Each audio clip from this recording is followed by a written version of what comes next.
President. Yes.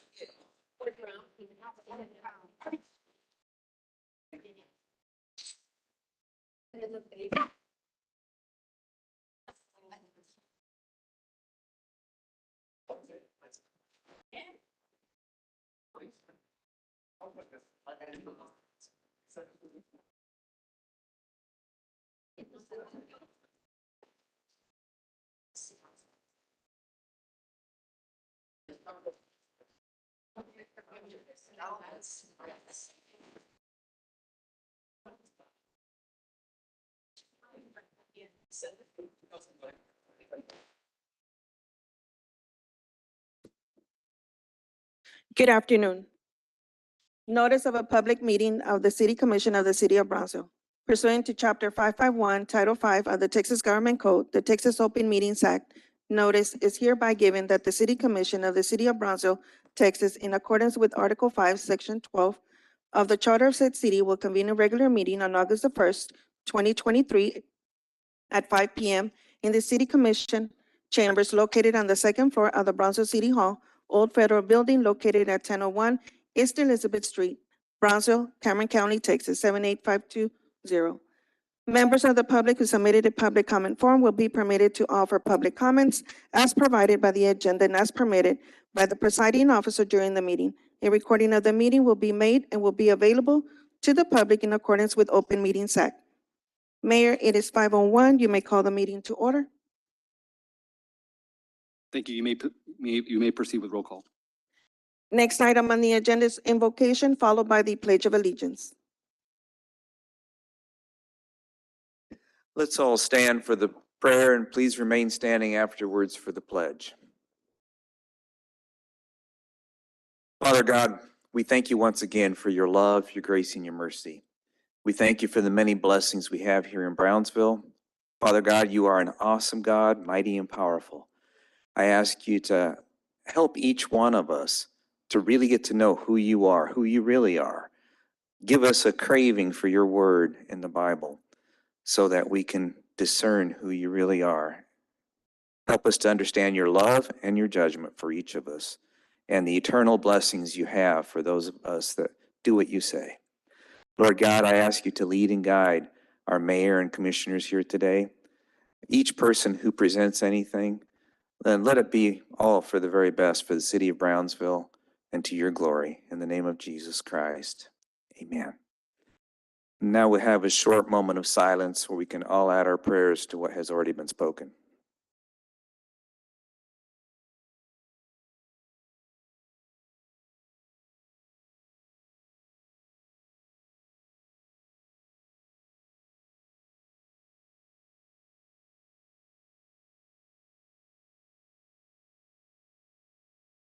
Amen. Pledge allegiance to the flag of the United States of America and to the republic for which it stands, one nation, under God, indivisible, with liberty and justice for all. Honor the Texas flag. I pledge allegiance to thee, Texas, one state, under God, one and indivisible.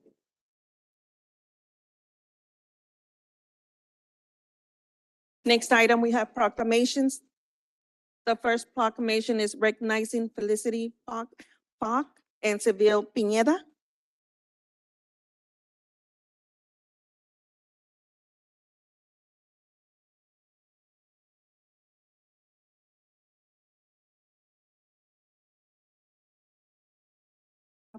Come on up to the front.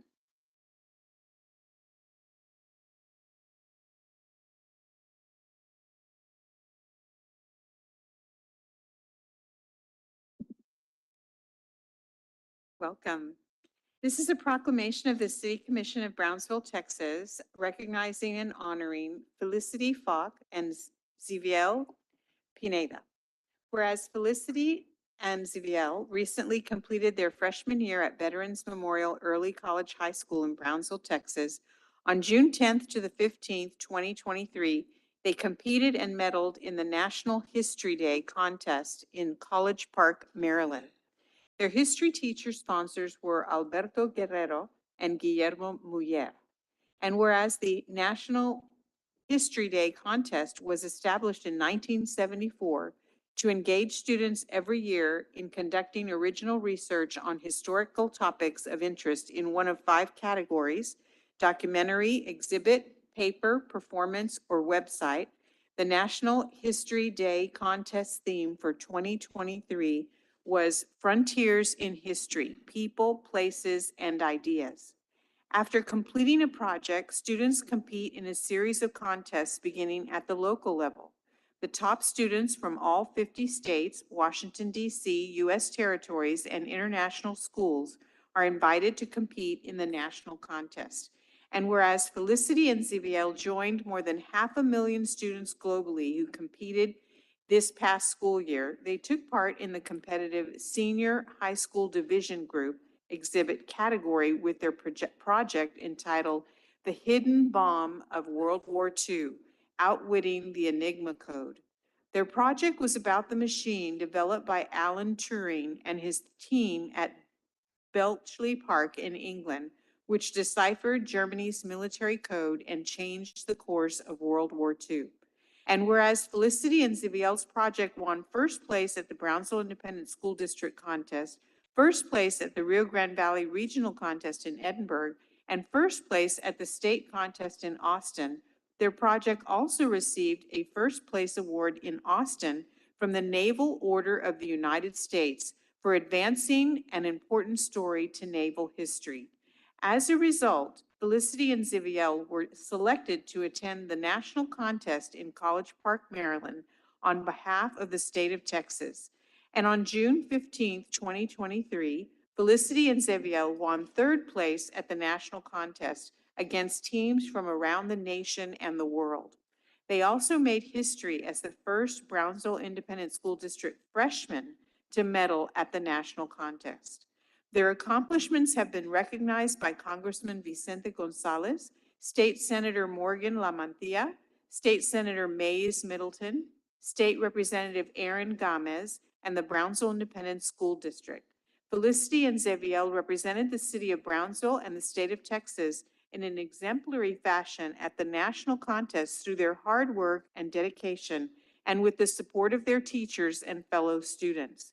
Now therefore, we, the members of the City Commission of the City of Brownsville, Texas, by virtue of the authority vested by the charter of said city, and on behalf of all of our citizens, do hereby recognize and honor Felicity Falk and Xavier Pineda for their achievements, done on this first day of August, 2023.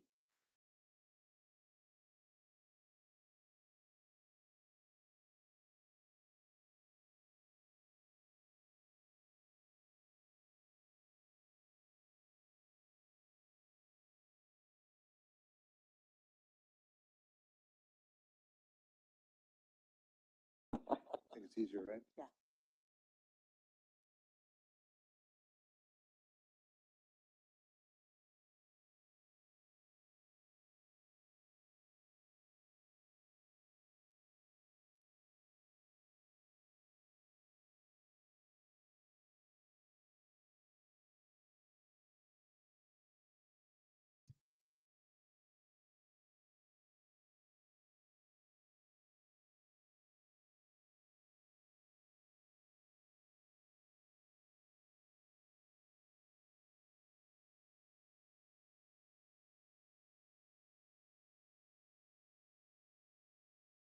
You guys are welcome to say a few words if you like.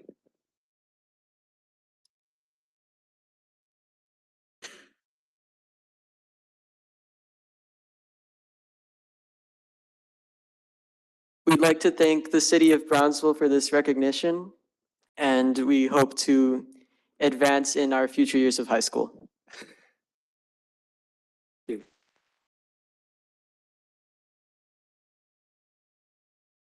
Yes, I'll say thank you too. Thank you for this award.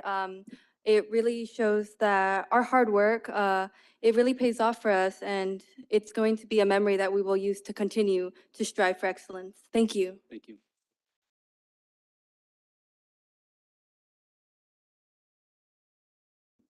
Next proclamation, we have Pan American Roundtable.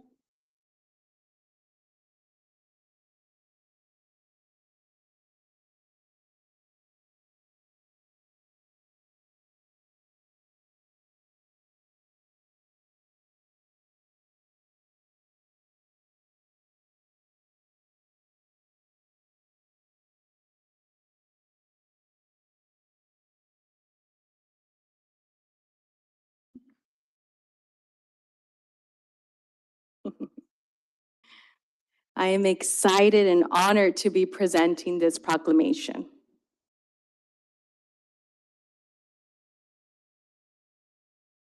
A proclamation of the City Commission of Brownsville, Texas, celebrating 90 years of the Pan American Roundtable. Whereas Pan American Roundtable has celebrated 90 years as an outstanding contributor to promote mutual understanding and friendship amongst the women of the Western Hemisphere, give academic scholarships to local graduated high school students, wear authentic costumes from Latin American countries, and make no political, religious, or ideological demands on members. And whereas Pan American Roundtable acknowledges the contribution of the founder, Betsy Kirkland Johnson, as charter member of Pan American Roundtable Mexico City and founder of Pan American Roundtable 1 and 2 of Bronzeville. September 30th, 1932, the first meeting was held at the El Jardín Hotel. And whereas Betsy Kirtland Johnson was a wife, mother, aviator, and landscape architect and worked diligently to beautify the Bronzeville and Mexican airports with Jardines de Amistad, and was very influential in organizing and supporting the first Charles Days of friendship between Mexico and the United States. And whereas Betsy Kirkland Johnson was a kind and friendly person who was an exemplary and distinguished lady of strong moral principles and has given generously of her time to others, helping her community in Bronzeville and planting the seed of Pan-Americanism in the cities of the Upper Valley. And whereas Pan American Roundtable of Bronzeville takes pride in continuing the work of promoting the cultural and customs of the Western Hemisphere and deserves the acknowledgement of 90 years of contribution to our community. Now, therefore, we, the members of the City Commission of the City of Bronzeville, Texas, by virtue of the authority vested by the charter of said city, and on behalf of our citizens, do hereby recognize and celebrate 90 years of the Pan American Roundtable in the City of Bronzeville and for their significant contribution to the local community of Bronzeville, done on this day, first day of August of 2023.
And if someone from the Pan American Roundtable would like to say something, a few words.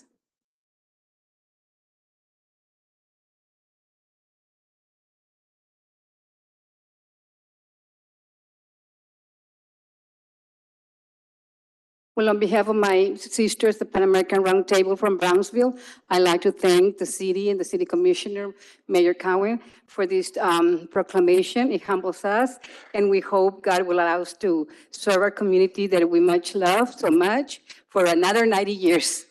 Thank you.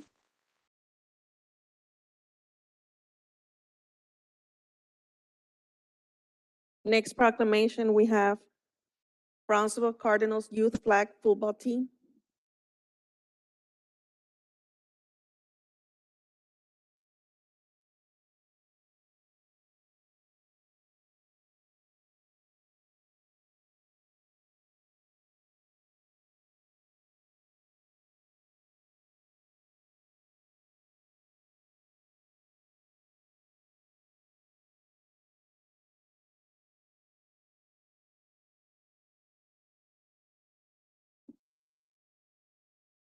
A proclamation of the City Commission of Brownsville, Texas, recognizing the Incarnate Word Academy Brownsville Cardinals Youth Flag Football Team.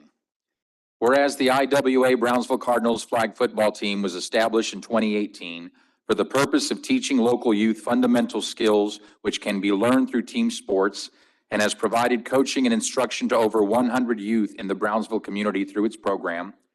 And whereas the IWA Brownsville Cardinals Flag Football Team competes across multiple leagues and tours to maximize competitive opportunities for participating youth, and has excelled throughout their existence as a youth flag football team in our community and representing Brownsville in competition across the state.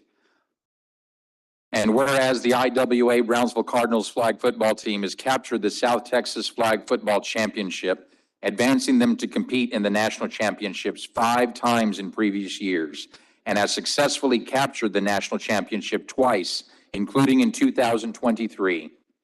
And whereas the IWA Brownsville Cardinals Flag Football Team, made up of players Raul Bermudez, Iker Bermudez, Jerry Renteria, Frankie Ramirez, Brian Gomez, Santiago Cavazos, Brandon Carrillo, Juan Reséndez, Ángel Reséndez, Alberto Tejada, Ernesto Tejada, Carlos Álvarez, Emma Álvarez, Jorge Cano, Nassim Nájera, and coaches Joey Garza, Edward Camarillo, and Xavier Carrillo will now advance to represent Brownsville in the USA Flag Youth World Championship in late 2023. And whereas the city of Brownsville is committed to being a community rich with opportunities for the development of local youth, fostering growth across a spectrum of disciplines, and ensuring future generations of residents who are well-rounded and prepared to succeed. Now, therefore, we, the members of the City Commission of the City of Brownsville, Texas, by virtue of the authority vested by the charter of said city, and on behalf of all our citizens, do hereby recognize the IWA Brownsville Cardinals Flag Football Team, coaching staff, and program for providing local youth opportunities to grow through competitive amateur recreational sports, and for bringing pride and recognition to Brownsville, Texas. And further encourage all residents to support programs designed to serve the youth in our community, and to support the IWA Brownsville Cardinals in their quest for a world championship. Done this day, 1st of August, 2023, signed Mayor and City Commission.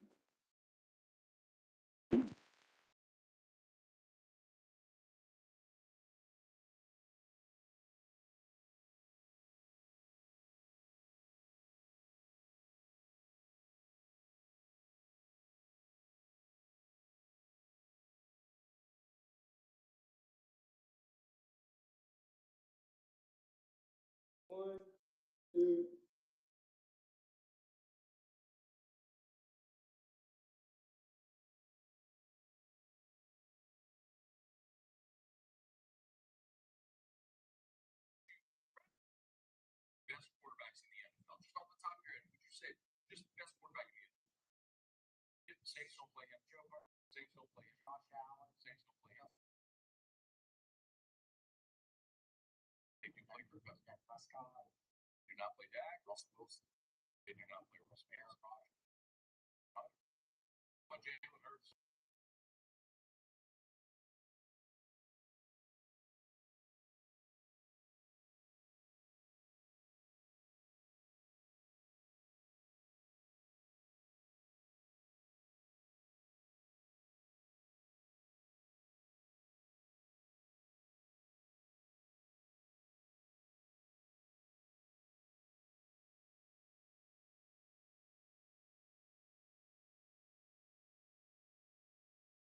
Whew. Honorable Mayor, City Commission, this is a huge honor for us to be here today. In January, we took kids that we've been playing football for the past 2 or 3 years, and this is my second year coaching at the school. And this was the first time that we developed kids with Brownsville kids mixed with IWA kids, and we formed a team together. And we practiced very hard. We worked hard every day, and a lot of these kids are now going to be going to St. Joe next year and play football with you, Commissioner. And so a lot of, it's one thing. Yes, we were training them pretty hard, getting them ready for that. So they're looking forward to playing football. This will be their first time playing football at St. Joe. They'll be freshmen. Some of them will be freshmen next year. Now we're going to be competing for the World Championship next. Hopefully, it's my first time competing in this one. So I've won 3, I won the 5, and the 2 that I lost were in the semifinals, and one was we're runner-up in one of them. So we have a great team, and we're hoping we can bring one more. And that's the main goal, is for us to win that world title. So we'll be competing against Mexico, Jamaica, against England, Germany, and it will be held in San Antonio at the UTSA University. So at their field house. So hopefully we can bring that honor to us and our little short part of the state. So we'll do our best and try to bring it home. So thank you so much for the honor, and we'll continue winning and bringing home the pride for our city. Thank you. Congratulations.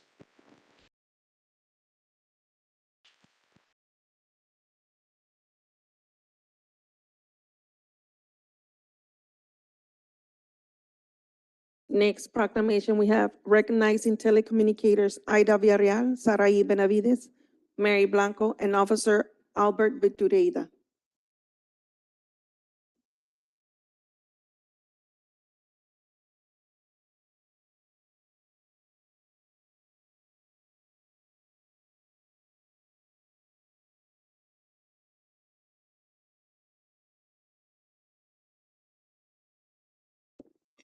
So this is a proclamation of the City Commission of Brownsville, Texas, recognizing telecommunicators Ida Villarreal, Sarai Benavides, Mary Blanco, and Officer Albert Buitureda. Whereas on May 7th, 2023, at 8:30 a.m., a mass casualty event occurred in Brownsville, Texas. An intoxicated driver crashed into a large group of pedestrians, resulting in 8 persons killed and 11 seriously injured. A total of 67 fire, police, and EMS personnel responded to the scene. Although first responders often get acknowledged for their services, the coordination and communication for major events rest upon telecommunicators, the unsung heroes who play a vital role behind the scenes. And whereas telecommunicators Ida Villarreal, Sarai Benavides, Mary Blanco, and Officer Albert Buitureda were the telecommunicators on that day. Their teamwork and quick decision-making skills facilitated a coordinated response to this event. And whereas the telecommunicators contacted multiple agencies so the proper resources could be routed to the scene, which included deploying an emergency response helicopter and patching communications with the ground units. And whereas the telecommunicators' timely actions and coordinated response contributed to safeguarding life by assisting all public safety personnel in performing their duties. Now, therefore, we, the members of the City Commission of the City of Brownsville, Texas, by the virtue of the authority vested by the Charter of said city, and on behalf of all of our citizens, do hereby recognize telecommunicators Ida Villarreal, Sarai Benavides, Mary Blanco, and Officer Albert Buitureda for the professional conduct and dedication to their profession as public safety telecommunicators, done on this, the first day of August 2023.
Honorable City Mayor, City Commissioners, I'm Lieutenant Etheridge with the City of Brownsville Police Department. I'm the Communications Manager for Police and Fire and EMS Dispatchers, which you've personally recognized some of my personnel today. First of all, I want to express on their behalf the extreme thankfulness for recognizing them. It's a thankless job. They're not seen, their voices are heard, but they're never seen. We thank you so much for recognizing them and appreciating them in this moment in time, right? It's a thankless job, and I tell you what, this bunch is a great bunch. You should be proud as city mayor and city commissioners for having a great team here, right? Thank you so much again on their behalf for recognizing them. Thank you.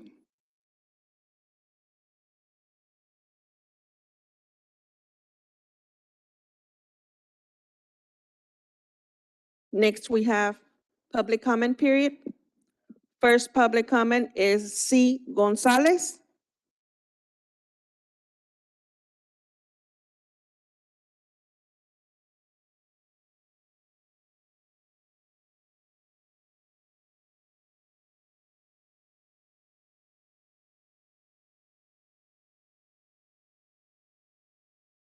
Next, we have Ms. Yolanda Spies.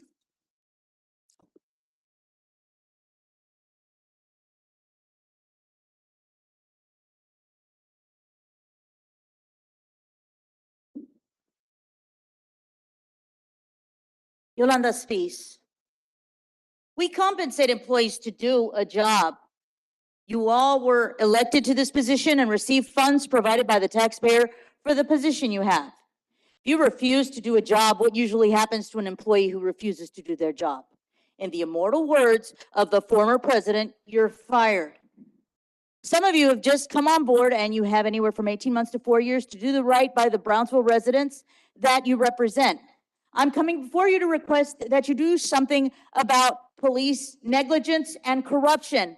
I'm asking you all to make sure that what happened to me and other Brownsville residents never happens to another individual who rescues a dog in town.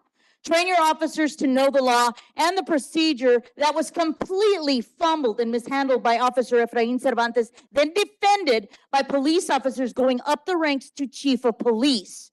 There are laws, and if the police are not enforcing them correctly, that means they are breaking the law. And if you refuse to do anything about it, you are complicit in this negligent and illegal activity.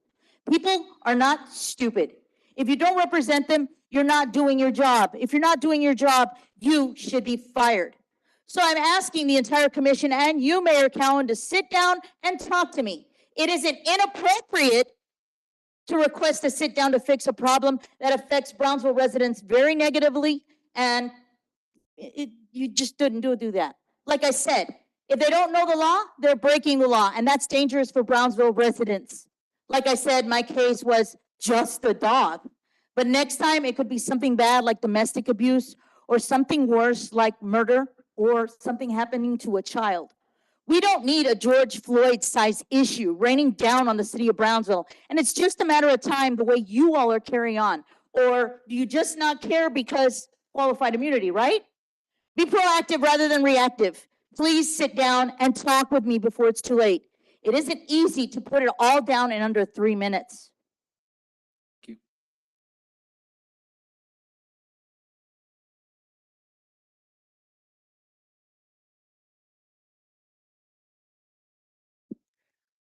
Mayor and Commissioners, just as a reminder for the public comment period, conversations between or among audience members should be conducted outside the meeting room. Attendants should refrain from conversations while commission is in session. B, cell phones attendees must refrain from the operation and use of the cellular, telephones, pagers, etc., or any mechanical devices that may disrupt city commission proceedings. C, placards, banners, or signs are not permitted in the commission chambers or in any other room in which the city commission conducts a meeting. Included in this prohibition are various hats, caps, visors, and t-shirts, which may represent sentiments as alluded to regarding placards, banners, and/or signs. D, exhibits, displays, and visual aids used in connection with presentations to the city commission are permitted. Only city commission members and city staff may approach the dais. If report, letter, etc., is to be presented to the commission, it should be given to the city secretary or staff who will make the distribution. It is preferable that the item to be distributed be given to the city secretary prior to the meeting time. A copy of the item should be made available for the city secretary's official record. F, all comments shall be made to the mayor and city commission as a whole, not to individual commission members. Next, we have Jessica Martinez.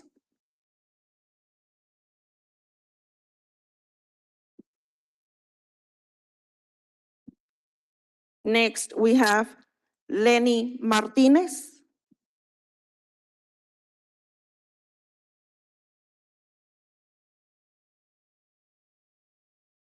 Ms. Martinez, you have 3 minutes, ma'am. Ladies and gentlemen, city commissioners, Honorable Cohen, Mayor Cohen, good afternoon. I've come to meet some of you through networking while active in the community before you became elected officials. I followed your stories, your perseverance to the positions you now hold, representing our community, and that is admirable to accomplish your dreams. Today, I come before you as a resident seeking your support. My name is Atlemi Sanchez Martinez, and I stand before you today representing concerned citizens, residents of subdivision Villa del Rey 2 and the surrounding areas. We're deeply troubled by the detrimental effects and nuisance of noise, air contamination, and pollution caused by Millwhite Incorporated, a mineral manufacturing company located at 5487 South Padre Island Highway. Before we proceed, some of the critical issues are air contamination, dust emissions, health and environmental concerns, and a call for immediate action. Millwhite Incorporated excessive production of barite mineral has led to severe air pollution in our community. TCEQ investigation report confirms the alarming increase of manufacturing activities on recent complaints from February 23rd, 2023, but dating as far back as 2009, with violations and fines being paid. Recent complaints and evidence show that the facility operating is nonstop and disregarding our well-being. The consequences of this airborne contamination are severe. Our health is at risk to hazardous dust exposure, causing skin irritation, respiratory issues, asthma, and other symptoms. Our daily lives have been disrupted and our mental well-being affected as we feel prisoners in our own home. Personal investments like vehicles, solar panels, pools, children's playgrounds have been damaged, and our vegetation is dying due to dust cover.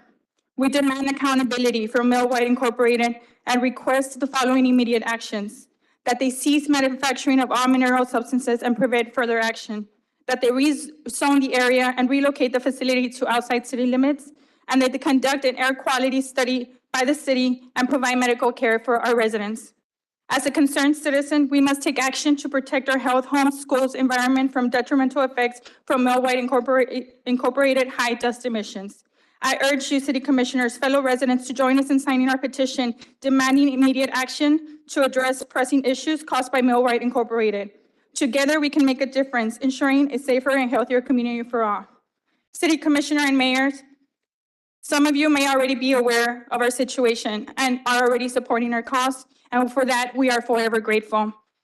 My 2 little girls here, and seeing them suffer with sinus issues, congestion, cough, skin irritations on a regular basis is concerning, and it's not fair. It's not fair to them, it's not fair to us. We have the right to clean air, to a clean neighborhood. As a mother, I will continue to bring awareness to this issue, and we're just getting started. Our voices will be heard. Take your free time and consideration. Thank you. Thank you.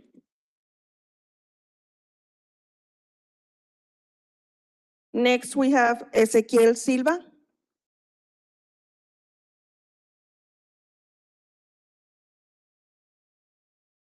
Good afternoon, Mayor, City Commissioners. I'm here to talk about City Ordinance 2023-736-Q, which is the downtown traffic ordinance that you guys have for motor vehicle parking. It is a mess. It's copy paste. It doesn't benefit any one of us downtown. The meters that we're paying is to fund all the way to Palm Boulevard, Linear Park, the Midi Culture. They have no meters whatsoever. They have no stations, yet we are going to pay for their benefits over there. Another thing, it's going to cost us $50 a day per employee. That is $300 a week times 4, that's $1,200. That's what it's gonna cost us. Or we get a pass to park in city parking lots, which is St. Charles. We're not gonna walk from St. Charles all the way to where we're supposed to work. And it's just ridiculous how you guys are setting this up. I ask you guys to table it, read it, and if we're gonna pay for it, we're gonna benefit. But I don't think it's fair that we gotta pay for it and somebody else benefits. You're extending it all the way to Palm Boulevard, Linear Park, and Culture. And if they're gonna be benefiting, they should pay for parking. We have businesses, they have businesses. Plus, we're not gonna park in St. Charles and walk over here every day and then walk at night over there. And it's from 6 a.m. to 7 a.m. to 6 p.m., Monday to Friday. And there's no guarantees that if anybody parks in our parking spots, it has to be there 48 hours, and the chief of police is the only one that's gonna be able to do anything about it, which they're not, because if that vehicle parks, and if they park in an alley, all they're gonna get fined is $10. So $10 or $50, I'll go park in an alley and get a citation for $10. That's the way it is. And if you got a Mexican license plates or out-of-state license plates, if any, that's only a $10 fine if they're able to tow you or even tag you. So there's no guarantees that we're gonna benefit from this. So I say that you guys table this, do a town hall meeting for us residents and business owners downtown, because it doesn't benefit any one of us and any future business owners at all. This is very, very badly written. I suggest you guys do it before it becomes another nightmare. Thank you. Next, we have Ronald Cabler.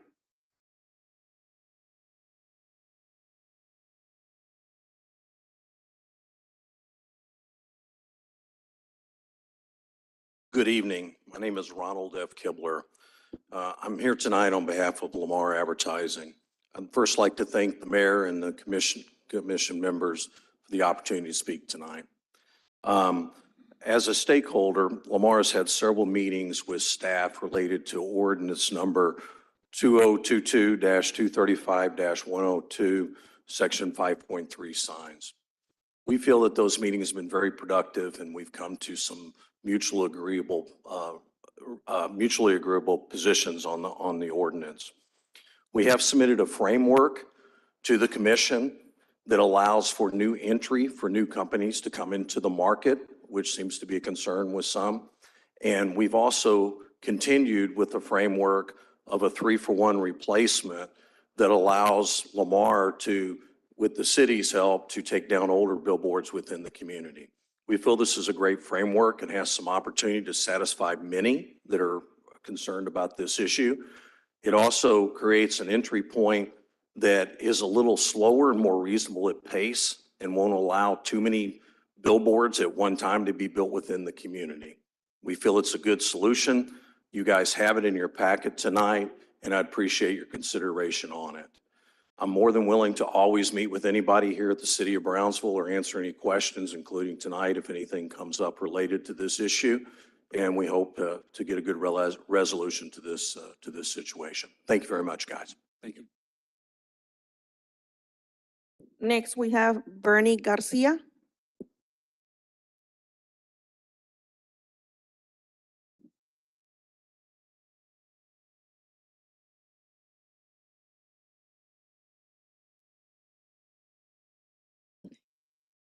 Next, we have the work session. Item number 1, update and discussion on boards and commission appointment and eligibility policies. Good evening, Mayor and Commission. This is a request that came about from our last meeting. Next slide, please. Essentially, we brought the board policies at the last meeting, and it was requested to make some amendments to it. One of the first things I want to discuss is why an ordinance? Well, essentially, ordinances are a little bit more permanent. They're formal. This particular ordinance doesn't have a penalty, so there's no penalty on board members, but it is a little bit more authoritative versus administrative, which is what you find with resolutions. Resolutions are usually temporary, they're less formal.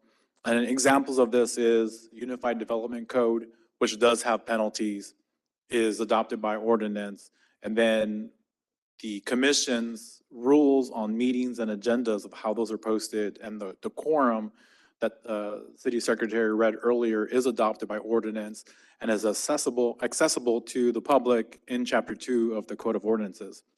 So the main reason for adding it to an ordinance is to codify the rules that previously was adopted, I believe, by minute entry, and have them to where it's accessible for the public and boards and commissions, of course. Next slide. The other reason why is because under the city charter, the commission does have the power to adopt ordinances that preserve and enforce the good government. And so a lot of these rules or policies were adopted to govern the way boards and commissions are run. Next. Oh, and I do want to make it clear, to enact and enforce ordinances on any and all subjects. I do want to make clear subjects is not referring to a person, like medieval times. So I just want to make that clear. It is categories or topics. Next slide. One of the major changes in the policy is adopting definitions. As you can see, I have broken out the main definitions. I know board liaison. Right now, staff that are assigned to the different boards and commissions are called reporting secretaries, and they keep minutes, they keep attendance for the boards, and help prepare and post the agenda. And so we are essentially codifying the particular duties that they already have: prepare meeting agendas, ensure compliance with TOMA, respond to requests related to information. We do have a section in here because they are city employees. We do have a section in here that relates to potential requests for them to go above and beyond what they normally would do for a board and commission, not possibly going on a fact-finding mission. If those requests are made of the staff member, they can ask their supervisor or the city manager for permission before undertaking that, right? Based on that employee's responsibilities and their availability. And then in the draft that was in your all's packet, this was not added in, but we did add subsection F, which indicates that we're not in conflict with the city charter or the bylaws of Brownsville Public Utilities Board, GBIC, or BCIC. Essentially, they already have a staff liaison or someone that reports or gives the information to the city secretary's office. And so we are carving them out, since they already have someone that's essentially appointed by the board for that particular entity. Next section. Additional definitions were adopted or proposed for adoption. Conflict of interest was already indicated or a part of the policy from 2018. This is just clarifying that is referring to the conflict of interest. That's a state law. And then the biggest difference, I think, that helps clarify, and this is the direction that I believe the commission had given, was we define meeting to mirror what state law says on meetings, but then we further define what a regular meeting is and a special meeting. And that goes into the consideration for attendance. Next slide. So this particular section was reworded to make it a little bit clearer. The bolded part: all board members shall be elected by the city commission as provided by state law, city charter, or relevant bylaws.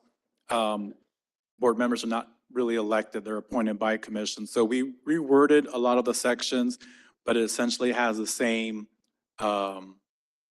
it basically has the same effect. If you read subsection A in the middle, it says all boards having 6 or more appointed members shall consist of a member from their respective district. So it captures the intent of the commission in 2018 to have, if you're going to have a board that has 7 members on there, each commissioner is going to have their own appointment. There's some boards that have more than 7, and within this policy, it discusses that the commission can decide how they will make those additional appointments. Keep in mind, a committee such as BARC will have its own requirements. You have to have a vet, you have to have a community stakeholders, and so each board will be different. Sir? Oh, okay. Next slide. This particular section is, I captured this to show that this particular section of the policies is the same. Nothing has changed here. Next slide. Now, what has changed is in the attendance, we have the prior policy and the new policy. So we added in, where it says 3 consecutive unexcused absences, we added in from a regular meeting. And then we also added, because there might be an instance where you have a special called meeting in between regular meetings, we don't count the special called meeting for the consecutive. It doesn't break that consecutive nature of the 3 meetings. So if you have two regular meetings and then a special meeting and then a regular meeting after that, it wouldn't break the consecutive feature of those. Then we also identify what are automatically excused: personal or family illness, death of a family member, jury duty, and so on, with the caption being that the member of a board and commission may request their colleagues to consider whether or not their absence would be excused if it's not one that falls in this criteria. So that way we have excused and unexcused absences moving forward. Next slide. One thing that we did change is from the old policy, we have a letter of appointment shall be sent to each member, and then a letter of gratitude shall be sent to each retiring member.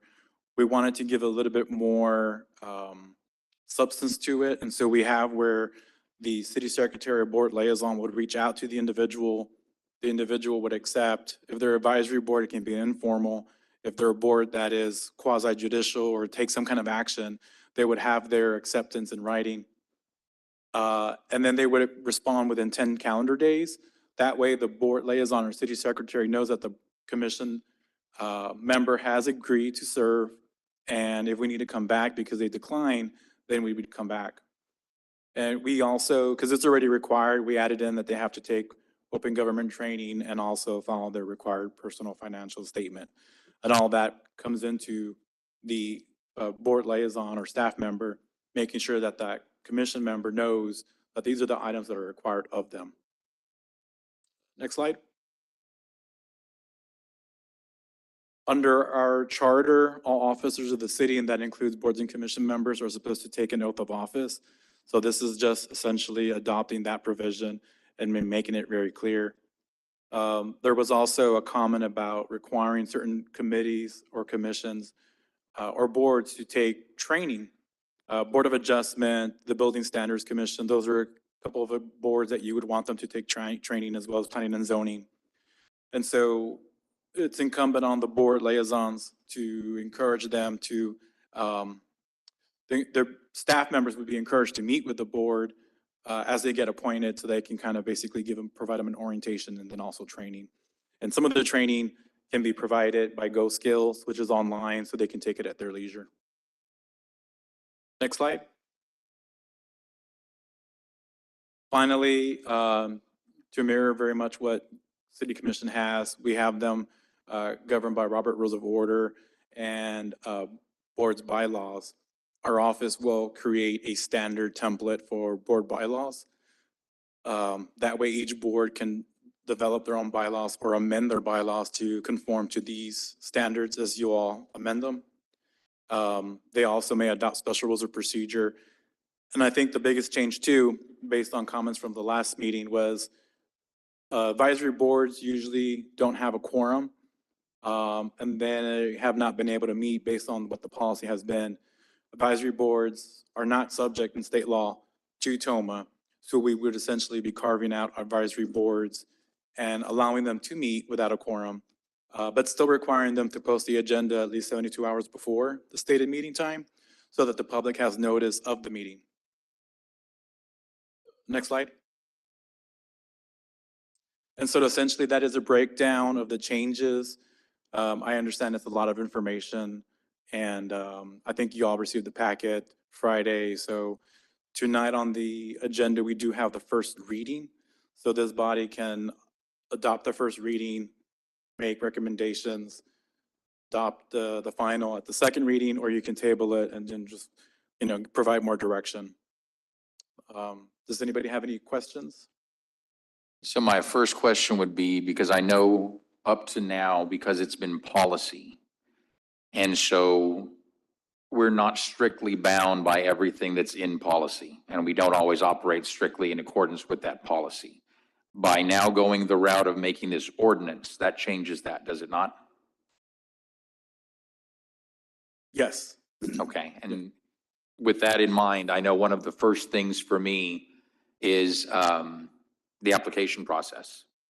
Because I think we've seen, especially as commission members before, where you might only have one or two applicants total, but you don't see a qualified applicant when you know we need something special for a particular board, depending on what the board is. And I don't think we want to put in ordinance something that limits us to only the people who have an application on file and only applications that have been there for 2 weeks, even if we see we don't have a qualified applicant. So I'd be very, very cautious of including it that way. I think we need to massage the language on that. And that's a good point. I think some discussion that the CMO and the city secretary's office and our office have had has been, based on feedback we received from you all, has been, are you all notified timely of what appointments are coming up, right? So the key is, of course, ensuring that you all get timely notified of, you have one appointment coming up, it's going to be on this board. That way you have at least a couple of weeks before, not the day of. And in a perfect world, that would be wonderful, but I think we all know better. Yes. And that's the thing, is we don't want it to be a situation where we weren't notified timely, but now we're left with what we're left to work with, and we don't want to paint ourselves into a corner as a commission. Okay. Board liaisons. I think one of the concerns I've got there is prepare board recommendations to the city commission and make presentations to the city commission on behalf of the city board. That's too restrictive. I think as a commissioner, I want to hear from the citizens, not from staff. I don't want reports filtered before they get to me. This is about, we appoint citizens because we want to hear what the citizens' concerns are. So I need to make sure that we've got language in there that allows for that. If the citizen board decides we'd like staff to present this for us, wonderful. But we don't want it to be that, no, staff reports, you don't get to go up there and speak. We don't want it to be very restrictive. Okay. Also on board members not having authority over the work program of city staff, I think that makes sense when it comes to advisory boards, but we do have special scenarios when it comes to quasi judicial boards, especially when you're talking Board of Adjustment, Building and Standards Commission. There's certain decisions that they are the final authority on and for, and their work can't be hampered because staff doesn't have to listen to what they tell them to do. So we need to make sure that protections are built there, because we know Board of Adjustment, for example, the commission can't override their decisions. The city manager can't override their decisions. Only a court of law can. But if we're saying staff doesn't have to do what they say, we can essentially neuter that board if we wanted to, which would violate the spirit of the law. So we want to make sure we've got protections in there so that that doesn't occur. Okay. I don't think I have anything else that's pressing. I think the rest of this I can get with you guys offline on, since this is a work session, so that we can bring it back. Oh, one thing I do want to clarify though, when it comes to the chair for boards, because this is something where I've seen different rules applied based on different departments, and I think that's a problem. I think we need to have a standard. The biggest problem I've seen in the past is some departments let chairs run it like the Senate Majority Leader, and they can dictate the entire agenda, and nothing can go on without the chair's approval. That's not acceptable to me. I think when we're all having an appointee on that board, we expect if our appointee has something they want to discuss and want brought forward, any member of those boards should be able to put an item on the agenda for discussion. Would you say any member or mirror commission and say 2 members sponsor? I'd be comfortable with 2 members as well. It just can't be that the chair gets to dictate everything. Same thing with special meetings. Right now it says a special meeting can be called by the chair or a majority of the body, but it shouldn't take a majority. Okay. Everything else I think we can do offline. I have a quick comment. Thank you for the definitions. I think this definitely clears up a lot of the questions we had around for the boards. I want to share that, it is important to me, just like Commissioner De Los Santos said, that these citizen-run boards have everything in their ability to service the city and provide us the feedback that they were appointed there for. But us cleaning this up for them is definitely something that was needed, I think, and we're going towards that direction. One thing that I would like to ask is, now that we are going to move forward with having the definitions in place, is being proactive in the sense that if somebody does violate the policy, that it doesn't come to discussion up here, it already is presented as a vacancy for us, and we can just take appropriate action. Yes, that has always already been communicated. Awaiting, of course, your direction is that we would look at through a document at all our boards and commissions and be able to have several eyes looking at that document and identifying. And really, we just needed this direction to be able to go forward. But our recording secretaries and our departments are ready to, go ahead with the new policy that you set today or next meeting. Thank you. And then based on the direction you provide us, the city secretary's office, which I believe was through the request of the city manager's office, has prepared a draft board and commission handbook for members, as well as a handbook for staff liaisons or recording secretaries, which will basically give information on what the duties are for the staff member and also provide information for the board members so they know what the board is, covers TOMA, and other aspects that it's important for them so they can do their role as a commission member or board member. I have a quick comment. I think this is a big upgrade to where we've been. I like the fact that we're codifying the board, the commission positions per board. I think that was always the intention. I'm glad it's getting done. But I know we have a number of boards where currently it doesn't line up that way because we have a number of appointments that were appointed by one commissioner. And so are we going to see a draft of how staff's going to propose the alignments per board? Yeah, so each board where we have more than 7 members, they have specifics within the resolution or ordinance that created that board or commission. And so, for example, the one that comes to mind is BARC. BARC has several requirements.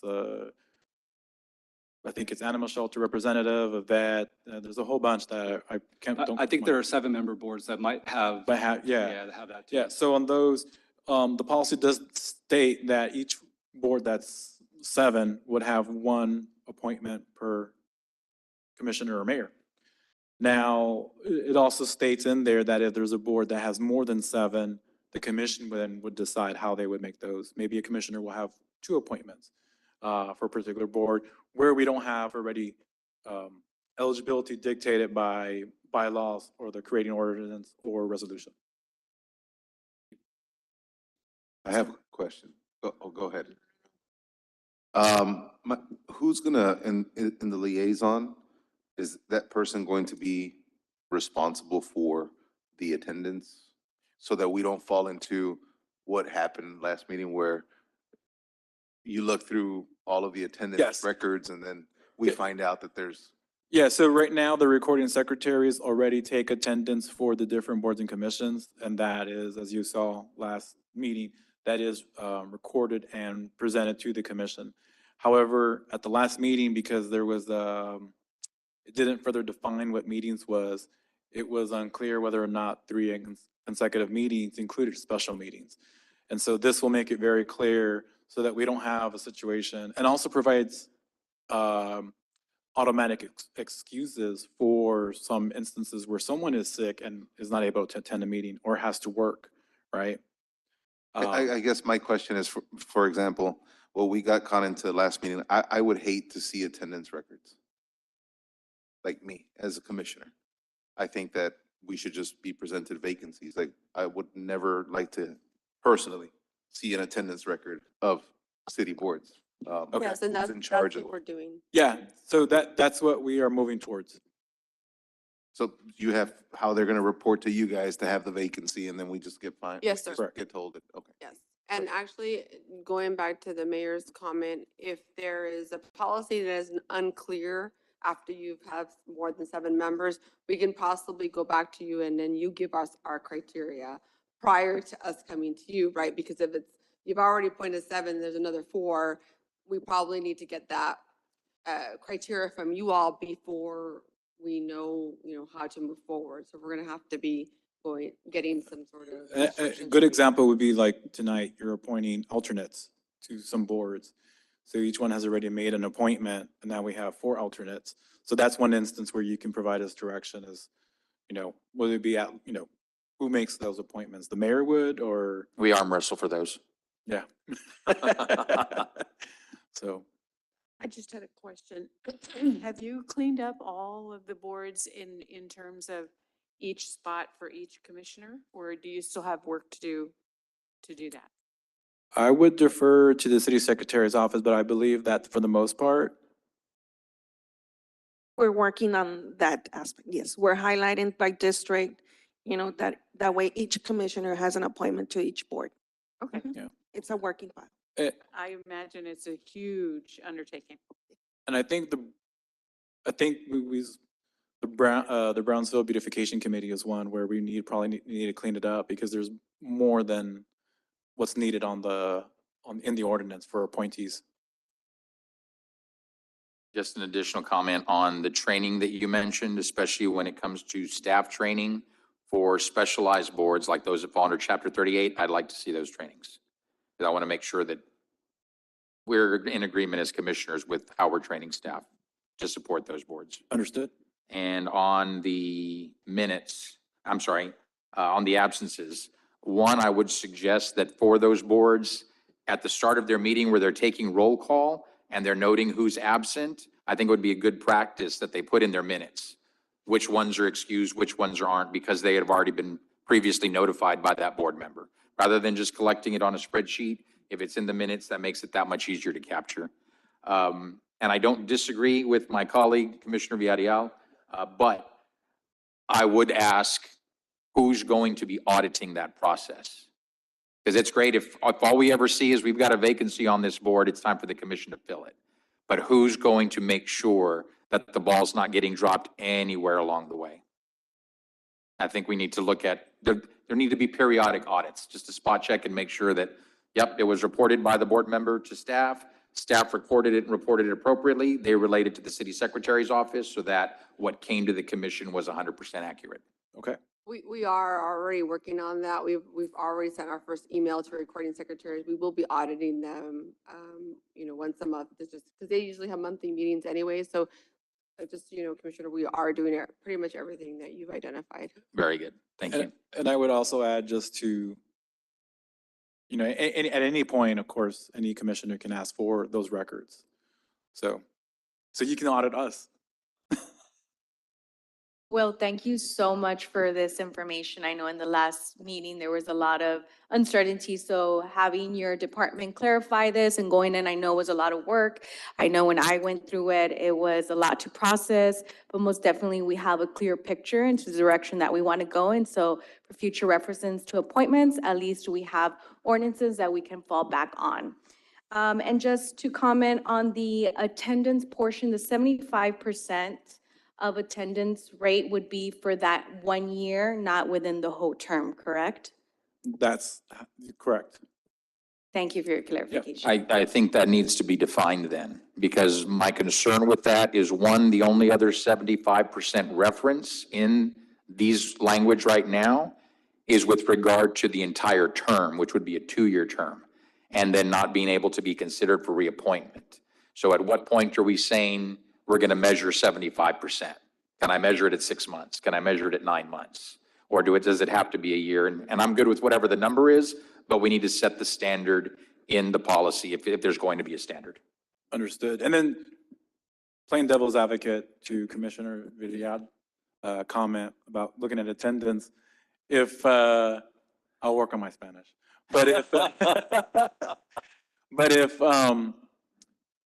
if we're not providing the attendance to you all, the 75% wouldn't even be measurable, right? Because you won't have the attendance before you all. You would only have the vacancies. So that's something that you all need to provide direction to us. Do you want to see the attendance or not? If not, then the 75% needs to be removed. I think the 75% needs to stay, but I think we're talking about when it comes to reappointment time, and are they in compliance with that? Or if staff is bringing them to us, or the committee's saying the commission needs to consider removing this person because of excessive absences or whatever, I think then it's appropriate that we look at things like that. Okay. I think to Commissioner Villarreal's point, it's like, we don't want to just see it anytime out of the ordinary. But when it's Necessary. Okay, Yes. understood. Thank you. My question was about the liaison. That's all. Okay. Like, Well, we will have. my thing, because you have it written here what the liaison's responsibilities are. If you do have somebody from the city who's a liaison, then I would 100% trust that they're keeping attendance records and they are letting us know that they have violated whatever ordinance we adopt, so that we just know that there's a vacancy and we're not sitting here analyzing, well, is it, I know that they're defined now, but it was just not a pleasant exercise. Understood. No, thank you. Will, so what happens to, let's say, I remember Ruben Obel, who was working at the state senate, the Capitol. Are they excused now, or is he still off? What happens there? Yes, I mean, there was some, if you all recall, there was some approved actions to remove and reappoint some individuals, right? There was a few individuals that were in limbo or in question, right? So we could make the policy retroactive if the commission desires. And so, because it's not, there's prohibitions against retroactive in some areas, but this is not an area that would be applicable, so we can make it retroactive. And that would be retroactive for those that were not removed. Correct. Thank you.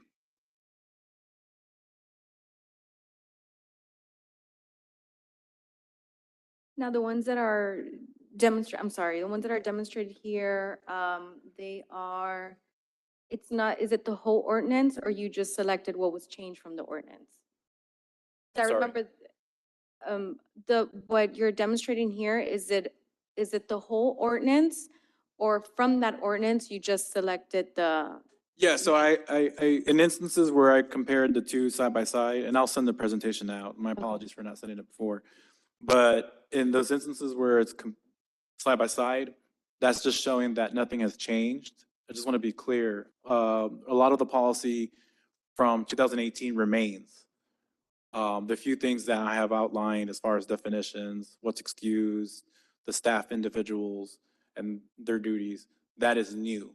And so I just wanted to make that clear. So I did provide side by side just so you can see the language is basically the same for as far as eligibility and the applications. Okay, perfect. Thank you so much. Because I do remember seeing it was like a 20-page and Yeah. I was like, I don't see none of the My other preference stuff. would have been to provide a red line, but because I reorganized the sections around to make it a little bit more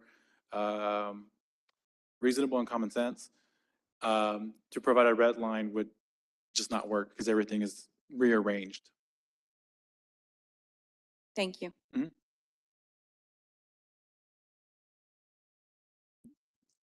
Next item, we have hotel and motel tax fund applicants presentation.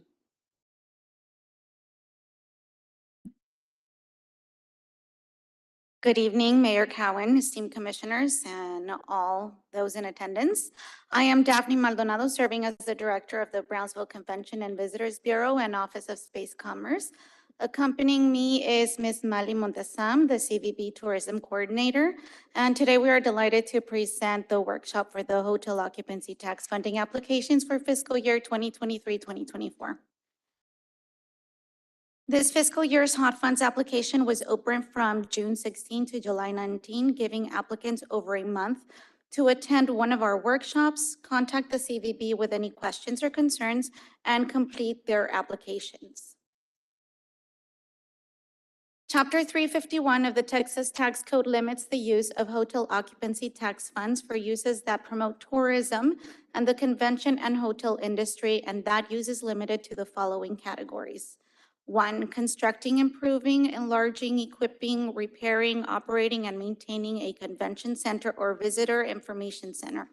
2, paying the administrative costs for facilitation of convention registration.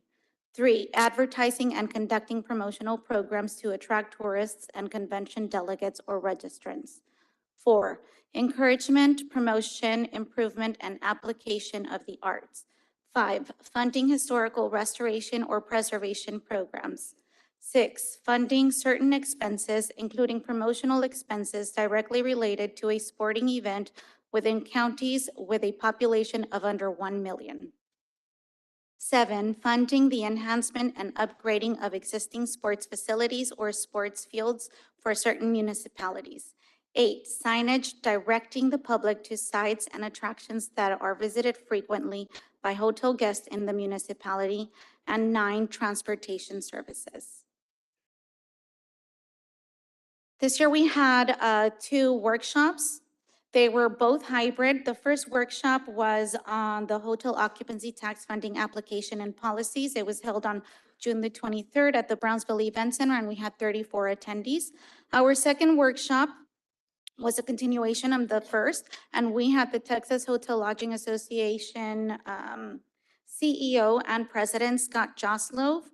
All the attendees were able to ask any questions or concerns and help with their applications. We had 20 attendees. This was on July the 10th, also at the Brownsville Event Center, and it was also hybrid. Here we have the grant cycle eligibility committee. May, we did the overview of application before posting. Between June and July was the opening and closure date announcements for applications. July, we review the review of applications by eligibility committee. In August, we present applicants and recommendations to City Commission. August through September, funding approvals from City Commission, and October organizations organization selected will be notified. This year, the commission took the important step of providing the inclusion of nonprofit and for-profit organizations in the hotel funds program. As a result, the number of applications we received doubled, with a total of 23 organizations. However, only 15 applications were deemed eligible based on the criteria set forth in the current policies. With the end of this fiscal year approaching, we anticipate having $1.9 million in hot funds. In light of this, we have carefully reviewed each organization's proposal, taking into account the Convention and Visitors Bureau proposed budget, which is also funded through hot funds. We have allocated $1.1 million to be distributed among the qualifying applications.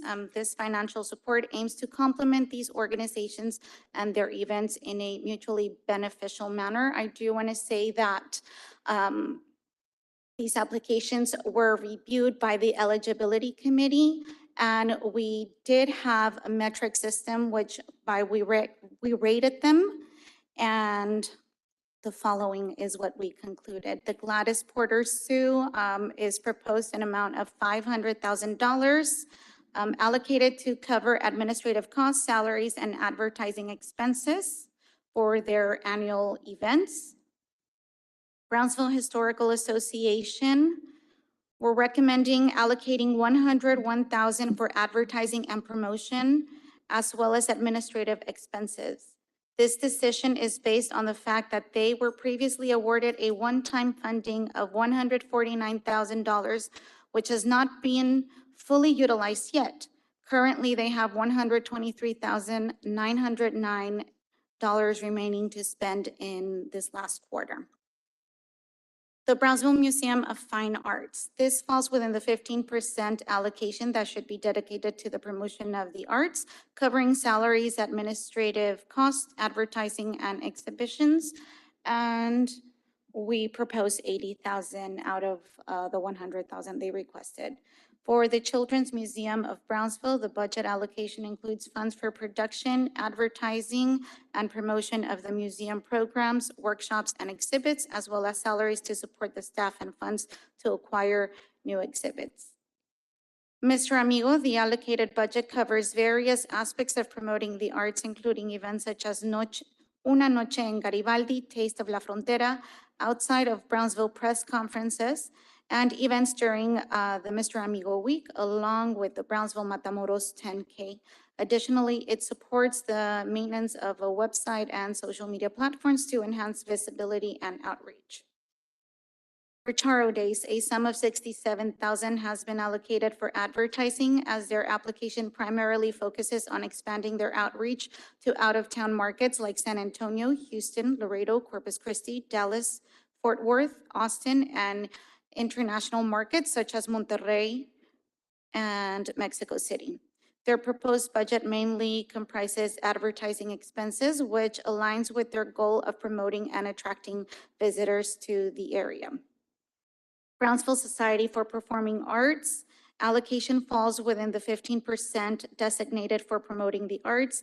They intend to utilize the HOT funds to support the arts in Brownsville, specifically through organizing the Brownsville Latin Jazz Festival and the Brownsville Guitar Festival.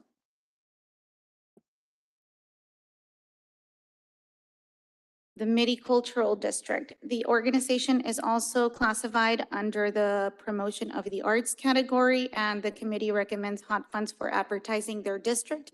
Additionally, the funds will be allocated towards supporting projects such as murals in the Midi in Motion, artist fees, and event signage. Sable Palm. The application submitted by the organization lacked sufficient substantiation for the full amount they requested. Based on the evaluation, the eligibility committee suggests allocating $27,500 towards advertising to enhance their visitor numbers. Camille Playhouse. Taking into account that in fiscal year 2021-2022, they had to extend their contract with the city of Brownsville due to difficulties in providing the necessary documents to substantiate their expenses. The committee recognizes the importance of giving them a second chance to continue their efforts in promoting the arts. However, we have suggested that only $25,000 be awarded to them. Nuestra Cultura Mariachi. As a new applicant, the committee recommends allocating $25,000 towards marketing and promotional costs for their upcoming two-day mariachi event. 20,000, I'm sorry. Thank you for the correction. Brownsville Wellness Coalition. For the Merry Market event at the Brownsville Farmers Market on December of this year, the new applicant is recommended to receive $14,255 for advertising and promotional materials. For the Holiday Village, the eligibility committee has proposed $10,000 allocated for advertising and promotional materials. BTX United. This nonprofit organization is dedicated to promoting and conserving historic downtown Brownsville by advocating the arts, music, and local culture. The committee has recommended granting them $10,000 to support their proposed budget towards the Brownsville Wine Festival scheduled for October, which coincides with Texas Wine Month. City Cruisers. They are a new applicant and a nonprofit organization dedicated to promoting health and wellness. They actively organize 2 to 3 5Ks and cycling events annually. The committee has recommended granting them $10,000 for sporting events as they actively promote their events in various areas, including Corpus Christi, San Antonio, Houston, and Las Vegas. Next, we have the remaining organizations which were not eligible as per our approved HOT funds policy, and Mali will go ahead and explain these to you. Any questions before I move on? Good. So we have a total of 8 organizations that do not qualify or are not eligible as per policy. Starting off with RevRun. We are not considering RevRun. They have been funded previously, but unfortunately we had not enough information for them to substantiate the expenses for the trails, to paying out the trails. Molly, the previous funding they got, that was CVB funding though, wasn't it? They've never been funded by HOT. Correct. Thank That you. was the recommendation that we made. Thank you. Brownsville Beer Fest, they requested a total amount of $35,000. Unfortunately, we have not received the quarterly reports in time. So this was just a consideration by the audit committee and the eligibility committee to not fund Brownsville Beer Fest. Fronteras Arts in Bloom, this is a new applicant and a new organization that is barely starting. We would like to see them grow, but they are asking for the full amount of $67,500. for their budget. Brownsville South Padre Island Airport, we currently are supporting the Brownsville Airport with their marketing efforts. They did request 200,000 exclusively for marketing, but the CVB, along with the Communications and Marketing Department, are supporting the airport to promote along with Avelo Airlines in Los Angeles, California, and Orlando, Florida. 5JM LLC, they did not qualify. The establishment is not settled yet, so we did not consider they are eligible. The Dich's Pizza and Wine, it's a restaurant. Unfortunately, it does not apply under state law. Makerspace X, it's not an establishment yet. They are planning on doing a full event that is only gonna be 3 days. Their full project is $800,000 and they are requesting the full amount, which we unfortunately do not, cannot fund. Learn to Center LLC. Learn to Center is a organization that is wanting to bring and increase literacy in Brownsville. They are requesting also the 100%. Based on their application, they are not seeking any other fundings. We would love to see them create a first event here and potentially recommending advertising funding through CVB Advisory Board. Questions? Molly, in terms of the criteria, I see, is there a certain percentage that we have to allocate towards like promotion of the arts? Yes, we are within the 15% of promotion. 15%. 15, yes, 1-5. Thank you. And that's a maximum, that's not a minimum. That's a max. maximum. Yes, that would be 285,000 out of the 1.9 million that we're estimating and receiving in HUD funds. And that's why we had, that's why we had the percentages right here. And they all add, for the promotions of the arts, those are the ones that add up to the 15%, and we do not exceed the 285,000. Oops. Do you have comments? Okay, I'll begin. Yes? Let's see, I'm going to go down my list as I made notes for a few. Okay. So let's go back to the slide that shows all the organizations. I think that'll be the easiest one for me to reference back to. Yeah, That one? no, the one right before this one, or right after this one, that one. Okay. So Gladys Porter Zoo, I see that the recommended funding for them is down $50,000 this year.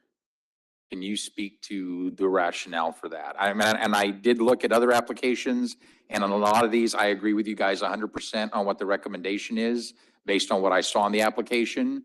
But this is one where they seem to provide a breakdown of where that whole 550,000 would go. We know this is probably the largest single draw for tourism to Brownsville. So when I saw that the recommendation is for less than the ask, I was curious about this one.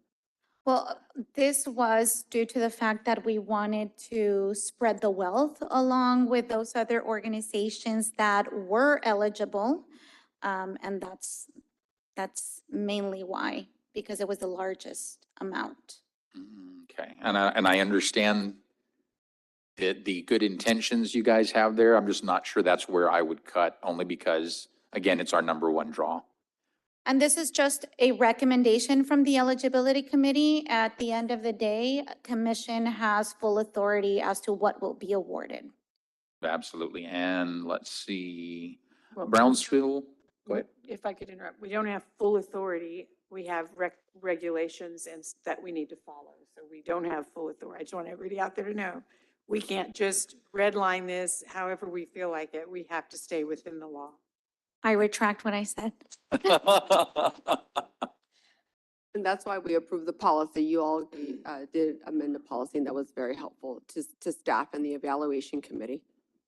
Now, the Brownsville Historical Association, and I did catch part of your explanation was some of the monies they have left over that they still have to spend. But I know historic preservation, those costs aren't just 1 year to the next and it's paid for. Don't have to worry about it. I know preservation is an ongoing thing. So despite that, are there any other sources of funding within the city, facilities, internal services, anything else that's going to go to the organization to support their needs? Yes, sir. You all approved almost $30 million certificates of obligations that we've gotten really good bond ratings this week actually on that. So we have about 1.5 million going to historic preservation, which would include them. Good, because yeah, aside from the 101 you guys are recommending, I would like to see us make them whole on the rest, excluding the monies left over from last year. And if we're achieving that through the bonds, Yes, sir. that's excellent. Mhm. Let's see, Brownsville Airport, I think you answered those. And just to ask on the airport also, once we add the flights to Vegas, will there be added advertising for Las Vegas? We are continuously advertising for the airport. We are working very closely with our communications and marketing department in those efforts. And plus, we also provided tickets during the Games of Texas to Disney World. It was a 4-pack to Disney World. And last, I would just add, you do have a consent item 7 that speaks to increasing marketing at the airport within a budgeted item. It's a 25% increase in existing contract. Excellent, thank you. Let's see. Explained that one. The only other one I think is the Midi Cultural District. I know in looking at that, there were definitely some things that I don't think are pressing that we need to fund the full $65,000. But I was surprised to see it as a decrease from what they had last year. Thoughts? Hello, Michael. Good evening. I just wanted to add one option for the committee. And point out, to add to Helen's point, that we have $2 million devoted to the zoo as a match. And the comment about dropping from 550 to 500, one opportunity with that is that the fund has a fund balance and it's there for unforeseen events or really important events. One option for the committee would be to borrow or take from the fund balance 50,000 in order to meet the 550. And I just wanted to get up here and give you that as an option to review. Thank you for that. So for Media Cultural District, we did look at their application, and based on the recommendations from the grants department, they are receiving and they are seeking different grants. So we, In the new year or from previous years? in the new year. Okay. So for fiscal year 24? Yes. Okay. I think those are the only ones I have. All right, I have a question for you. Yes. You said that Beer Fest, and I believe there was one other one who had not filed on time. Everybody else who's getting money filed on time? Correct. All right, that'd be the first one. And then I believe I spoke to you all earlier today about Charo Days. They did not present their budget, They presented a partial budget. beautiful advertising budget, but unfortunately, within that budget, they didn't include where everything else would be allocated, the remaining balance. So it was just the 67,000 that they requested for advertising, and that's why the committee decided that we would recommend all of that be allocated towards the organization. Now, on another note, I believe it's important for us to know up here that you all left $820,000 aside because that is your budget, correct? So anything that we want to give besides this would be a little tight. Did you all check if we had anything left from last year? And I'm going to be talking about that in the next slide, if you would just. I'll wait. permit. Thank you. May I proceed? And Anyone just one more comment for my colleagues up here. The entities that have applications on file, most of them are present today in case any of you guys have questions for any of them. Yes. Before you go to the next slide. So I've been here a long time, and I've seen no process to early process and now continuing to improve process, and I compliment you for your hard work. It's a thankless job to know you only have X amount of dollars and way more than X requests out there. It is very, very difficult. On top of that, there are stipulations that have to be followed, laws and such that hamstring all of us to how we allot the money, and that's very hard to understand by the general public. If the entities and the public have never heard Scott Joslove speak, I highly encourage you to do so one year.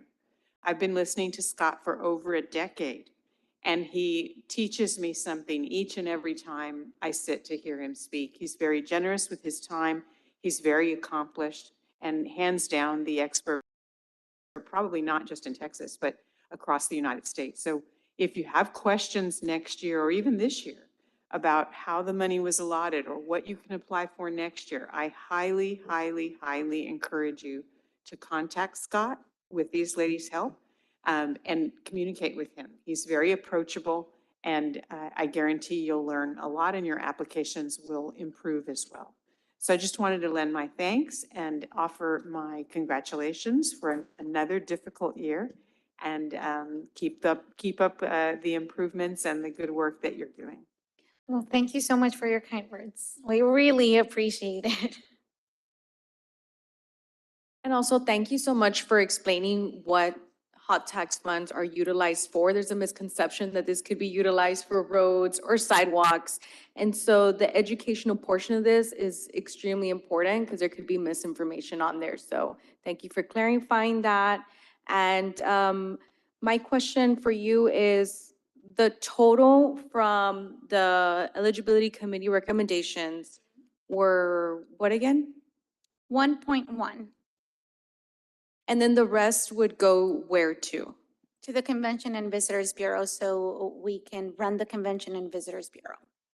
So staff does an excellent job. I mean, there's not enough staff to go around. They work on weekends, they work around the clock, they hold workshops with their hotel operators.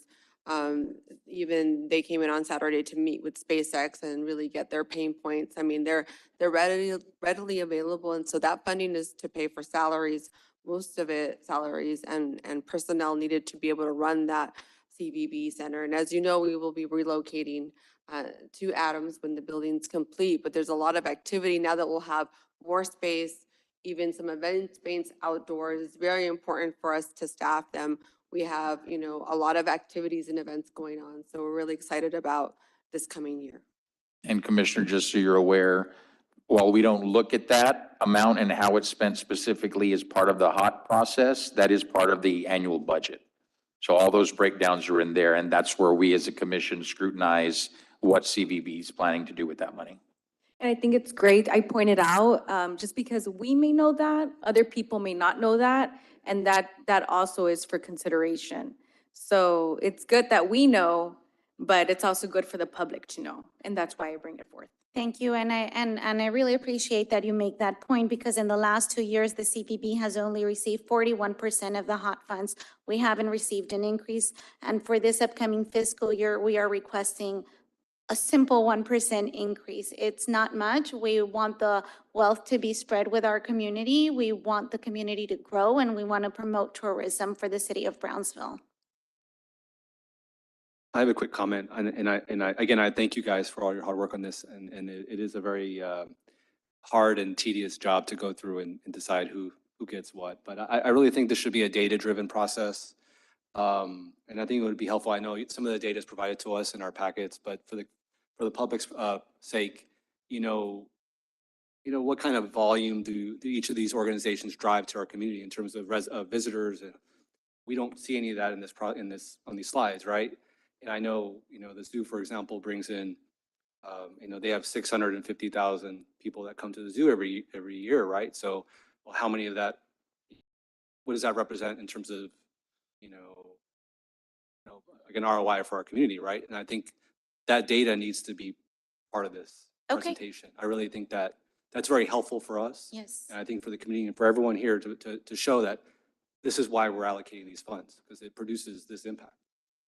We'd be happy to share all of the Placer AI reports that were run with all of the outside visitors that were brought throughout the last year. All of the organizations, we ran those reports. And yes, you made a great comment about the Gladys Porters who bring in over 600,000, sorry, 43 Gladys Porters who bring in over 6,000. Percent of those 600,000 were outside visitors. So we do have that information. We'll be glad to share it.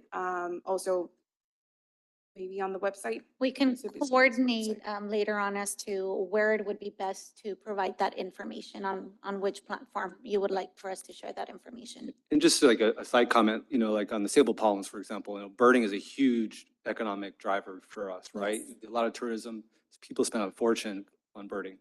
And, they're only getting 20,000 or whatever it was, right? And so it's just that kind of, we need to be real strategic on how we're spending this money. I mean, Charro Days, for example, also brings in a ton of residents, but we need to have data to be able to make sure that we're allocating these funds appropriately. That's just my point. On that same note, and I agree with the mayor on the birding, if I'm not mistaken, I think Sable Palm, don't they do like Airbnb out there at the Rab House? I'm not sure. They Yes. do Yes. to a small degree. Yeah, and I think we are still not tapping into being able to collect hotel occupancy tax from Airbnbs yet. I think it's time we start to explore that. Yes, we've already discussed that with staff, with all directors, when we talk about potential revenue. I think we had kind of talked about it in 2019. Timing is everything. So I've asked my staff, don't go too overboard, or, it's always like steps, right? And so I know we've tasked our staff to be able to look at that and come back to you and have a work session and see where you all like to go, because we are leaving those hot monies on the table. And those conversations have been made with other CVBs that are currently collecting Airbnb, hotel and tax funds. So we were working on it. It is a tedious process, but we will get there. Thank you. We want that money to give out that money as well. Very good. Okay. So for funding in fiscal year 2022, 2023, there was an allocation of 1,031,500 in hot funds that supported 13 organizations. Among them, 2 organizations received a one-time funding totaling in $158,500. The eligibility committee is currently not in favor of granting one-time funding this year. The concern is that if we maintain this practice, organizations may come to expect additional funding on an annual basis, depleting our reserves. It is crucial to maintain a healthy reserve similar to that of the city, particularly in preparation for unforeseen circumstances like COVID-19 or the opportunity to host a significant event that could bring substantial benefits. Looking ahead to fiscal year 2023-2024, we received 23 applications requesting a total of $3,077,600, surpassing the expected revenue of $1.9 million. The eligibility committee recommends distributing a total of $1,103,755 among the eligibility applicants. For the distribution of funds, I'm going to go through the process really quick. I know we had previously gone through it in our previous work session. So first is the creation of the HOT agreements for selected organizations. Then we have the one-on-one meeting with every organization for details on their agreements and any Q&As. Third, we send the agreement to the legal department for approval signature. After legal's approval signature, we send the agreement to the finance department for their approval signature. And after the finance approval, agreement must be sent to the city manager's office for their approval signature. Once agreements have been approved, they will be sent back to finance to release the funds. Do we have any further questions, any feedback? Yes. How much do we have in reserve? 820? I believe it's 800. In days? In days. Finance is coming. Lupe. Because I think 90 days. Balance, 200 anticipated fund balance at fiscal year end is $810,000 For them. for the fund. The anticipated fund balance would be $810,000. It's they- for reserve. So if there's, it's just like we have a fund balance on our general fund, we have fund balance. We do have personnel there, so we do have a fund balance in that fund as well. Just for unforeseen conditions. So they have 800,000 in their fund balance. All combined, the whole fund Okay. combined, yes. All right, thank you.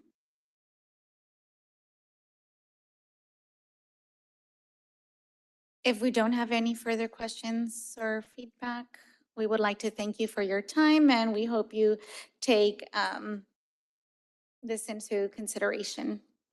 Thank you. Thank you. Thank you. Next item, we have consent agenda items.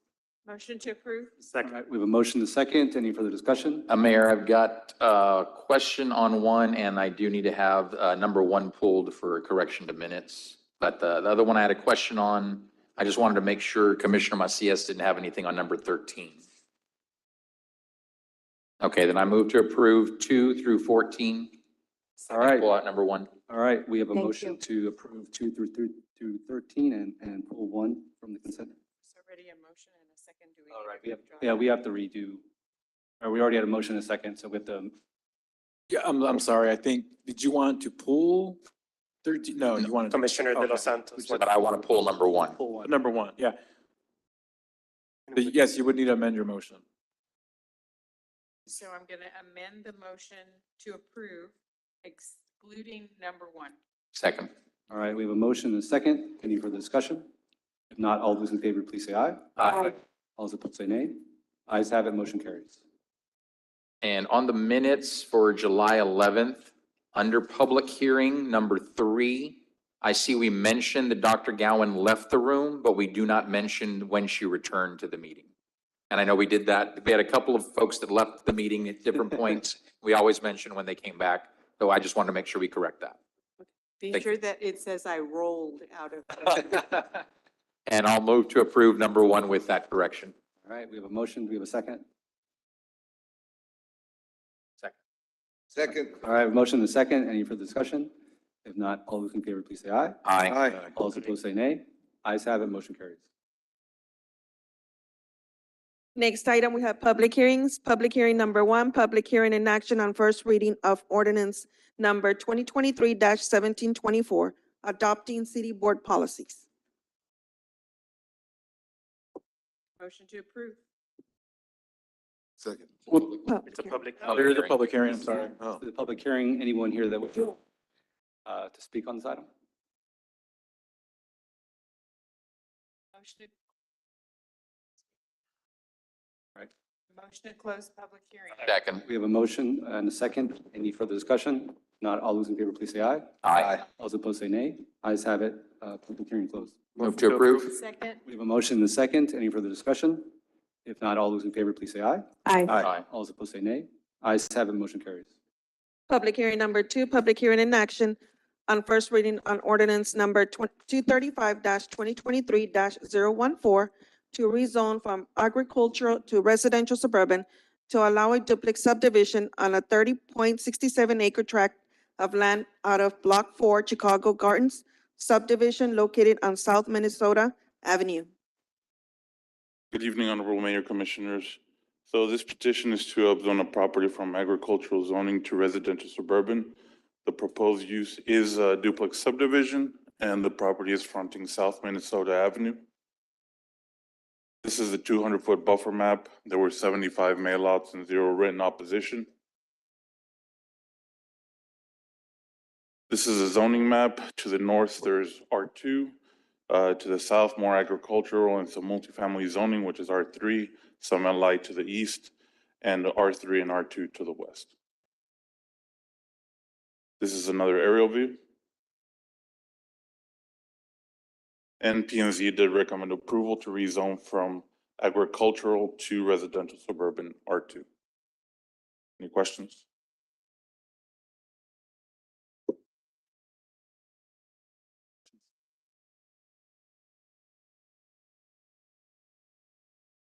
It's a public hearing.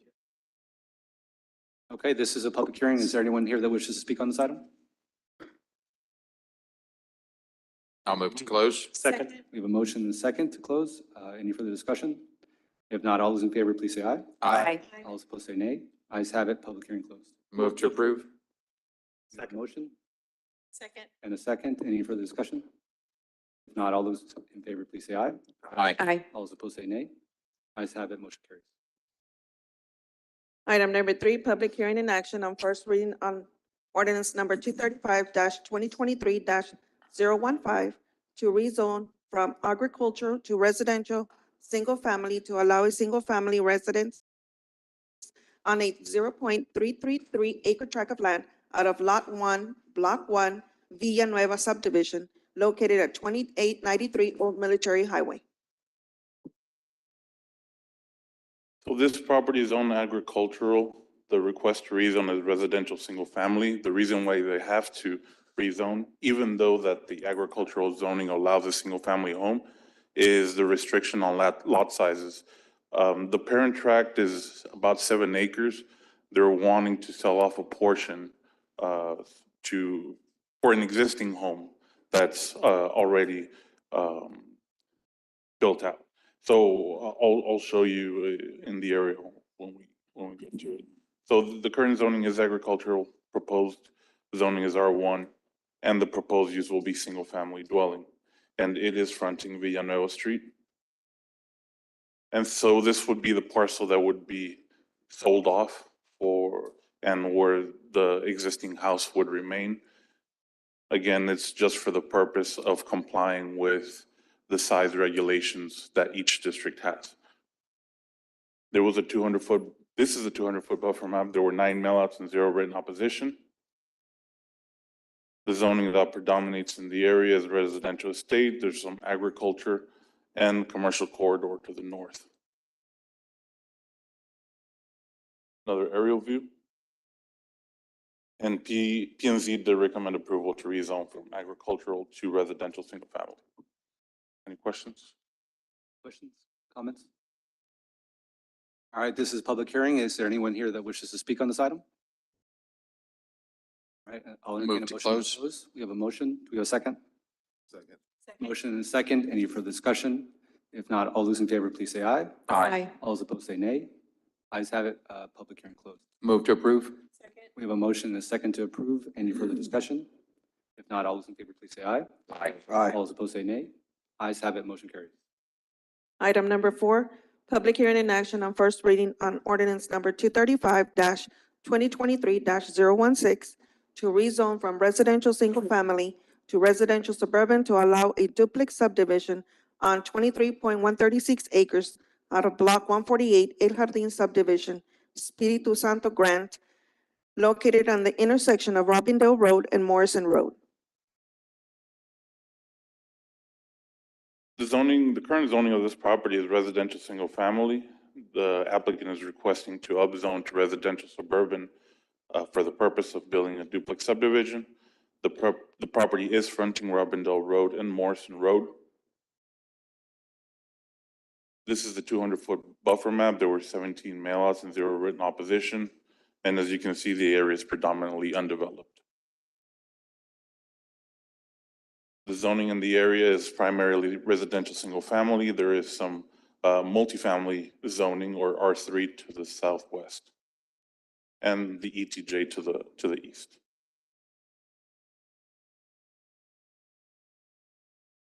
This is another aerial view. And P&Z did recommend approval to rezone from residential single family to residential suburban. Questions? All right, any questions? All right, this is a public hearing. Is there anyone here that wishes to speak on this item? All right, I entertain a motion to close. Move to public close. Second. We have a motion and a second to close. Any further discussion? If not, all those in favor, please say aye. Aye. Aye. All those opposed say nay. Ayes have it, public hearing is now closed. Move to approve. We have a motion to approve. Do we have a second? Second. We have a motion and a second. Any further discussion? Not all those in favor, please say aye. Aye. Aye. All those opposed say nay. Ayes have it, motion carries.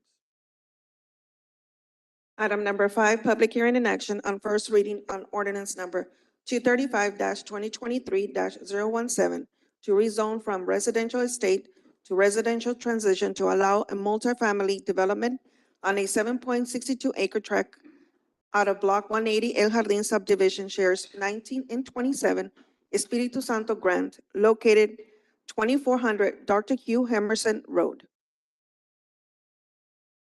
So the request is to upzone from residential estate to residential transition.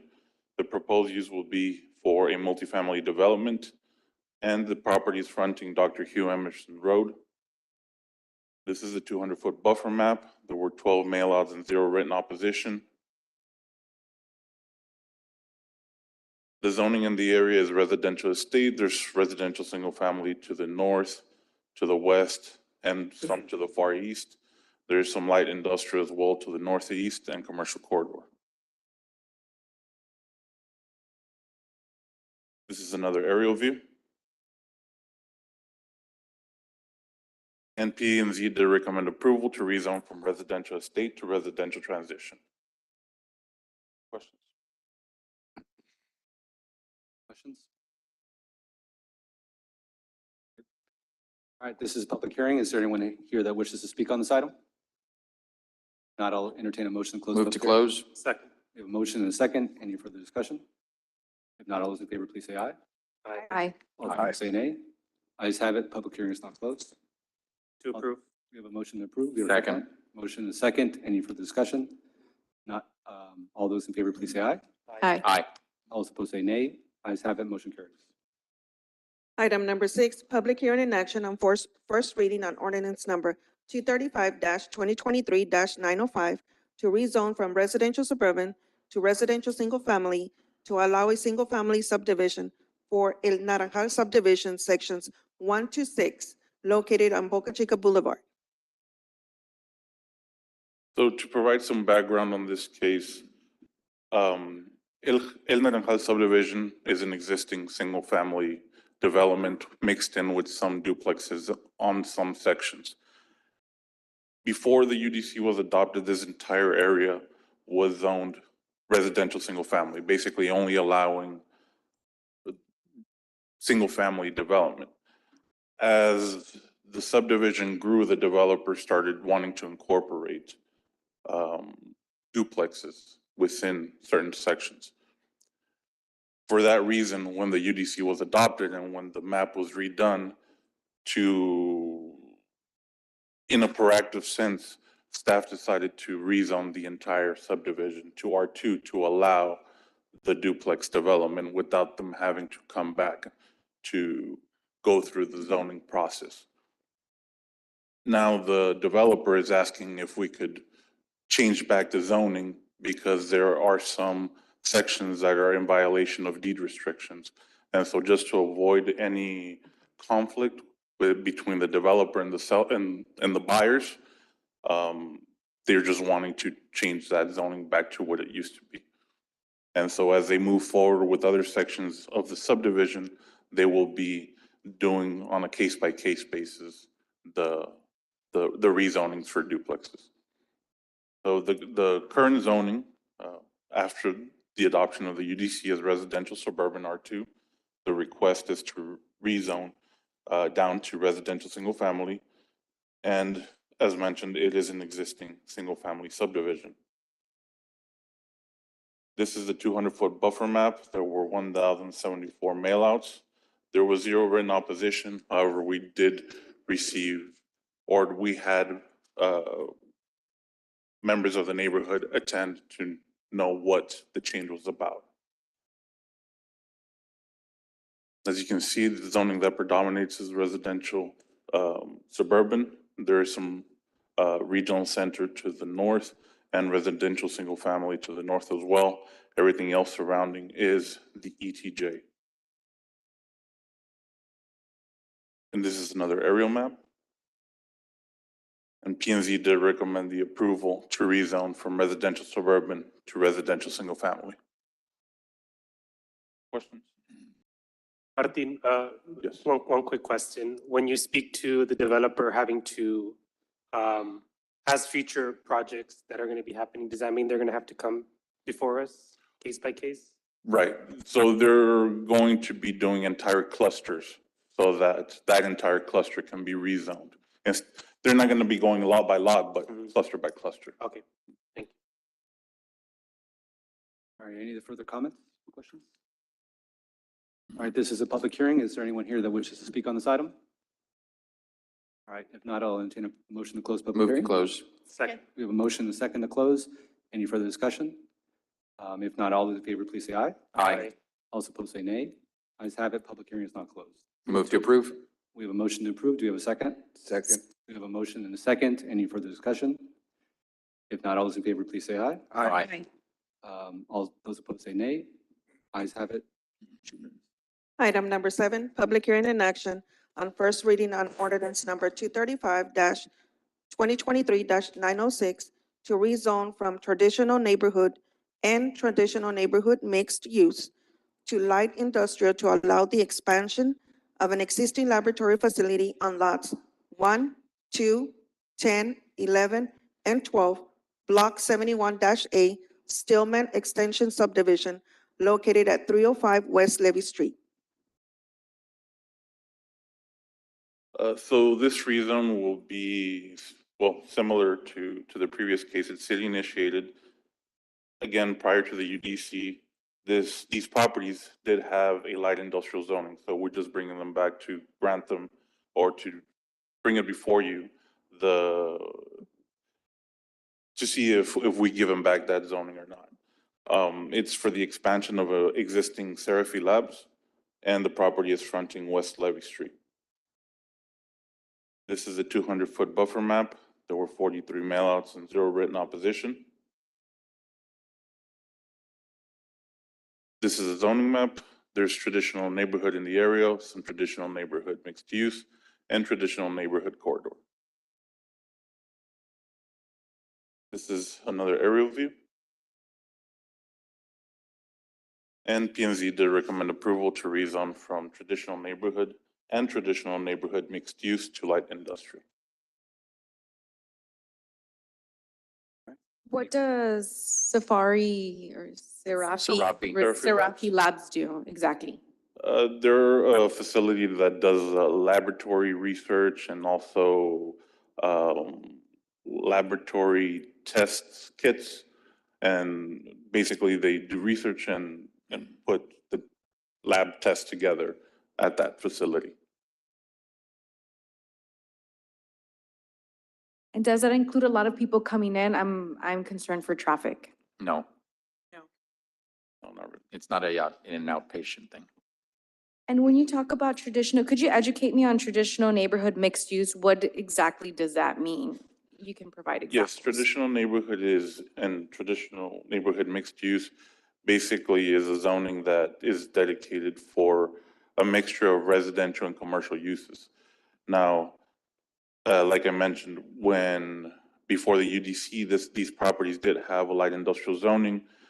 However, when we did the analysis of the neighborhood at the time that the UDC was adopted, we did see that the majority was residential uses or neighborhood-oriented commercial uses.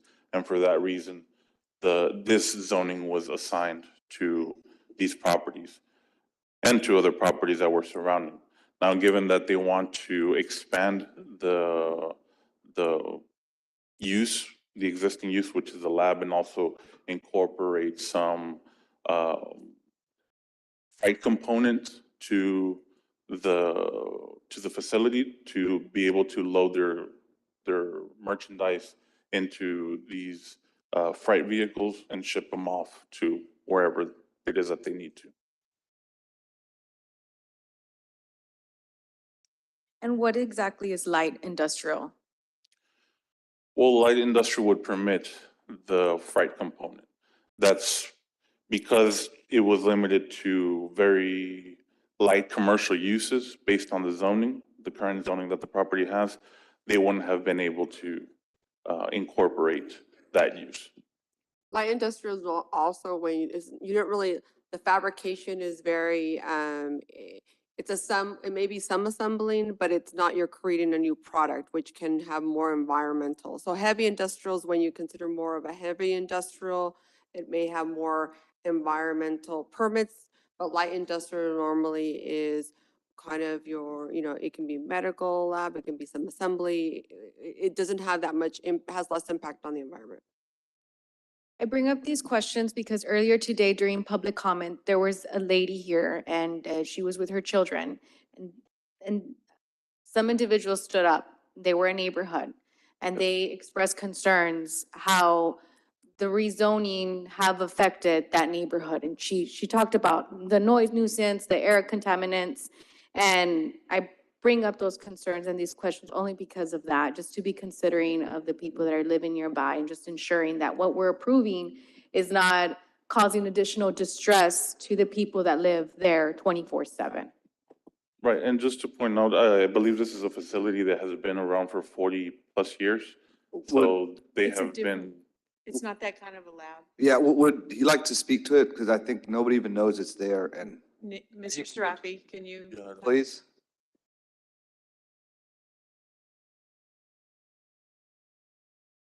Yeah, good evening. I'm Nick Sarafi, Mayor, Commissioners. I'm sorry, Mayor and Mr. Sarafi. Can I'm we sorry? open public comment or? Sure. At this time, I'd like to entertain a motion to. You don't need a motion. No motion. we're Declare it good. open. No, to open public comment. Yeah. I'm Nick Sarafi. I own a facility that has been there since the early 70s. And we've expanded over the years. We do kitting and distribution of test kits for medical laboratories throughout the United States and internationally. We service over 36,000 laboratories currently out of our facility. We ship close to 500,000 packages a year out of the small packages by FedEx and UPS. We have 3 visitors coming into our facility daily. It's the post office, UPS, and FedEx. So we don't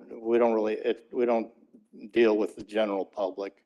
We do have a few customers here. Most of them are outside of the city. We don't do any true manufacturing there. We used to years ago, but we moved that to Austin because we have a manufacturing facility in Austin as well.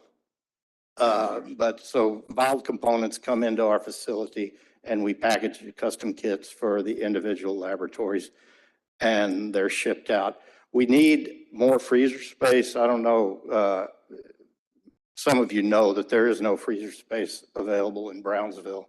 And that's what we intend to build at the facility just to maintain the cold chain that's required for these products. So we got about 50 employees. Some of this is going to be used for parking because they all have cars. And I'll take nothing is opened in our facility. So they're sealed vials that come in and they're put into different kits. And we don't use any chemicals. The only thing we've got is gas containers for our forklifts. So there's no danger to the public. Does that clarify? Does it have any questions? Yes, thank you so much for answering those questions. As I mentioned before, it's just, we want to be, at least I do want to know what I'm agreeing. No, I definitely understand. Most people don't know what we do. But because we don't service the general public. So if you had a medical laboratory, you'd receive our packages 3 or 4 times a year. But those are the only people that know what we do. Great, thank you. Thank you.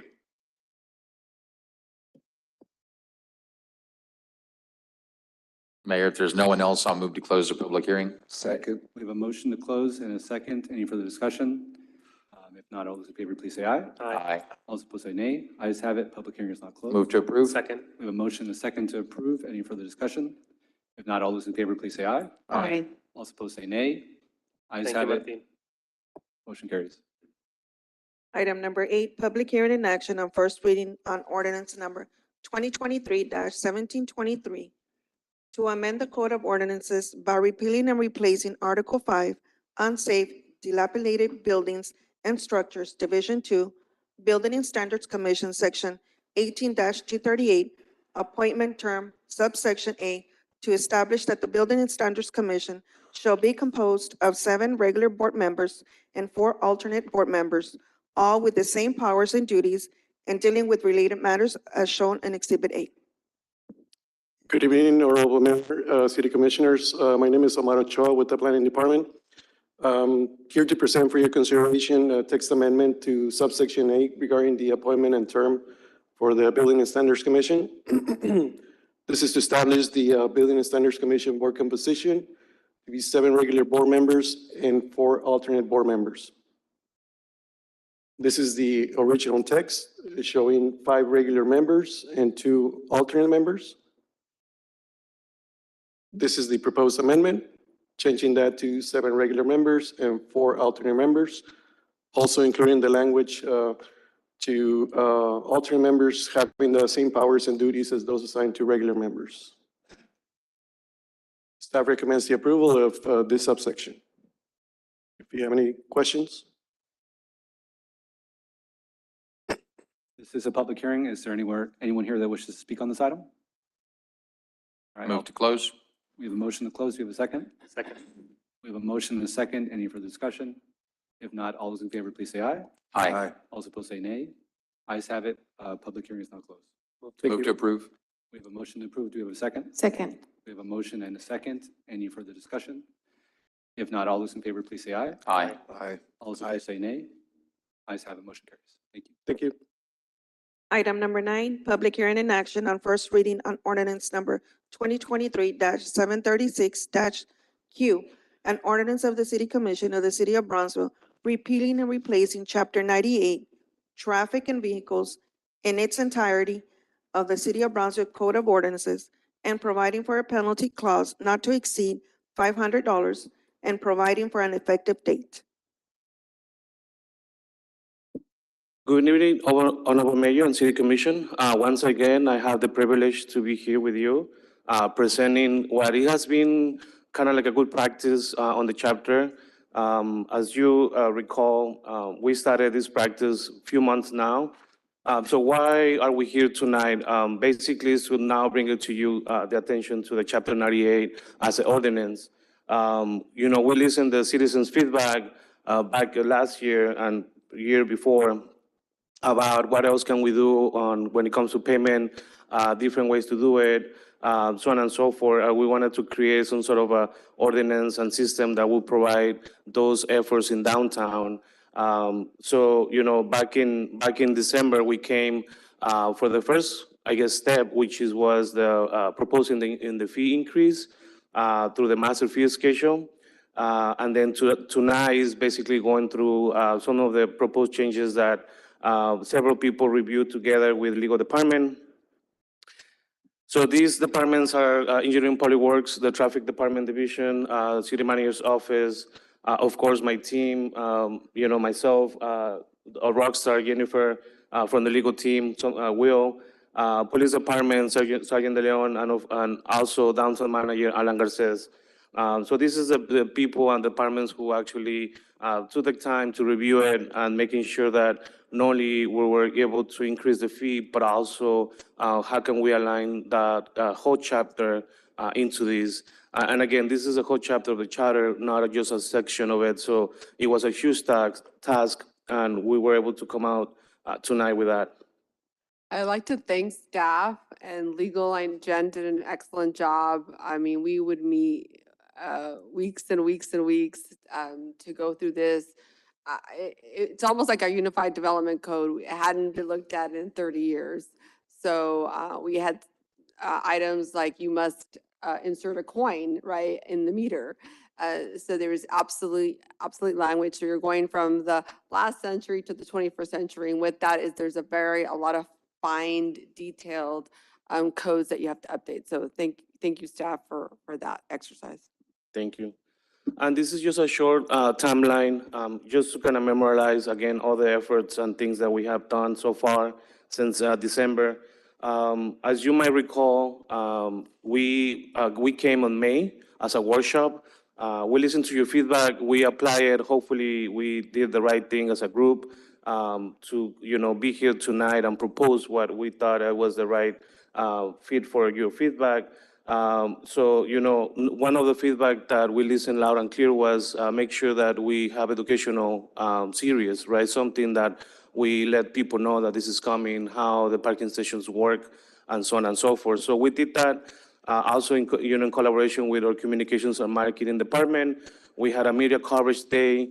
There were several news articles and whatnot. We also hosted at least 4 boots on the ground throughout downtown, and basically what it was between the traffic department staff, my staff, myself, downtown manager, PD, parking enforcement officers, we went outside and just talked to the citizens and teach them how to use it, and actually help us, right? We identified things that we were able to change. Like, for example, now you see the language right away in the first button when you press it on the screen.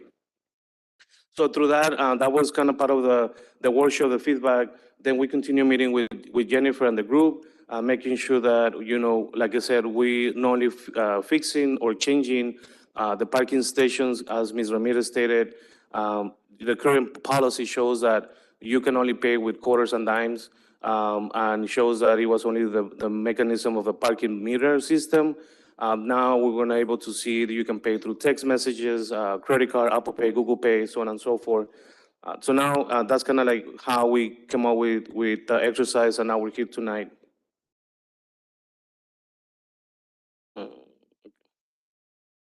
So I'm gonna just kind of cover major changes. Again, this is a chapter that has 7 articles and, about 500 pages or whatnot. So kudos to Jennifer that honestly, she took the time to read and provide red lines and making sure that we change the language that has never been touched since, at least 20 years or so. So one of the first changes that we're proposing, again, is to make sure that the language aligns with the parking stations. Now we're going to be able to have, card, cash. That was something that the citizens, the business community were asking, can we pay with bills instead of just coins? So we have that. We can pay by text. We can pay using the Flover app.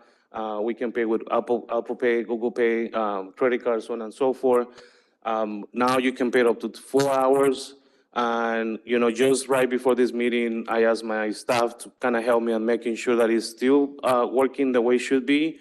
If you pay by text or you ask for your receipt to be sent to you back to your phone, you're getting a text message saying 15 minutes prior expiration time that you can pay more time if you will. Also, we have one parking station by street. We're planning on putting some signs. As you probably see now in downtown, we don't have more all parking meters anymore in downtown. We're making sure that we're removing those so we don't create any confusion. We are going to be also creating some signs on the streets that we don't have any parking station that will have, hopefully, and we're working with city manager's office, traffic, and also the company, because they do use that in other cities. When you don't have opportunity to buy more machines, you can buy a sign where it has a QR code and whatnot, and it can be digital sign. So we're working on that. Hopefully we can get a good proposal and continue making sure that that's the case. The other change is the fees. That was also, comments. I believe Commissioner Cardenas mentioned that there were some concerns about the fees. So we went back again and we make sure that whatever we're proposing was aligned and there was the right thing to propose. Instead of the 20, we went back to 10. We check other cities. And yes, I think the $10 fee, double it, is more aligned to what we have in other parking systems. We also use the index calculation back in 2002, which was the last time we increased it. To now, it should be around $9 if we include inflation. So I think $10 will be the proposed amount right now. We also remember on the workshop, you guys mentioned something about towing, that maybe that was a little bit too harsh for the community. So we're not including it. We're just leaving the wording language as it is right now. And also we're capping it. I believe the current language doesn't have any cap. You can keep accumulating fees and late fees and things like that. So now we're capping it to 60 and making sure that that happens. And again, the last time that, the city actually increased the fee was in January 1st, 2002, and it went from $3 to $5. Another of the changes is actually the fund, the parking system fund. Basically is to eliminate the cap. Right now it's really strange on how to use it, and even the it needs to be for everybody to use that, anything after that. We want to make sure that, as you recall, when we came on December proposing the fee, and I know Alan and other people attended the town hall, we were suggesting that the fee was supposed to, the plan is going to be back to the downtown, and it was for 2 officers overtime, the maintenance crew to continue the verification efforts, and money for special events. So now, with the help of Yen, we're proposing to make sure that the language is reflecting the new policy and making sure that we don't have any, cumbersome when it comes to the policy and what can we do with the fund or not. And again, it's still part of the fund, it's an enterprise fund, but now we have the language that will allow us to do so. The other one is. This is what the business owners really wanted to see. They wanted to see increased police presence in downtown. They wanted to see more beautification. A 3-person crew has already been hired. They're already working. So I think we listened to that and we ensured that this enterprise fund, the money goes back to the downtown, right? And so that is one of the reasons why our business community really supported the fees going up. Yes, thank you. Also, we're aligning traffic warrants. I know it was kind of in and out on the policy. Now, we check with our police department, and everything that they have right now is parking enforcement officers. So we're making the change and making sure that everything is related to that, either the bond and the positions and how they operate. So everything will be now parking enforcement officers. Another piece that, we're kind of changing, and again, when I came back in May, I mentioned that we already have a permit available in the ordinance, so we're just going to leave it the way it is, which is $60 for 2 parking permits up to 2 lots, as the current ordinance reads. The thing that we're working on, and I know Alan and Jennifer are finalizing that, is the application for it. And issuing the permits will be directly to the businesses or owner of the facility if you're renting a department and so on and so forth. So that will be kind of part of the process. But again, we find the section in the ordinance, and we believe that the language and the fee, kind of reads fine and aligns to what we have. And okay. And lastly, and one other major changes is the 15-minute parking sign in force. As you know, right now we have the loading and unloading zones in the corners. We want to make sure, again, because of the feedback that we got through Alan and you guys' feedback as well, we're going to be changing that and making sure that parking spot, it can be utilized for more, different things like delivery services. Also for if you want to do a quick business payment or whatnot, you can park on that zone without necessarily being like loading or loading. Also, we want to make sure that we finalize in the map so we can identify where can also be the one lot curbside that you also requested, and we're working on that. And that's kind of picture of what the sign is going to be worked on by the traffic department. This is going to be the new sign that is going to be proposed. And it will, again, it will be for 15 minutes on those locations. And the last major changes, again, is just a little language that Jennifer identified as, for example, traffic director. We don't have that department or position anymore. We update the definition section of it. We make sure that also align the commission parking spaces that we have right now outside. It was really cumbersome the way it was reading it. So all these kind of things, we also make sure that not only we make the changes on the sections, but throughout the chapter that those sections were also updated. So at this point, I'll entertain any questions that you might have. On the fee for the parking permit, that is for up to 2 lots? For this one? $60 for parking? Yeah, up to parking 2. permit? Okay, and how long is that parking permit for? A month. 1 month? Yes. So it's like paying $30 per space Correct. for a month. And again, that language was already in place. We just never had like the process of it. And the amount we did look at comparable cities. We didn't want to be too expensive or too low. We just wanted to be something that's reasonable. So staff did an excellent job of comparing other cities from McAllen to Corpus to San Antonio, and to make sure we were comparable.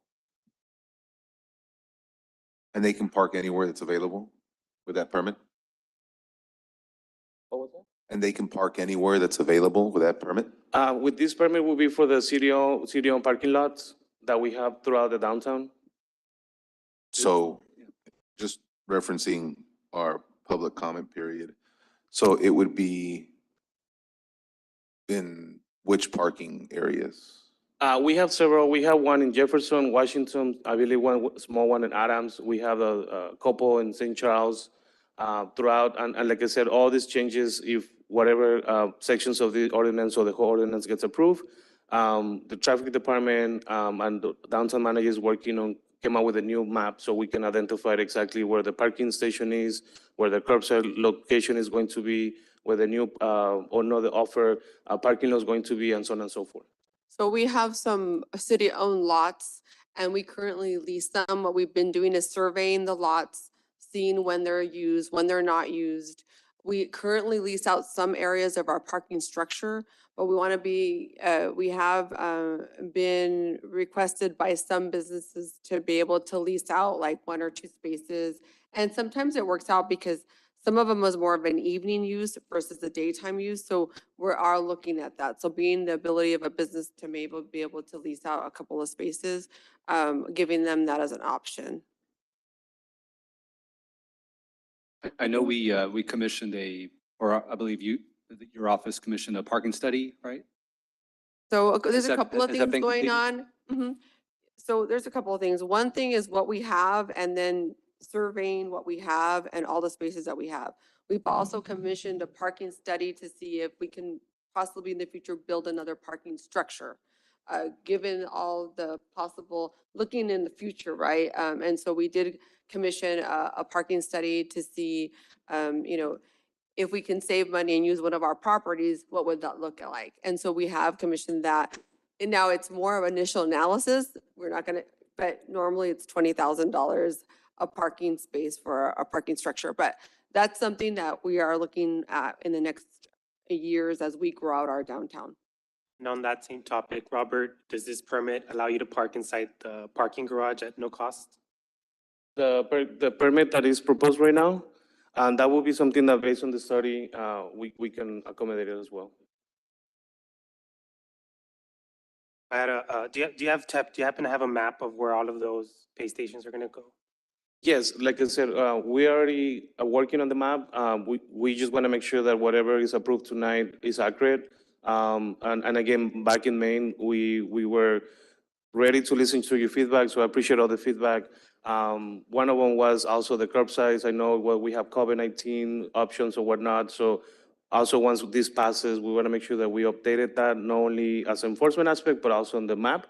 Once we have that, we make sure that you guys have a copy already. And I share this just for communication and for education purposes for the local businesses and the people. I know that it can be a little intimidating when it's a new machine, right? So it's us as a city also supporting the community and helping them better understand that we're going to be putting this forth. Yes, absolutely. And like I said, we have done 4 of those, what we call it boots on the ground, which is basically staff going around and making sure that they understand it. And to your point, we have seen a lot of, our neighbor community like Matamoros coming over, and they were having some difficulties on that. So we changed it to make sure that they can see idioma en español right away. So that was one of the changes that came out of the boots on the ground and making sure that continues. The other thing that we're just recently doing is the warning, phase. So Sergeant De Leon and his staff, it's a dual Roman effort. So basically, the reason why we're doing it is to continue the education aspect, but also telling them that it's coming, right? We're having this tonight, but also on the back end, making sure that we're ready when, you actually approve it, we can actually do, because we want to make sure that we issue that, digital citations, right? So the system actually works. You know, technology, right? They tell you it's gonna be great or whatnot, but there are glitches, along the way. So that's kind of why we started this kind of campaign. We started in July 24. If tonight gets approved, even by law, we need to provide public notice because the fees are increasing. But that was going to help us to make sure that we continue the educational aspect, but making sure that everything in the behind the scenes are worked on. Thank you, Robert. Yes, sir. Thank you. What are the benefits of having designated parking areas? The parking lots, Yes, through the permit. with the permit. Well, that you can have it, and instead of, going through the whole process of maybe paying every day, maybe you forget that you paid only 4 hours or whatnot, you have that as a designated aspect. Also, the company is ready to provide the module. There's a different module that the parking stations will do it. So the parking enforcement officers would never cite the people who are getting the permit. They will actually identify it as a monthly, either residential, commercial permit. So if I may just chime in a little bit, the parking lots are really reserved for business owners and or their employees, and they're normally bought by them. And like Roberto just said, by individuals who live in the downtown area, they can also buy a permit, and then they would also be allowed to park in those parking lots as a resident of the downtown area. And at any time, because it's through the month, so you don't have to be worried about enforcement times or whatnot. And they're limited to parking lot areas because if we allowed it to just park anywhere, then that would take away from public parking. So we're very careful. There's been a lot of data to see where we are. We're almost capped out of our parking garage at the B Metro a lot. But we've done about 4 months of surveys to see what's still available. So parking's always tricky, right? But we want to make it fair, and we also recognize the need of possible another structure. So I think that's another thing that B Metro is working on is like a circulator. So we are working on a project where we would have like a parking area near downtown, but on the edge, where then you can park there, and then you can have like a mini transit and go a circular to go around. So people, when they come to events, they don't necessarily have to park downtown. They can park on this parking lot on the edge, and then every 15 minutes have a circulator around downtown. That's another thing that we've been working with multimodal transportation on. Do you know how many businesses are owned downtown? That would be a good question, Alan. Alan, do you have that by any chance? I think we need to go back. There's a lot of Yeah, businesses. Because he's the one in contact with them, and we have several businesses now in downtown, which is a good sign. I'm asking for the reason of, is he gonna answer that? What was your question, Commissioner? How many businesses are owned downtown? We have over. Like where the meters are going to be, not whatever the grand downtown, So in the region where we currently install the parking stations? where these parking Yeah, we have about stations 100 are going to businesses. be. We have 100 businesses that were affected. There are on Levy, Washington. 100? Adams. Yeah, about. And in the city-owned parking lots, you have more than 200, plus you're gonna offer it to local residents as well to park there? You have more than 200 spaces? Well, we're not going to offer, I have to be careful with the number. We're going to come back to you with the data on that because there's some parking spaces where we have in City Plaza that we cannot reserve them because they have to be for the public when you come to municipal court, pull a permit. So we can't No, lease them all out. I'm asking for the purposes of like a business owner. I'm a business owner. If every business buys the 2 parking spots for $60. Yeah. Right? And I'm promised a spot somewhere. Yeah, you're Is not it going to be going to- promised a spot. It has to be like first come, first serve and some sort of But lottery system. it'll get capped at the whatever. Yes, sir. Yes. Because we can't lease out to the detriment of the public where they wouldn't be able to use parking or to the detriment of our employees. So it's a fine line. We wanted to offer some because the business community asked for it, but there's going to be a cap. And so that's why we're doing the parking study, the parking garage, because we understand there's more of a need. There is an existing private parking lot that was open, that's the HEB. If you go drive by there, there are cars being parked. I drove, I parked right there near there today. And so people are also using that lot. So you have a new privately owned lot that's opened up and is being used. Question, did you all ask the 100 businesses about this? Like the owners, the way you poll the planning and zoning does that for the, perimeter? So when the initial discussion of the parking stations initiated, staff, myself included, went door to door and informed the business owners of the new change. And that included the parking fee increase from 50 cents, 30 minutes to $1. And we also had town hall about the fee increase as well. And there was discussions about a possible parking pass because that's something that they saw beneficial. So you did poll them? Like if you were to, Did I pull? meaning, did you ask them, did you say, hey, we're going to make this change? If you're going to park, if you buy a parking permit, we're going to charge $60 for it. You're going to have to walk a couple of blocks and you might not be guaranteed a parking spot. Correct. So that was a discussion. A lot of the feedback, of course, nobody is a fan of fee increases, right? So that was a discussion there. But then on top of that parking pass discussion, there was a sentiment or agreement from majority of the business owners that if that was offered, they probably would do so. It's just that fee itself of $60 was something that they probably weren't a fan of.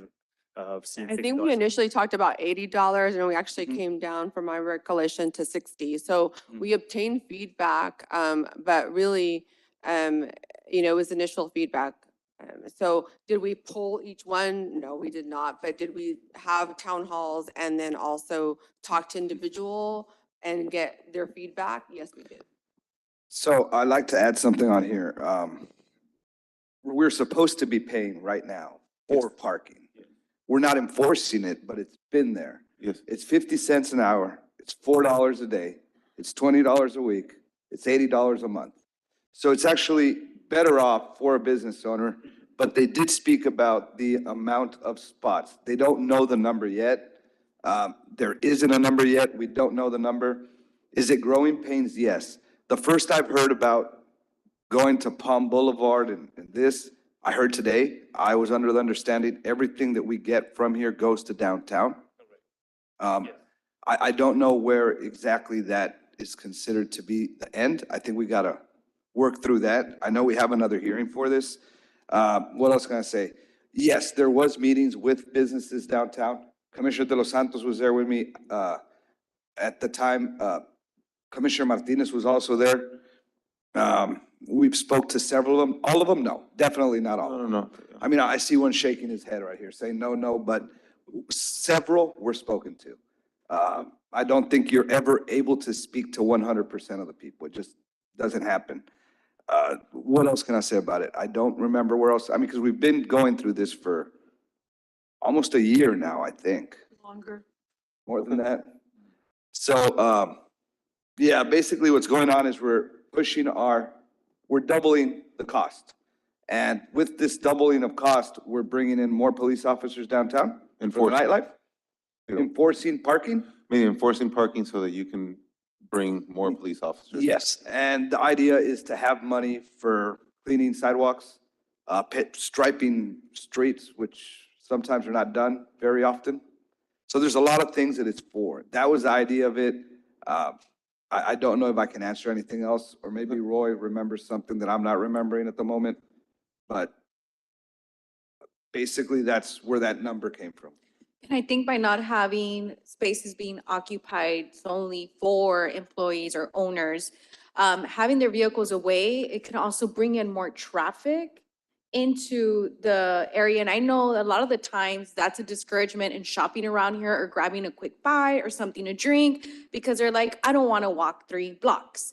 But hey, if there's a spot available where it's nearby, I'll park there and I'll grab it. But I know people that have driven away at the site because there's not immediate parking spot. So hopefully that can, I was asking in the question of benefits, so we can go ahead and add in, but definitely some things are overall saving money, and secondly, having more traffic for businesses and not being a discouragement. So yes, they're doing that 15-minute parking. That's the idea of it. They're trying to get rid of right now what it says curbside and make that a curbside for the block. Was that correct? Is it one per block? Correct, yes. Yes, and also, Commissioner, if I would add the loading and unloading, many of those, areas aren't really used. And so the fact that we're converting the loading and loading to 15-minute parking allows someone to just do daily business and come in and out. It's almost like a to-go thing, but I mean, we said, well, who's using the loading and unloading? Well, nobody really is if you drive by there. I So just- we're actually adding stuff. My only concern, I put myself as, I own a business. I was talked to at some point that I may be able to buy a permit, whatever. I'm upset, $60, $80, whatever. But maybe I wasn't told exactly that that parking permit is gonna be a 3-block walk from my business, where the loading and unloading will be turned into 15 minutes. So even if I owned a business and brought a bunch of boxes, I may not even find a loading and unloading zone near me. Okay, I'll go park and I'll get my staff to go to my car that's 3 blocks away. I go, there's 100 businesses that are potential to buy this permit. That parking lot is full of permitted cars. So now I go to an additional parking that's now 5 blocks away from where I have a business. And that parking lot might be full too. Yeah, so sir, we're, the way we're surveying the parking lots, we're not what do you say, overselling the lots. Okay.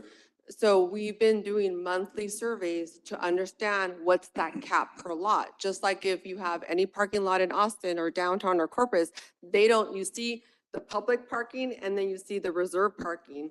So there's going to have to be a balance of that. And we have been balancing out. Some businesses that already have leased spaces at the parking garage want more, and we've told them no. And we told them no because you already have leased spaces. So we want to be able to have some sort of fair and equitable process. We still have to come up with that process.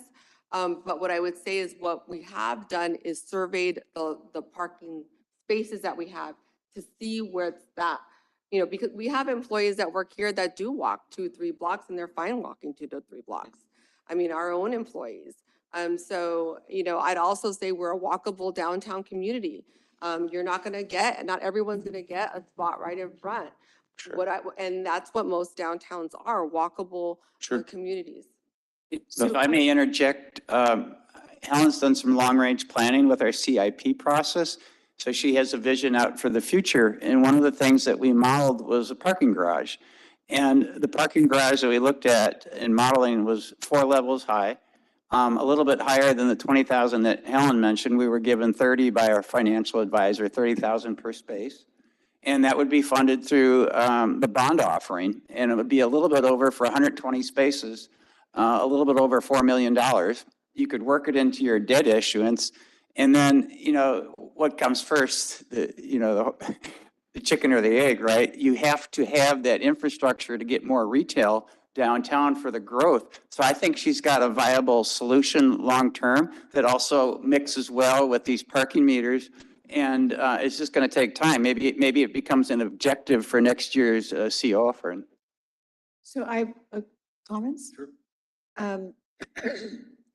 I think if we have, there's never going to be a time when there's enough parking for everyone all the time.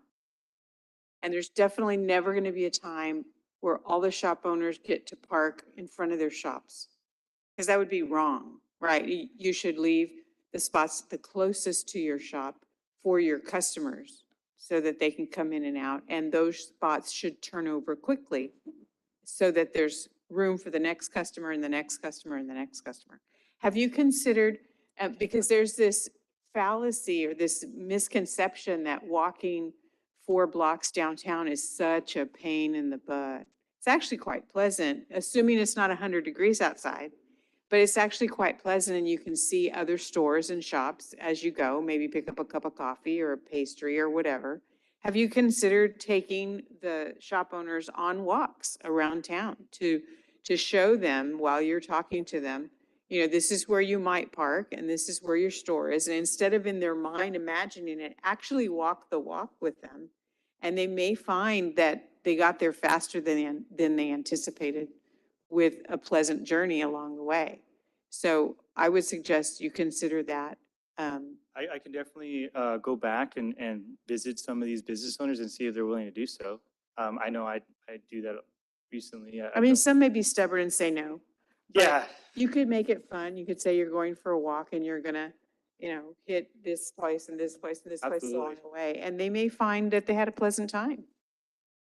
It could work. Yeah. Yeah, we can do something similar to the taco trail, but in downtown for business. So let's do the walk trail. So I agree with you. I do think that First Friday is a little bit like that. You start at Market Square and then you there venture out to the different restaurants or bars where they have live music. And that's kind of like that intent. You can congregate in one Yeah, but- square and then from there. First Friday is a festival. It's not daytime, 8 o'clock in the morning, walk to your shop. So I'm not saying that's not a good thing. I'm just asking you to consider Right. actual real-time walk with not everybody, with the folks that want to show them at 8 o'clock in the morning, this is what your walk would be like. At 3 o'clock in the afternoon, this is what your walk would be like. Correct. Yes. That's a good suggestion. Thank you. I just have a question. In terms of the long-range planning on a potential parking garage, have there been, have we looked at potential sites? Is that has that work been done or? I mean, can you talk about? We did get a parking study done with one of our firms, Megamorphosis. It looks like right now at this time, the best possible site selection for a multi-story garage would be along St. Charles, where we have our City Plaza parking lot and our Citizen parking lot as well. So converting that existing lot into a multi-story? Multi-level space, yeah.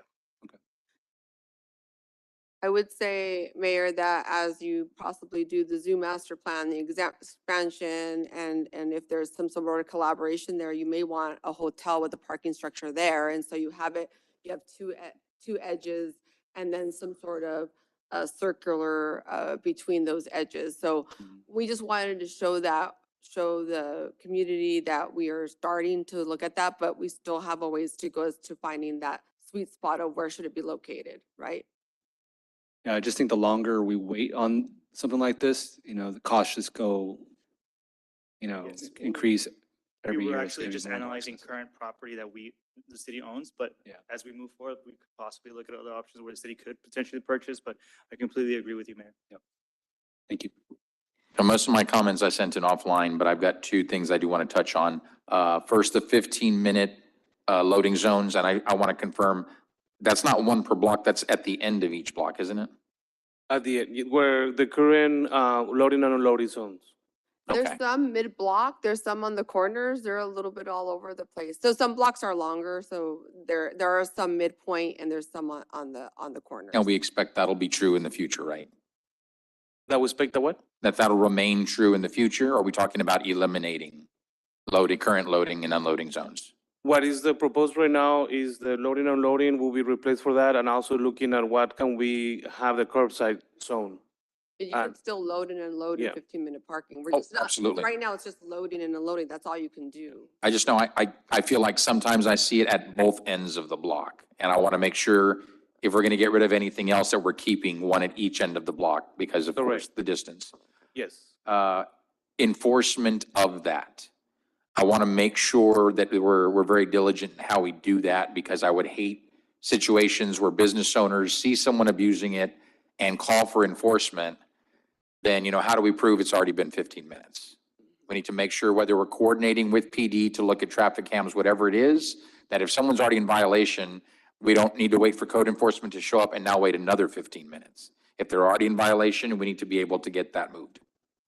Yes. Our Sergeant De Leon is here tonight also. What the discussion was is that through the cameras, also other parking enforcement officers, they have a cell phone now. So they can be able to capture a picture if that's the case or getting that complaint through them as well. I know in other practices, they call it the shock marking tires. We understand through legal, that's not a practice anymore. So we're gonna now depend on the technology, right? And making sure that when we get the complaint, we can log it and also make sure that the officers will do it. Another thing that we're doing for them then we'll have now 2 city cars so they can be more mobilized into the downtown area, making sure that we have that. In addition to it, right now, they don't have any ammunition, as he mentioned it. There's no any towing signs or whatnot. So hopefully having that, they'll allow the citizens, whoever is using it, making sure that you use it for the 15 minutes. Otherwise, you might probably face some enforcement. So legal's actually looking at the text on the signs to make sure that we're able to enforce it, right? So we're not printing anything until legal reviews it, but really this is the first step. But remember, we don't want towing.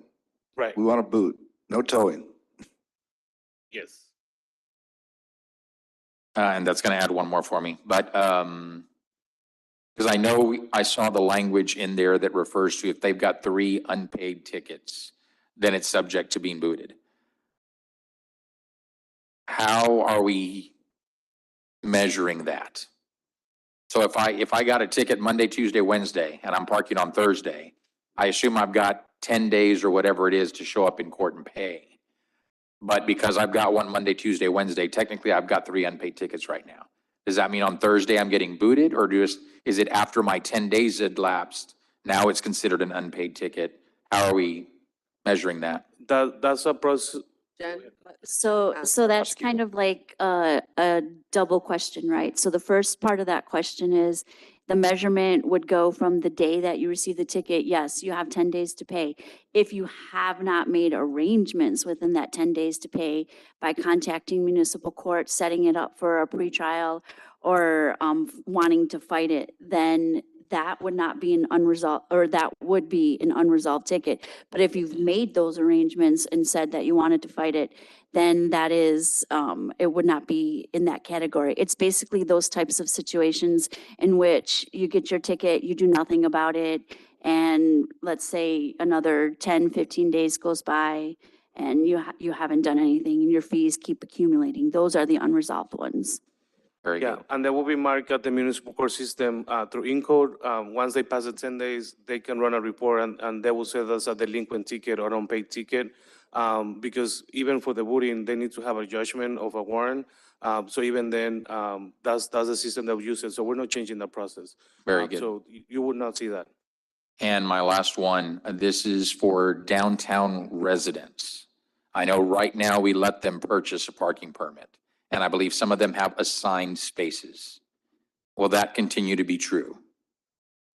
Yeah, I think the loft that we have right now has assigned spaces because it just happened to be at the rear of the building, right? So we were able to, it was our first.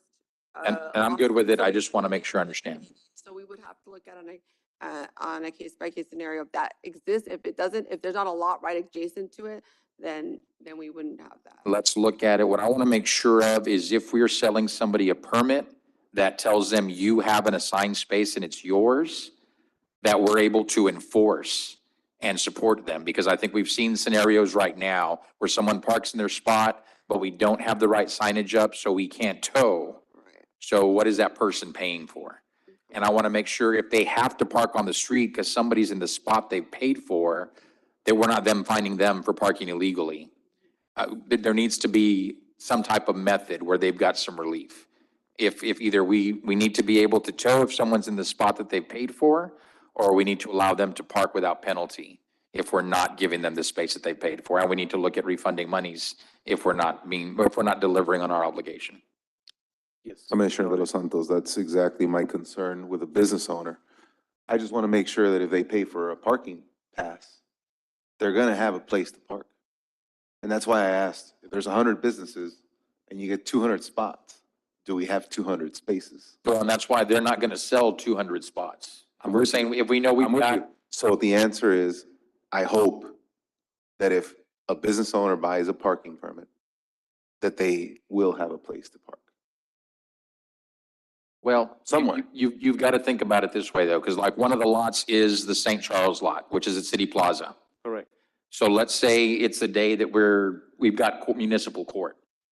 No And problem. if you have There's another 50 lot. people show up for municipal court. Fine, but there's another lot. I just want to avoid, I'm the business owner, I paid $60 and I don't have anywhere to park at all today. I So get what did I that. pay The the only way to $60? solve it is to minimize how many we sell. Correct. Yeah, And you said that- we're very And you guys careful. just said you will minimize it. So I just want to make sure Yes, sir. that if There's a you, cap. Yes, I get There you. has to be a cap. yes, and that's why fine we with put it the application process. That application process will limit it that. you know, I'm fine with it. Like, I just want to make sure the same way for the resident, for the business owner. Yes, sir. Thank you. Any other questions? Thank you, guys. All right, this is Thank the. you so much. Oh, last Thank you. comment. Yes, sir. Make sure the next time this comes back to us, this references exhibits. Those exhibits are not part of the packet yet, so let's make sure we have those exhibits the next time it comes back to us, or the next time the packet goes out, because I want to be able to look at those. Yeah, I have to see what exhibits are in there because you have to be careful. If they're part of an ordinance and then one little spot changes, you have to go back. So we have to, we were talking to legal about what exhibits should reference some other document, right? It's evolving. Our downtown is growing, it's evolving. It may change. If we have to go back and change the ordinance because we changed one spot, then that's not really being agile. Another thing is that seating area outside of Terrace, that was supposed to be moved from business to business. It hasn't happened. What are we doing with it? This has to do with We will come parking. up with a solution. sir. Thank you. Thank you. Thank you. I think this was a public hearing. All right, this is a public hearing. Is there anyone here that wishes to speak on this item?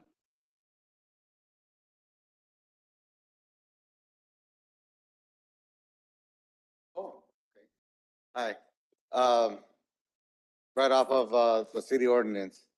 The city ordinance is not just the station. It's a whole list of things that's in there. We're speaking about one item, the money. Nobody cares about the $1 if you're gonna be there 1 hour. It's when you have multiple employees and business owners, like for instance, us.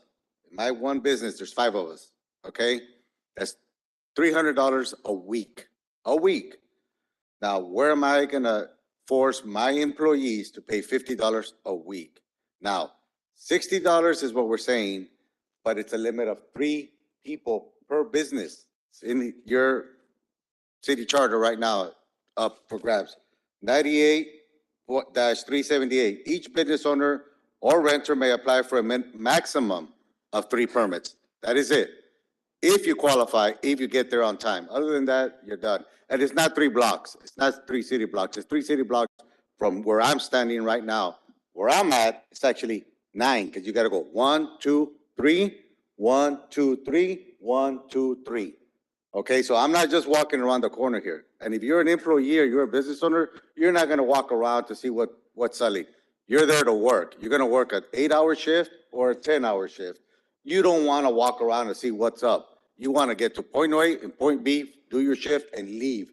Anybody here that's a business owner understands what I'm talking about.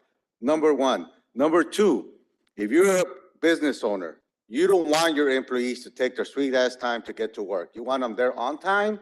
And if God forbid they forget something on the vehicle, what are you going to do? Take them all the way back or don't allow them to go get something from their vehicle? You're going to take 20, 30 minutes away. That's 30 minutes away from somebody doing business for you. You still got to pay them. God forbid they get into an accident between here and there. Okay, we have a lot of reasons why you want your parking available. If you're a business owner, you want your employees closer to you. Another thing, you're going to leave your vehicle way over there. What if it gets vandalized? There's nobody looking for your vehicle over there. There's very limited spacing. And you're right, the city plaza has city employees. They're going to get there early. They're going to take the best spots. Why? Because that's their job. They're going to want to get closer to their business. That's why the city plaza has parking for their staff closest to them. So if you're a business owner, you're going to entice your employee to come. They're not going to want to come if they're going to walk 6, 7 blocks. This is not Austin. Austin has a lot of parking. We're Brownsville. We're still the poorest city in the United States, almost 20 years in a row. Okay, and we're not talking about the stations. The stations are not everywhere either.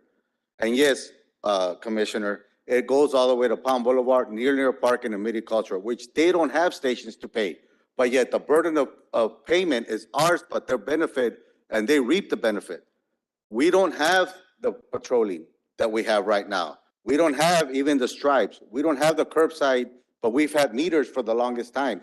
In the language, which is in the ordinance, it also says meters. We don't have meter, we have stations at 30 minutes. How is a police officer supposed to go and enforce something they can't verify? Okay, right now, one of the gentlemen texted me. He goes, "Hey, I'm trying to pay right now, and it says temporarily out of order, go to another station." So it's not fully functional. Okay, if you, in the ordinance, it says you have to call the police chief. That's who you gotta call if you have any problems with any parking anywhere. They're not gonna come. They're short-staffed, especially on weekends. Weekends on Friday nights, I come Saturday morning and I can't find a parking spot. Why? Because people start parking as a Friday night and they go across the border and they don't come back till Sunday. Because in the ordinance, it says that you have 72 hours to move that vehicle, 72 hours. So there's not just the station that we're talking about in this ordinance. There's a list of things, humongous list of things that doesn't benefit the business owner or a resident. You all have to revisit this item per item. Because if you already really want to revitalize downtown, this is not the way to go about it. You're not taking the business owners into consideration. You're not taking the residents into consideration. We're thinking that we're going to have a lot of parking for a lot of spaces.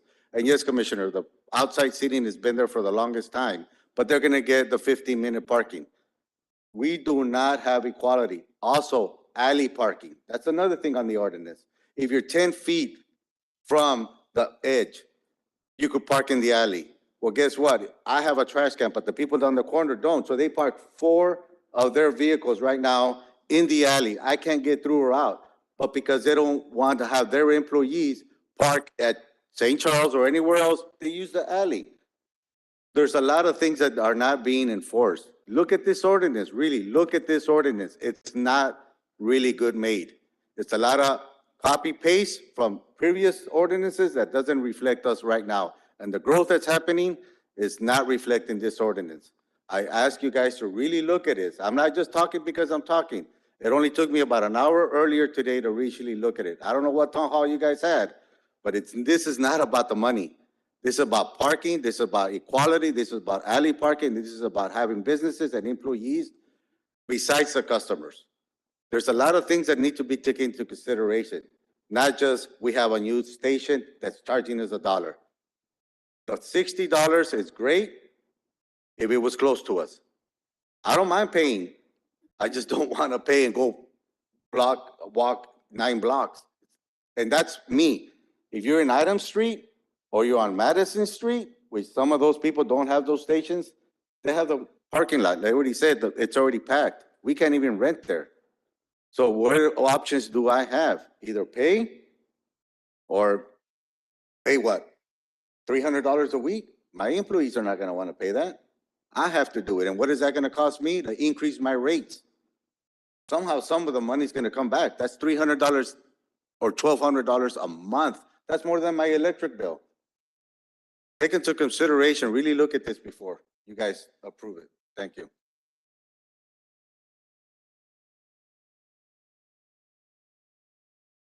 Mayor, if there's no one else, I'll move to close the public hearing. All right, we have a motion and a second to close public hearing. Any further discussion? If not, all those in favor, please say aye. Aye. All opposed, say nay. Nay.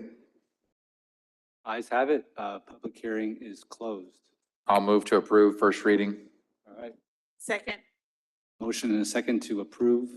Any further discussion? If not, all those in favor, please say aye. Aye. Aye. All those opposed, say nay. Nay. We have 1 nay, right? Ayes have it. Motion carries. Next item, we have items for individual consideration. Item number 1, approval on second and final reading on ordinance number 2022-235.102 to amend the Unified Development Code, Section 5.3, signs and dealing with related matters, as shown on Exhibit A. Good evening once again. I'm just going to be going through the presentation very quickly, highlighting on the points that have changed from the previous meeting until now.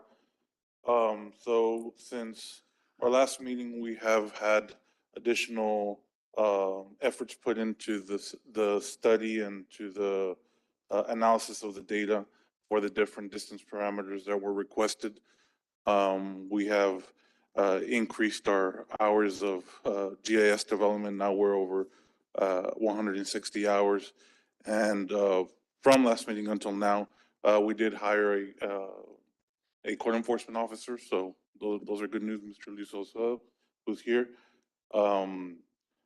We, like I said, I'll go over quickly through the presentation, but we, with this sign ordinance, are looking to establish the new framework for permissibility for the different types of signs in the city. And just as a refresher, there was an agreement between the city of Brownsville and Lamar Sign Company back in November 21st of 2008. The ordinance was adopted in lieu of, or I'm sorry, not in lieu, but as a result of that agreement. And the implementation began in 2009. Now, with this ordinance, the proposal was to remove the 3-for-1 rule and to establish permissibility within the agriculture, traditional neighborhood, commercial corridor, regional center, and industrial districts. The minimum area of the signs would be 32 square feet and the maximum area would be 700 square feet with the maximum elevation of 75 feet.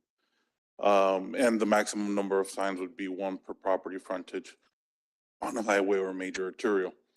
The original proposed spacing was 1 for the smaller billboards, which would be your personal and your junior poster, and 2 miles for the larger billboards, which would be the typical larger structures around 600 plus square feet. And so going back to the sign inventory that we did originally, billboards within the city are 110. Pylon signs are 1,090, and the total number of signage along major thoroughfares, both billboard and pylon, is 1,200 signs. And so we'll present to you the interactive map that we have.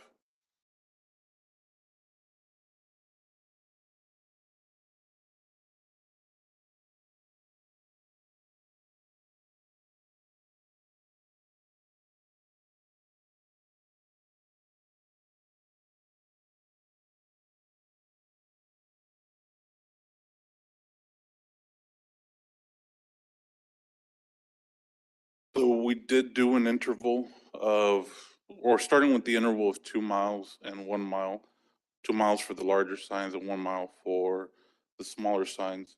We did come up with a total of 58 signs for the large billboard signs. So just to be specific, for example, on Military Highway, there would be up to 10 opportunities. Then we have FM 511 with 8 opportunities. Paredes Line Road with 7 opportunities. Alton Glore Boulevard 6, and so forth, going through the different major arterials that exist throughout the city. Now, excuse me, for the smaller signs at 1 mile, we have the expressway count at 32. Let me turn off.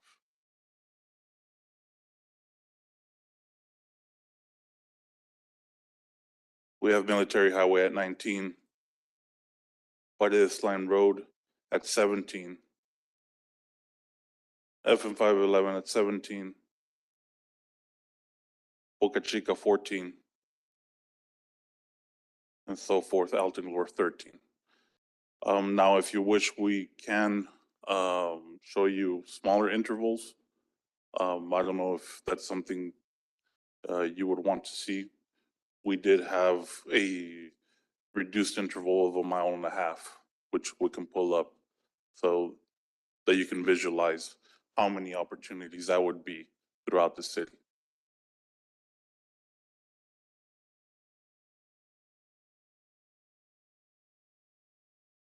And that's telling us how many new signs could go up at those intervals? Yes.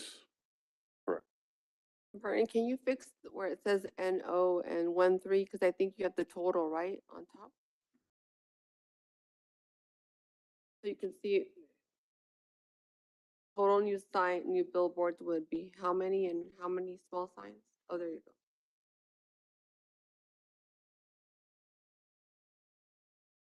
So at 2 miles, the total number of opportunities for larger billboard signs would be 58. At 1 mile for the smaller signs would be 175. Which thoroughfare? That's the total. We can be specific on the thoroughfare. For example, on the expressway for, as I mentioned, for smaller signs, it would be opportunities for 32 signs on the expressway for at a 1 mile interval. Now, for the larger signs, it would be 10 on the expressway. I'm sorry, that's on military.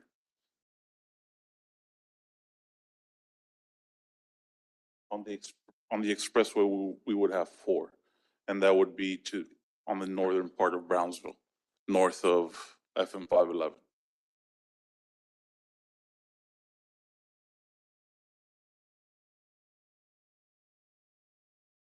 Now, we can reduce the parameter to 1.5 miles.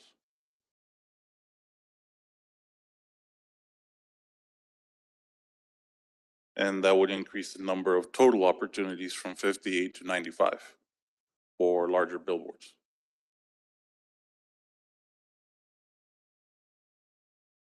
Looking specifically at the expressway, that would be 9 opportunities.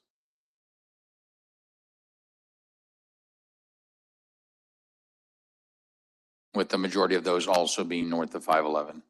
Yes, yes. Since there is a large density south of that thoroughfare.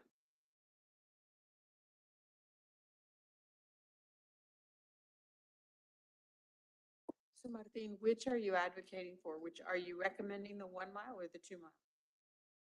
Well, staff is remaining neutral. We're basically seeking the guidance of the commission to see what would best suit. Which one's in keeping with UDC? Excuse me? Which one's in keeping with the UDC? Well, the UDC currently doesn't allow them, so Neither. it would just opening the opportunity to billboards. What about smaller intervals? Right now, you've shown us, what, 2 miles and 1.5? Right. We could reduce it even more to 1 mile.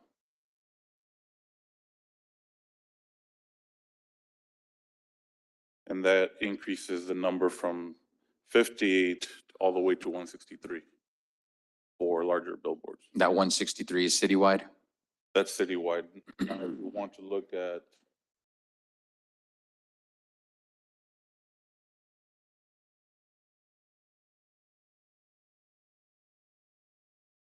the expressway, for example, it would be 17.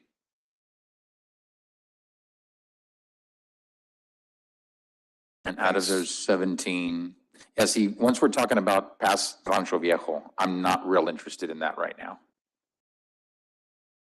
Yeah, there's going to be quite a bit of conflict with distances. Anything south of FM 511 because of the current density that exists.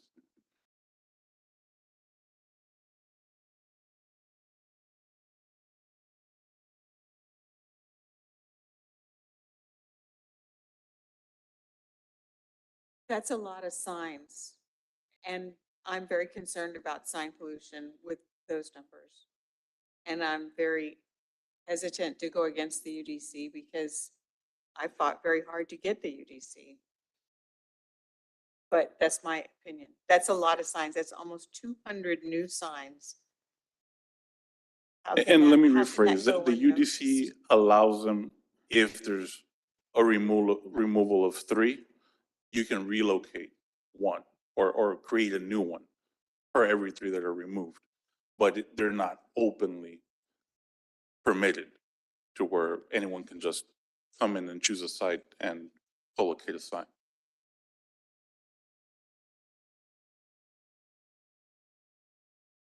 And let's keep in mind how often, and today we've seen it, where we're back here rezoning something or changing something because the UDC got it wrong.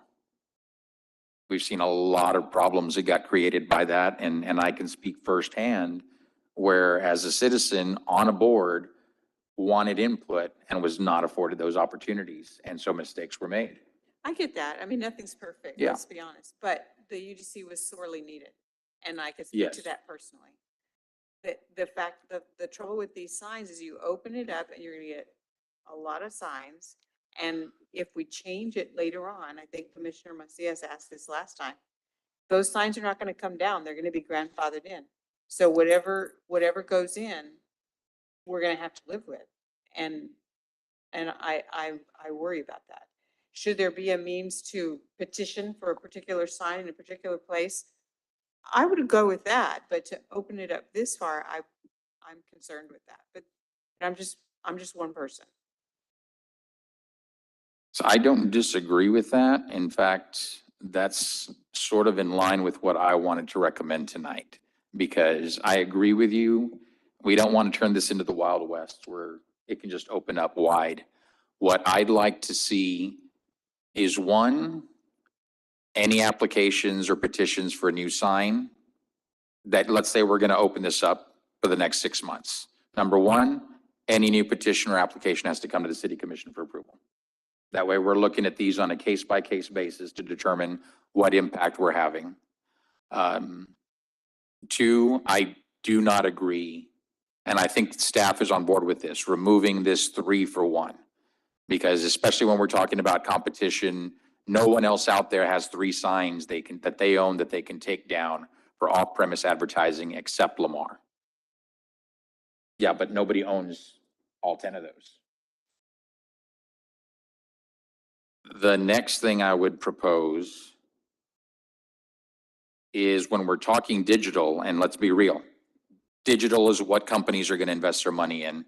And even the advertiser likes that, because you can tweak the ad, you can make changes. You buy the space and you can update as seasons change, months change, whatever it is, campaigns change. So digital, I think, has to be allowed for. But I think also something we've seen that's starting to happen in the industry is, with digital signs, especially new digital signs, a certain number of those impressions should be reserved for the city for public service announcements. Whether it's road closures, whether it's an emergency, whether it's just a public announcement on things happening in Brownsville. I think we require that for any new digital billboards. And I think the standard is pretty much 1,000 hours a year is what's allocated for a public service announcement. You like that one? I do like what you said about the digital signs. I do think that's in public service. I think that would be great. I think back to COVID times. I wish we had had that many billboards to to announce Yes. things during COVID. I do think there should be some process for someone to petition for a sign. I don't agree that it should come on a case-by-case basis to the commission, because I don't think the permission for one sign or another should be politicized by bringing it to the commission. And I think there should be some guidelines for accepting that application and processing it, so that it doesn't depend on who got elected this term and how many votes that sign holder can capture. So those are, I do agree with a lot of what you said, but someone else can have opinions too. Oh, no, it's always, yeah, I just think it's hard to find what's the magic number that will allow competition, but again, not say, oh, we didn't mean for this to mean 300 new signs, but we missed something. And that's why I think the review is important. I mean, it would still be staff coming forth with the recommendation, just like they do today on anything we do.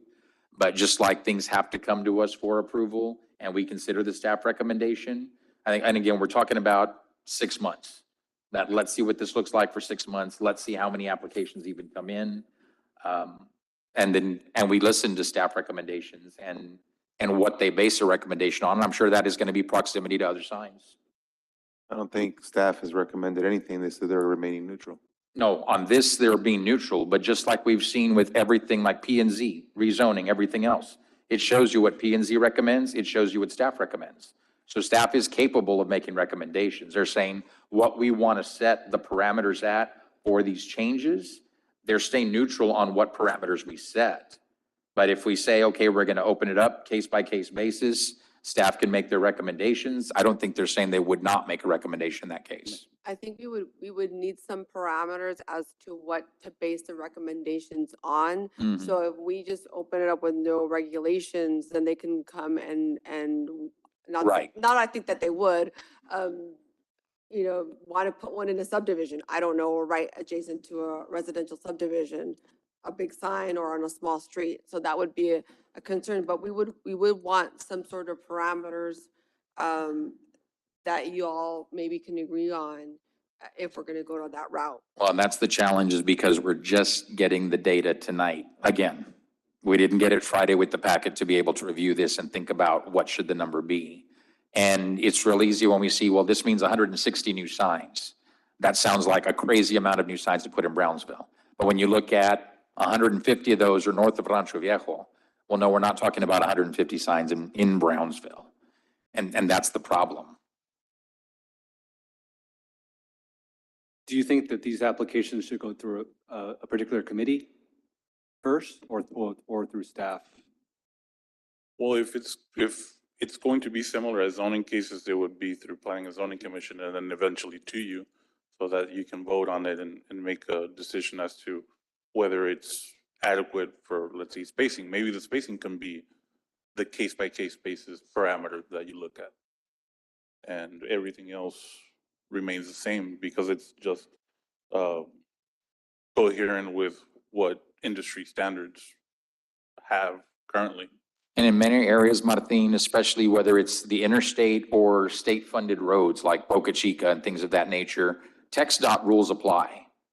Right. So there's already radius requirements set by the Texas Department of Transportation that's going to govern a lot of that.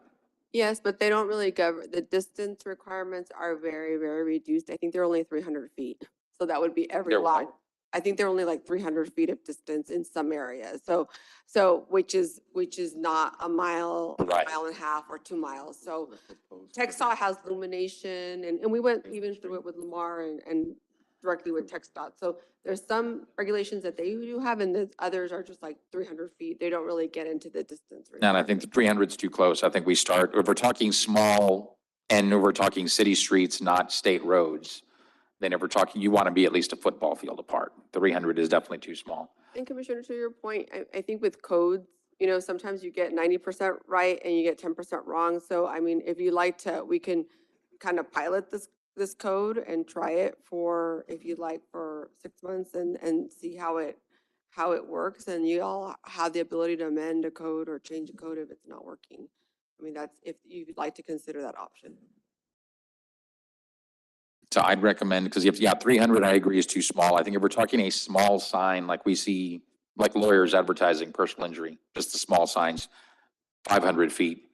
And then if we're talking 1,000 feet for the larger things, I think in TxDOT case with radius on those streets, it's like 1,500 feet minimum. And I know they even have height requirements on those thoroughfares as well, where I think it's 60 feet for TxDOT.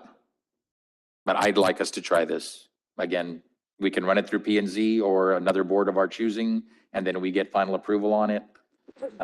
So the motion would be that we pass this with the provision of developing a application process for exceptions? Is that what you're saying? Yes, the application process, which would allow for applications for new signs. So we Again, stay away from automatically approving hundreds of signs. correct.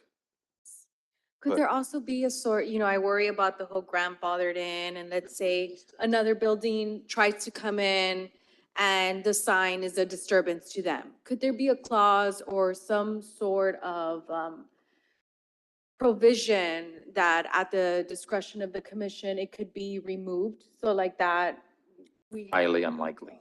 no? If it came to the commission and the commission approved it, it's highly unlikely we'd have authority to remove it unless there's some extreme situation. I think that's the 3-to-1 thing. That was trying to, the 3-to-1 or the 2-to-1. The spirit of that was that you would find older non-conforming signs, remove those, and for that, you would be able to put a new sign Mm-hmm. that necessarily didn't have to meet code, right? And that was kind of like the carrot, right? That's the incentive that Lamar had. You didn't go to the last slide. If you Right. go to the last slide, Lamar talks about, or it could be any company that talks about if there's certain areas that the city wants to see signs removed, like in downtown, if there's older billboards that we like to see it removed along scenic corridors, we can tell certain companies, remove, this is the priority areas because of beautification, remove those signs. And as a carrot, you get like a bigger billboard that doesn't necessarily have to meet code. That's another way to do it where you maybe can beautify a corridor, take down 2 or 3 signs and then reward them of putting it in an area that doesn't meet sign distances. And that can go to you too, that cap and replace. No, and I like the idea of creating zones, for lack of a better term, to say, these are corridors we don't want to see a lot more in, and these are corridors we'd like to see it thin out some. It's like a scenic city corridor. So Right. there's like even a scenic city designation where you're like, this is a corridor we want to clean up, and this is a corridor that signs are okay. So you're kind of identifying those main corridors that you don't want to see signage and the ones that you're. And I think also we'd want, like downtown, we wouldn't want to see a big pylon sign downtown, but there might be something that would be conducive to downtown Market Square. That might be nice for that, especially if it's digital. Or there's existing old signs on certain corridors downtown that you would like removed, and so you want to kind of target that area, remove the billboards there, but give them a nicer billboard maybe near the highway that makes sense for them. No, and I like the idea of there being an incentive for, like, if Lamar has an inventory that they're willing to remove in order to open up opportunities for them for growth. I think that's a great thing, but I don't think, we don't want something where the only way to put up a sign is to remove 3, because then that bars competition, and we don't want to do that.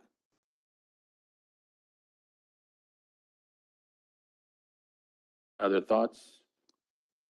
When we say approve this, what is the actual proposal? So the proposal would be 500 feet for small signs, 1,000 for large, and then again, if text dot rules apply to that area, text rules rule. They override us, they supersede us. If it's digital, 1,000 hours per year for public service announcements for the city. And then each application has to go through approval, pre-approval, and then recommendation to the commission for final approval. So, right now, We didn't Large. see anything, right? Huh? 1,000 feet. Yeah. We didn't see anything for Right. 1,000 feet. No. So that'd be a lot more than what we have right now yeah, on like your. we just went from 2 mile to 1.5 miles to a mile, and we're gonna propose. But remember, those numbers are north of Rancho Viejo. I get you, I'm saying the proposal's to go from 2 mile, 1.5 mile, 1 mile to 1,000 feet. Right. Because again, the numbers we saw at 1 mile and 2 miles, the bulk of them are past Rancho Viejo. All right. That's in an area where the expressway is not even lit up right now. Do you mind putting that back up, please? And put it at the lowest distance you have. Please. Now, I do think that we can go smaller or shorter distance, like on the expressway, but I would not like to see that on other streets.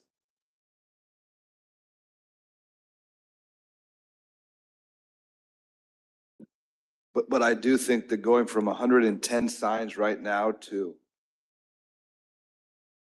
160, are those new signs or is that total? So the lowest distance parameter that we have is 1 mile. It's So 163 new signs. it's And currently, there are how many large signs in the city of Brownsville? 110? 110. So at 1 mile, we would more than double the large signs in the Wait. city of Brownsville. 110 large or 110 total off premise? 110 total. Right. Yeah, 110 it's not total. 110 large. Yes, It's it- 110 off premise advertising. It's more. You're still doubling it. You're right. You're doubling. It's more than double. More than It'd be triple almost, because it's 110, and if we add those two, it's 338. Triple the 100 signs of Brownsville. Right, it would be. 163 at plus 1 mile. 175. At 1,000 meters, we would, Close to 350, 1,000 feet, sorry, close to 350, 350 signs. right. Now, I see some of these would go on 550. Does text dot allow billboards right now on the toll road? It's my understanding they don't. I believe they don't. Okay, so these numbers, Tina, these numbers are not accurate either. Because this is showing signs could go in thoroughfares where TxDOT prohibits those right now.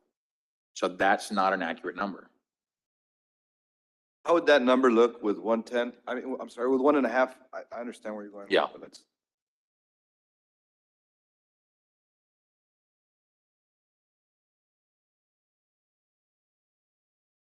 Someone's talking.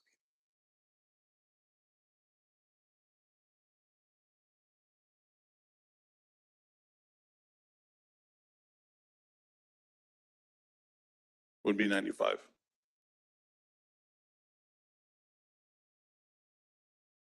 And the expressway would have 32 of those new small signs? Is that right? Well, that's at a parameter of 1 mile. If we could reduce it to half a mile for the smaller signs. No, I mean, I think 32, I mean, 100 and, or what is it? 32 is a ton of signs. Now, are you allowed to have your business sign plus a small sign on the same lot? Right, we're just looking at off-premise signs. So yes. So yes, you're allowed to do it. Right. So we Yeah, could also Like the limit bowling that. alley. Has that right now. And you can have two if your lot's long enough? Well, there are two different types of signs. The on-premise sign would be one, and the off-premise sign would be a separate one, independent from each other. So you would be able to have both at the same time. So Morrison is a Pablo Castell, the new digital, the triangle sign that you have, and then it has its own bowling alley sign. So one's an off-premise sign, one's an on-premise sign. I think what we're looking for here is kind of parameters to kind of guide staff. And what kind of gives me a bit more peace of mind is that there's a filter. We're not going to allow for this just to run wild and applications to go through. If we can have a filter mechanism to test it out, see what the numbers are and base ourselves from there, because I feel like we're kind of trying to figure out around a number, but we can't get there yet.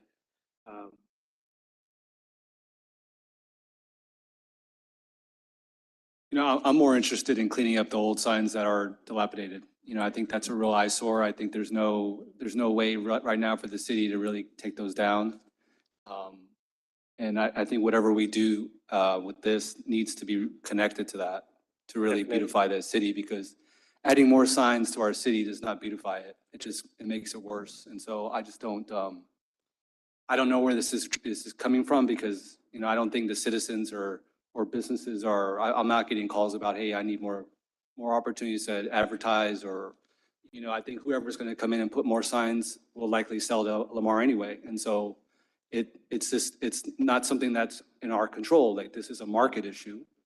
And we shouldn't, I mean, I don't know if that's the city's role to really go out and play, you know, and get involved in that, right? And so, but I'm all for beautifying the city. So I think whatever this motion needs to be connected to beautifying our city at the end of the day. And Mayor, I need to point out, one, you're absolutely seeing it every day.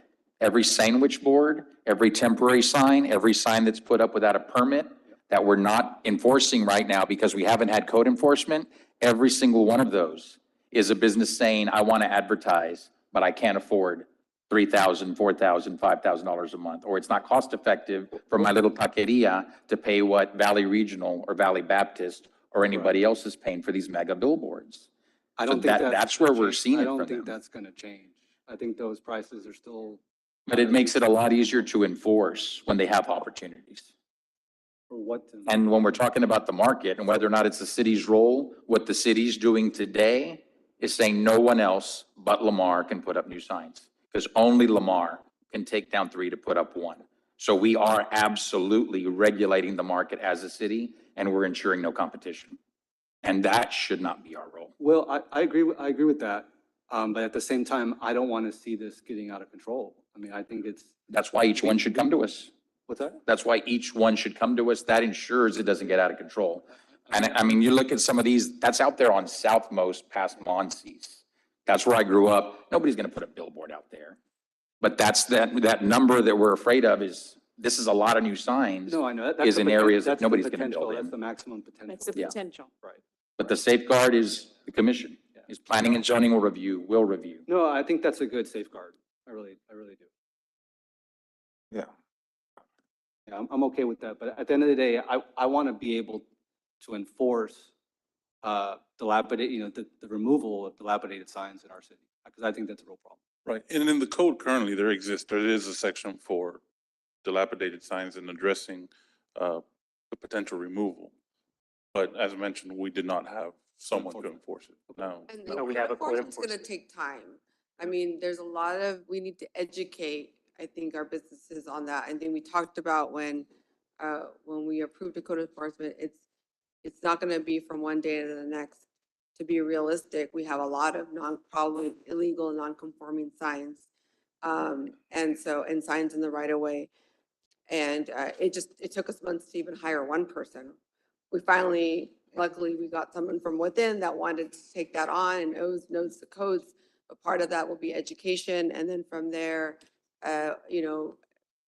removal, right? And there's a whole process there's a process that goes with that. But at least we're starting and we have that person, and we'll just have to grow that department with time, but it will take time to get certain corridors cleaned up.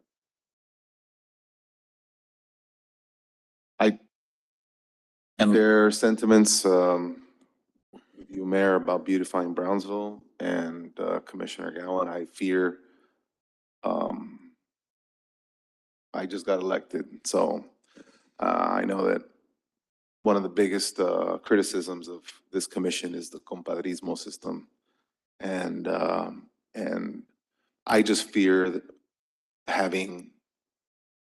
I just share your sentiments of having this, who has the votes to put up signs, and it coming to the commission for that, and opening it to a very small distance where that could happen almost anywhere in the city.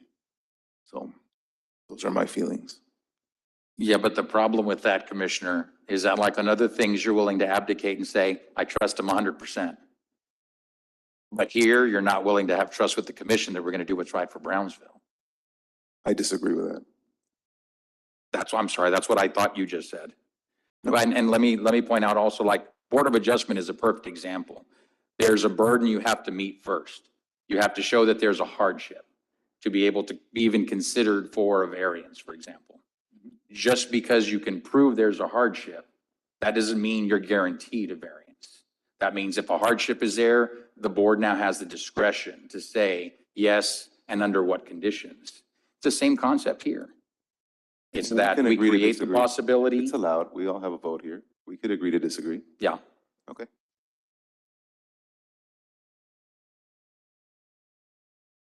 So I'm going to make a motion. Were you done? Jeff? No, but I was going to make a motion that the packet be passed without the extensions of 1 mile, 2 mile that we're talking about. That efforts proceed with Lamar helping to, I think that's what you said, John, take down the dilapidated signs as we see fit or as is determined. And opening the option of an application process as a pilot for the next 6 months for a case-by-case review of any signs outside of what this ordinance indicates. And PSAs on digitals. And PSAs on digitals. Did I say that to your understanding? Yes. Now, one more thing, I think that you might want to consider, Okay. you might want to consider not just saying Lamar, anybody else who owns a sign that's, Yes. right? And It was on the Lamar sign, a slide, that's why I said that. And I'll second Commissioner Gowan's motion. all right, we have a motion and a second. Any further discussion? Yes. What would the motion, what would be the distance between the So signs? we're not going to do the 1 mile, 2 mile extensions. That goes away. We stick with what's there. We And decide when it if comes to us. somebody wants to put up something other than what's in the ordinance, then they have to come and ask. Sure. So just to clarify on the motion, or recap, we're leaving everything as is except the 2 miles. We're removing that. We're putting basically a clause that it's on a case-by-case basis? No, she said pass the package as presented without the 1 mile and 2 miles. Without That's the why. 1 mile and 2 miles. Everything stays the same, but without the 1 mile and the 2 miles. Correct. It's on a case-by-case basis. We're having the public service announcements for the illuminated signs. We are also including the ability to reduce clutter, but be able to replace with that incentive. There's no requirement on that. Because the proposal, the package is removing the 3 to 1. And the motion is to pass the package without, Yeah, but she's talking about the dilapidated signs. no, I get that. But that's sort of the point of Well, it'll be open for competition. Because if you leave 3 to 1 in, nobody can apply.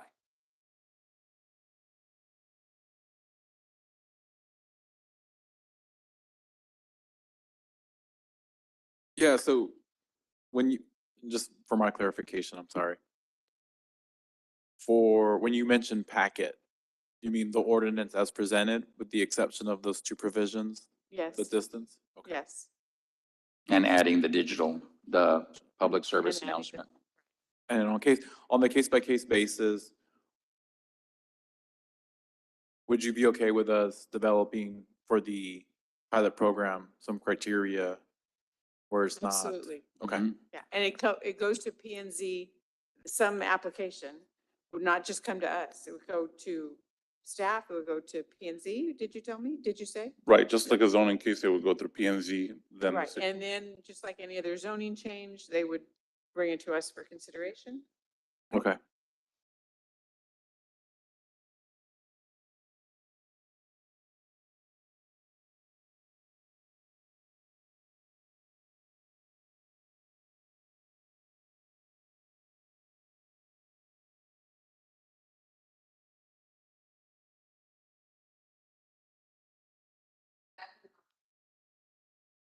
No, but nobody else can take down 3. Nobody else has 3 that they own to take down. So if you keep that in place, you're saying only one company can do If this. you keep that in place, we're doing nothing. So you'd rather maintain a monopoly? Well, no, there should be encouragement for taking down signs, absolutely. But it shouldn't be that you have to take down 3 to be considered to put up 1. I think what would happen if, say, if Lamar wanted to put another sign, we could say, yeah, we'll agree, but you've got to do X, Y, and Z to do that. Like, we'll set the terms on a case-by-case basis. right? Absolutely. Okay, I made the motion. I seconded Got it. a second? Any further discussion? Not all those in favor, please say aye. Aye. All those opposed say nay. Nay. 1 nay. Ayes have it, motion carries. Next item, we have consideration and action on resolution number 2023-108 to set a public hearing date for capital recovery fees. So Mayor, City Commissioners, good evening. As you're aware, we've been working on the capital recovery fee for these couple of months. We had MMT staff and City Manager's Office meet with some of you. We're still missing Commissioner Gowan and Commissioner Villarreal, and so we'll be scheduling those before the August 15th meeting. Here before you is really to call the public hearing to be set in September 19th for that option as a proposed fee.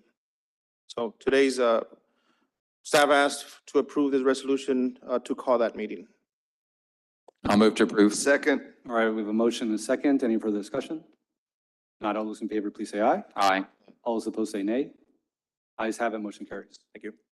Item number 3, consideration and action on resolution number 2023-107 to approve the presentation of the City of Brownsville allocation of the Community Development Block Grant Home Investment Partnerships Program and Emergency Solutions Grant funding by the U.S. Department of Housing and Urban Development for the 2023-2024 one-year action plan. Good evening, Honorable Mayor and City Commission. My name is Nayeli Trejo, and I am the City of Brownsville CDBG Grant Program Manager. And tonight I'll be presenting our annual action plan and our proposed community development projects. CDBG is a program that provides communities with resources to address a wide range of unique community development needs. Our annual action plan provides details on the grantee's use of the HUD Community Development Funds for that given year. To receive our HUD funds, the city must complete and submit their 5-year consolidated plan as well as our annual action plan. The city is currently in their 3rd year of the 2021-2025 5-year consolidated plan. CDBG, for our HUD allocation in 2023, we received $2,581,603. For the Home Investment Partnership Program, we received $1,028,249. For the Emergency Solutions Grant, we received $229,451, for a total allocation of $3,389,303. Here you'll see our Program 2022 project highlights. We have our CDBG Social Services. We funded Moody Clinic, a nonprofit in our city that provides a variety of therapies to children ages birth to 21 years old. Our home down payment assistance program provided down payment assistance to low-income residents. Our Emergency Solutions Grant Program, commonly referred to as ESG, funded Good Neighbor Settlement House and their street outreach team. Here you see their street outreach team providing haircuts to our homeless population. And the CDBG capital improvement projects included street improvements. We funded Engineering and Public Works to utilize CDBG funding to complete over 30 streets in low-income neighborhoods. Pictured here is a recent street completed, New Mexico Way. The Community Voice Campaign is a central part of our citizen participation plan. The priorities shared by our community members is what develops our annual action plan. The campaign kicked off in November of 2022, and our department surveyed the community until April 2023. We surveyed our local homeless shelters, we attended public outreach events, we circulated the survey via social media, as well as shared the survey with our different community partners and our city departments as well. The survey was available in both English and Spanish. This survey helped ensure that the residents of Brownsville were actively engaged in making recommendations for community improvements. The results for the surveys are highly considered by our technical review committees. Additionally, we held a public comment period from June 26th to July 27th. We had a Brownsville Herald listing, we circulated on social media, and we had 2 public hearings at both library locations.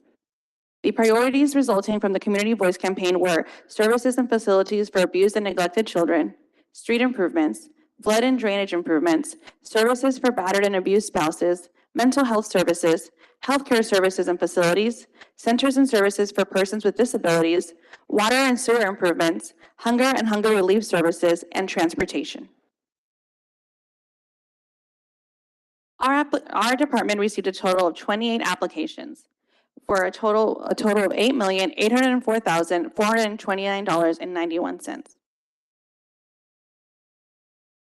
For the CDBG capital projects, we recommend the following for funding. The administrative portion for $516,300 to the Grants and Community Development Department. The rehabilitation project for $150,000 to the Grants and Community Development Department. The street improvement project for $700,303 to Engineering and Public Works. The bus shelter improvement project for $175,000 to the Brownsville Metro Multimodal Transportation Department. Booked in the Shade at the Southmost Library Branch for $150,000 to the Brownsville Public Library. Oliveda Park improvements for $300,000 to the Parks and Recreation Department, and the Gonzalez Park improvements for $300,000 to the Parks and Recreation Department. For our CDBG social services, we recommend the following projects. The parenting program for $25,000 to Tip of Texas Family Outreach. The CASA of Cameron and Willacy County for $50,000 to CASA of Cameron and Willacy County. The Mesa Llena Food Pantry for $45,000 to Good Neighbor Settlement House.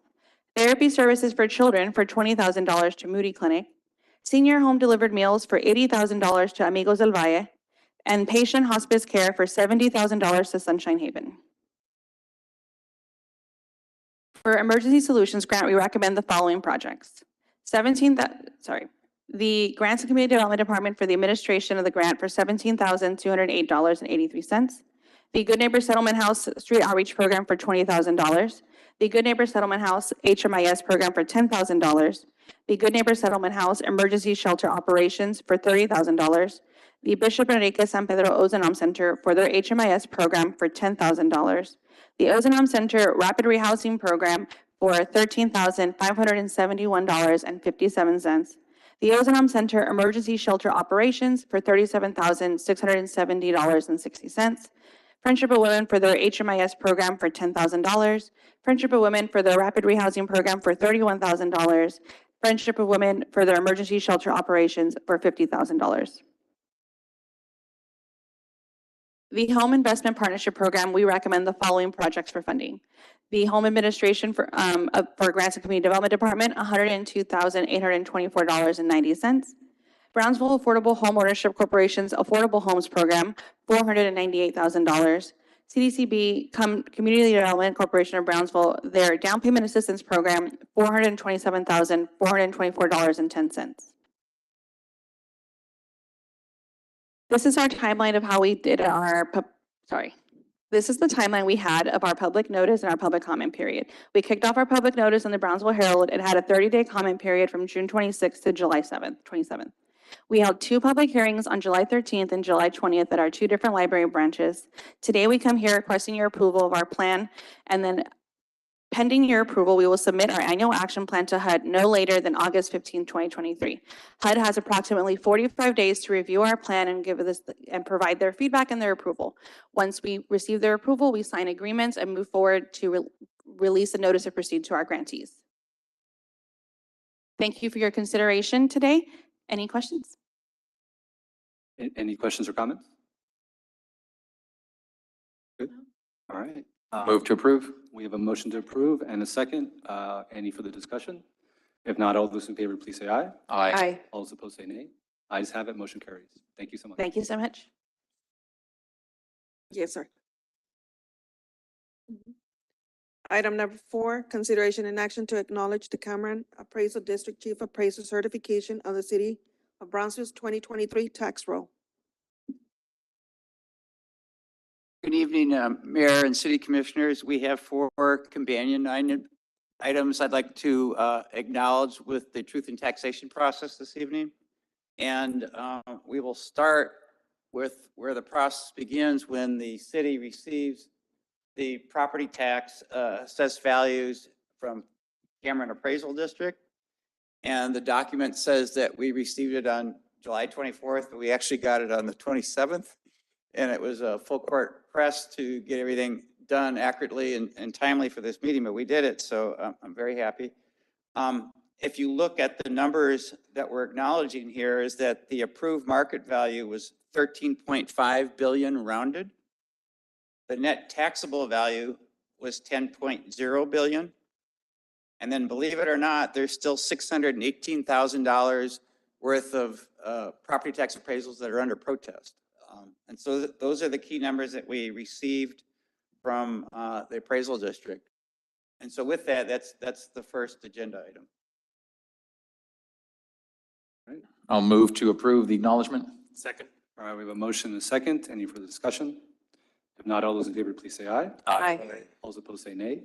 Ayes have it. Item number 5, consideration and action to acknowledge the collector certification of the estimated ad valorem tax debt collection rate for tax year 2023 and the excess debt tax collections for tax year 2022. So the truth and taxation process is a 9-page document, and it starts with the values that were on page 1. And then it takes through a formulated process, calculations for what was collected last year and makes adjustments. And the 2 items that we're addressing here that are part of that process is that we're assuming a collection rate in the calculation of our taxes of 98.2%. And then in addition to that, we're assuming in the calculation that we had excess debt of 1,900,900 that was from last year that will be incorporated into this year's calculation. So that's what this agenda item is the acknowledgement of those 2 items. I'll move to acknowledge. All right, we have a motion and a second. Any further discussion? Not all those in favor, please say aye. Aye. All those opposed say nay. Ayes have it. Item number 6, consideration and action to acknowledge the finance director's calculation of the city's new revenue and voter approval tax rates for the tax year 2023 or fiscal year 2024. So the truth in taxation form is, as we mentioned, 9 pages. It's pretty complicated. It's a tax return on steroids, but the key numbers here, if you look, and it's hard to see, but line 80, 0.607947, that is the voter approved tax rate that we'll get into a little bit later. And that's the key number on this page. All this page is doing is acknowledging that the truth in taxation form has been completed, and that's one of the key numbers on that. So that's what this agenda item is for. And just to confirm, how much is our tax rate decreasing compared to last? It's doesn't decrease until we receive confirmation on the vote in 2 weeks. But the difference between the current rate at 0.69 and the voter approved rate at 0.60 is a phenomenal 9 cents. I'll move to acknowledge. We have a motion and a second. Any further discussion? If not, all those in favor, please say aye. Aye. All those opposed say nay. Ayes have it.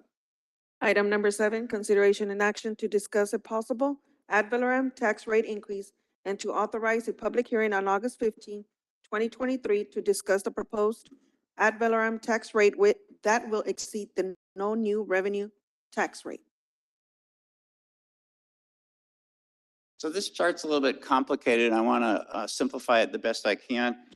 No new revenue, what that's defined as is you take last year's property assessed value times last year's rate, and that's subtotal A. And you compare that to this year's assessed value times the rate that will equal last year's total. So in other words, the total revenue year over year does not change, but your tax rate will go down to make the numbers equal. And that's defined as no new revenue. And the voter approved rate is basically Senate Bill 2 limits us to existing property values of taking a maximum of 3.5% if existing property values went up 3.5%, which they did. And then on new property values, being able to take 100%. And so the 60 and then 4 digits on that I had on the prior page, that was the voter approved tax rate.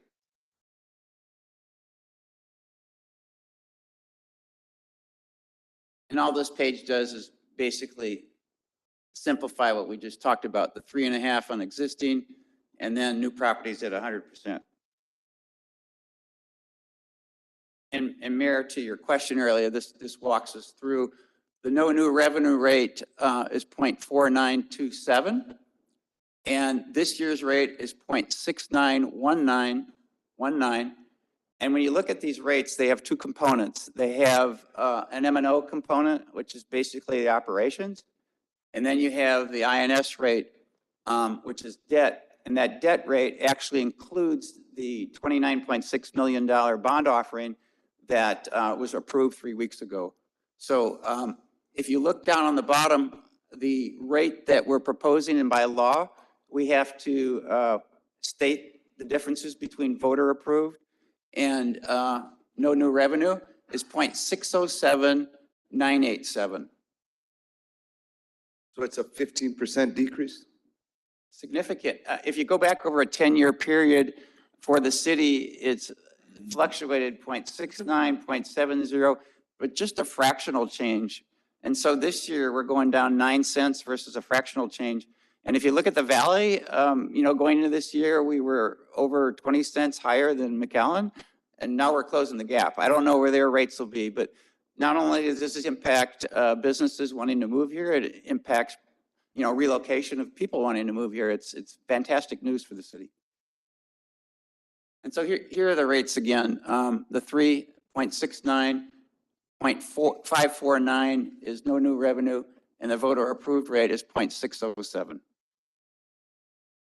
And by law, we have to state that the voter approved rate, even though the actual rate is going down is a tax increase. And in order to have a tax increase, you have to formally notify the public. And that's what we're doing tonight. And then we'll come back on August 15th with a balanced budget as well as this tax rate for approval. That's a tax increase over what the no new revenue rate would be, not over the old rate. Very good. I'll move to approve. All right, we have a motion to approve. We have a second? Second. A motion and a second. Any further discussion? If not, all those in favor, please say aye. Aye. All We those would opposed- need a roll call, Mayor, please, for this agenda item. May I have a roll call, please? Sure. Start with District 1. Aye. Aye. Aye. Aye. Aye. Aye. Thank you. Thank you, Have it. Commissioner. Thank you. Next item is board appointments. Item number 1, consideration and action on resolution number 2023-088, appointing members to the Audit and Oversight Committee.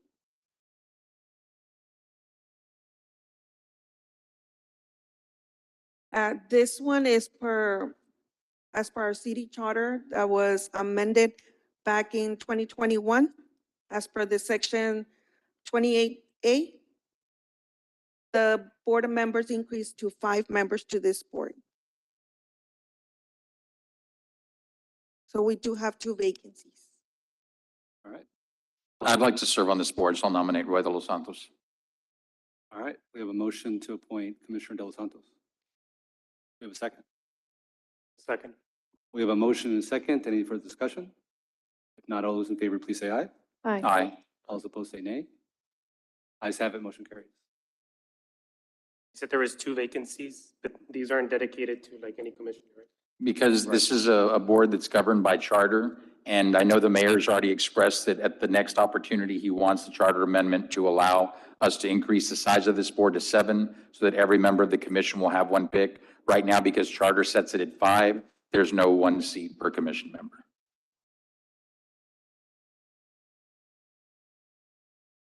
So there's 1 vacancy left. Or if, I'll nominate Gerardo Garcia. All right, I'll second. we have a motion for Gerardo Garcia and a second. Any further discussion? If not, all those in favor, please say aye. Aye. Aye. All those opposed say nay. Ayes have it, motion carries. Next item, consideration and action, if any, to approve resolution number 2023-0958 to appoint, reappoint, and or remove members on the Animal Regulation and Care Advisory Committee. Good evening, Mayor, Commissioners. I think it's still evening, not sure. Wanted to bring back to your attention the membership at the RCAT committee. We currently have 3 positions that are expiring and 1 vacancy. Based upon having 1 appointment by each commissioner, by our records, we show that Commissioner Gowan, you still have an appointment. Commissioner Macias, Commissioner Martinez, and Commissioner Villarreal still have an appointment. I think because I serve on the board, I am not able to appoint. Actually, we did speak with legal on that, and legal, if you can, or counsel, if you can provide feedback. So because this board has 7 actual positions and your appointment is by the ordinance, someone, or because a commissioner has to serve on the board, then it is our recommendation that you would have an appointment because there are 7 positions without your position being included. So let the record show Commissioner De Los Santos was wrong at the last meeting.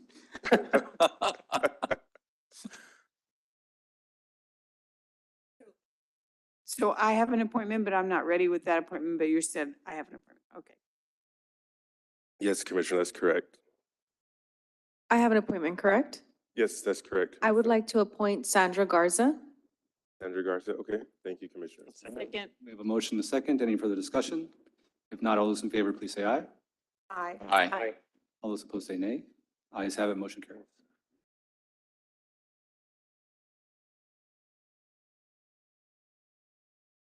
Was there any applicants?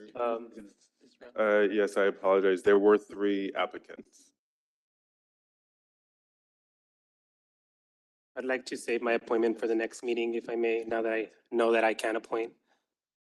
Thank you. And then Commissioner Villarreal, did you have an appointment at this time? Excuse me. Hi, Commissioner Villarreal, do you have an appointment at this time? I'm going to hold, to, at this time, I do not. Very well, thank you.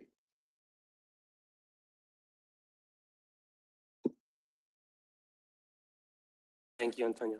Thank you. Thank you. Next item, we have consideration and action on resolution number 2023-054-A to appoint one member to the Ethics Advisory Commission. I'll nominate Hugh Emerson. I'll second. We have a motion and a second. Any further discussion? If not, all those in favor, please say aye. Aye. All opposed, say nay. Ayes have it, motion carries. Next item, we have consideration and action on resolution number 2023-084 to appoint 4 alternate members to the Building and Standards Commission. Good evening, Mayor, Commissioners. At the meeting on July 11, all 7 regular members were selected. We're still pending the 4 alternate members. There's 4 vacancies, and there is 3 applicants, or if you want to select from another list. I just have a question. I did appoint Dylan Vanderford, but I believe I already had an appointment at that meeting as well, but I believe Dylan was meant to be an alternate in that situation. That's true. So we can correct that now if you'd like. So I think to line up with the 1 spot for a commission member. Yeah, Commissioner That's correct. Villarreal is missing his. So you would have a spot. I'd like to appoint Hector Guerra. All right. We have a motion and a second. Any further discussion? I'm sorry, which board are we on? Building standards. Okay. I thought we were on Board of Adjustment. I'm sorry. All right. Any further discussion? If not, all those in favor, please say aye. Aye. All those opposed, say nay. Ayes have it, motion carries. I'd like to appoint as alternate Claudia Lozano. All right, we have a motion and a second. Any further discussion? If not, all those in favor, please say aye. Aye. All those opposed, say nay. Ayes have it, motion carries.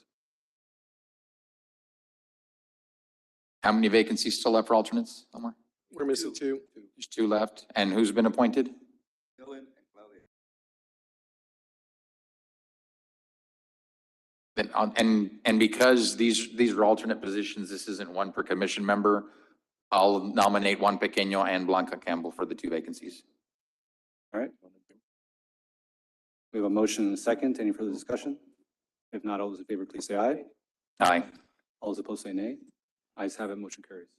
Is the regular member still vacant?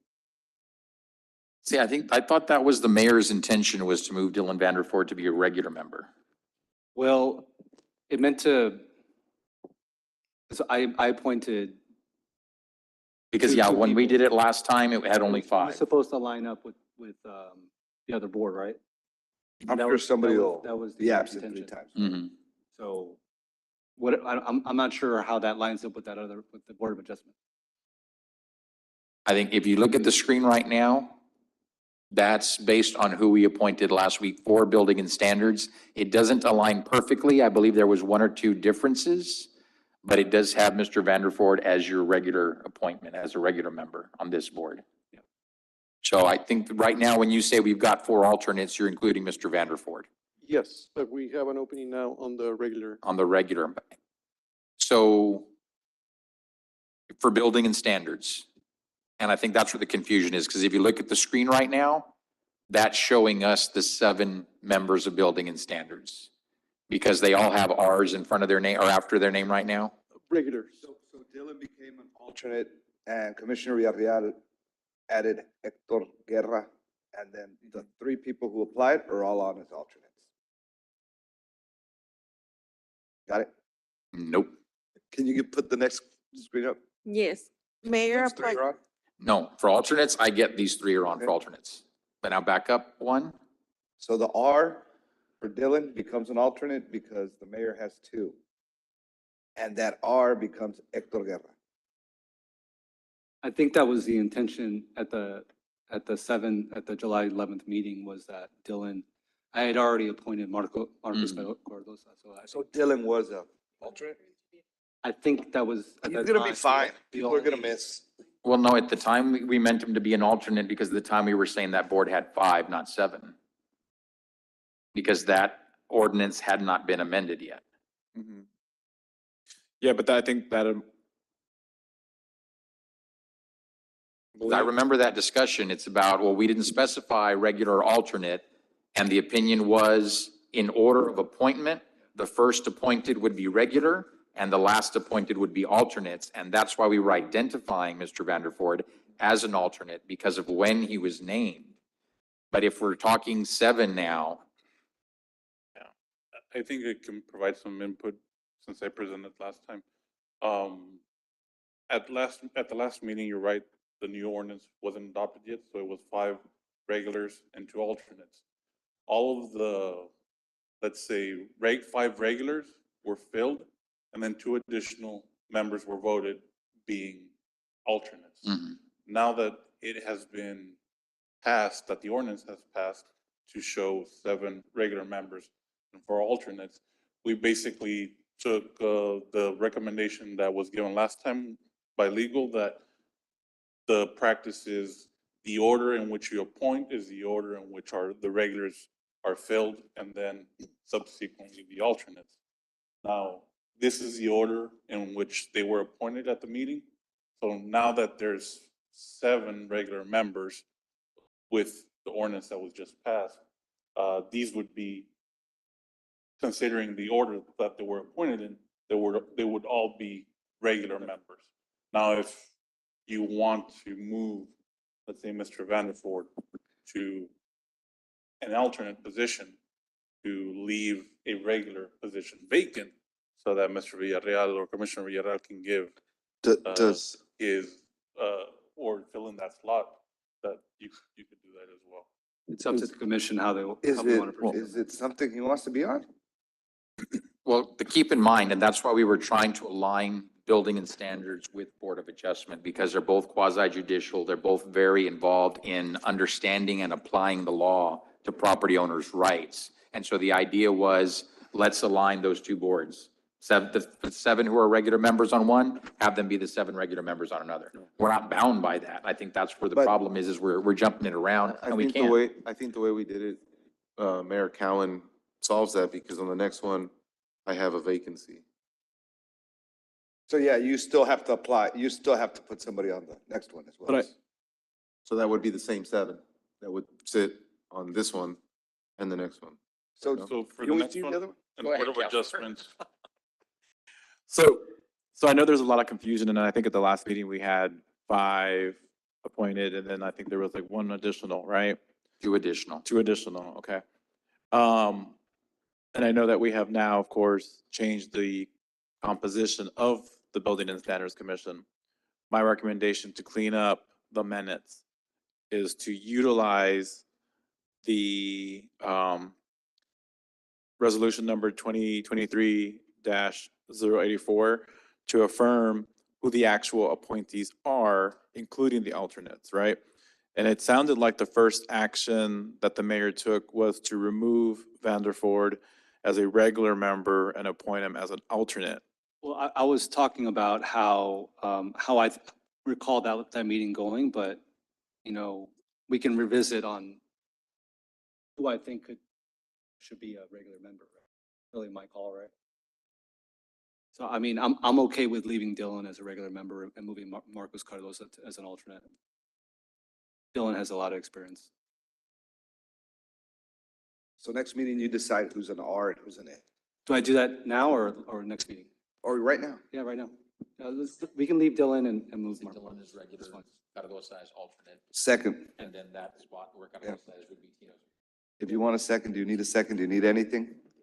Does Are he we good need with that? anything, council? I'm sorry, we're over here. Does he need to discussing. make a motion for this or anything? Well, so my understanding, if I understand correctly, and the city secretary can confirm, but my understanding is the mayor made a motion, it was seconded, and I think there was a vote, and it was to move Vanderford to an alternate so that Mr. Commissioner Villarreal, Did I say it right? I don't know if we Thank did you. that. We didn't do that motion. Can appoint someone, and I believe he did.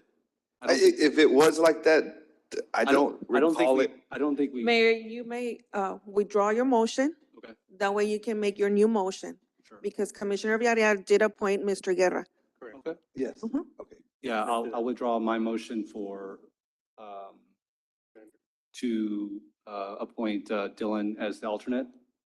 And I'll instead appoint Marcos Cardoza as the alternate Okay. and leave Dylan as regular. Second. Any further discussion? If not, all those in favor, please say aye. Aye. All those opposed say nay. Ayes have a motion carried. All right. Next item. Consideration and action on resolution number 2023-083 to appoint one regular and 4 alternate members to the Board of Adjustment. So previously, we did fill 6 regular member positions. We still have 1 vacancy for a regular member, which would be for Commissioner Villarreal, and then 4 vacancies for alternate members. I nominate, We only have 1 applicant in the pool. I nominate Hector Guerra As a regular member. as a regular member. Second. All right, we have a motion and second. Any further discussion? If not, all those in favor, please say aye. Aye. All those opposed say nay. Ayes have a motion carried. And I'll nominate Claudia Lozano as well as an Second. alternate. Second. All right, we have a motion and second. Any further discussion?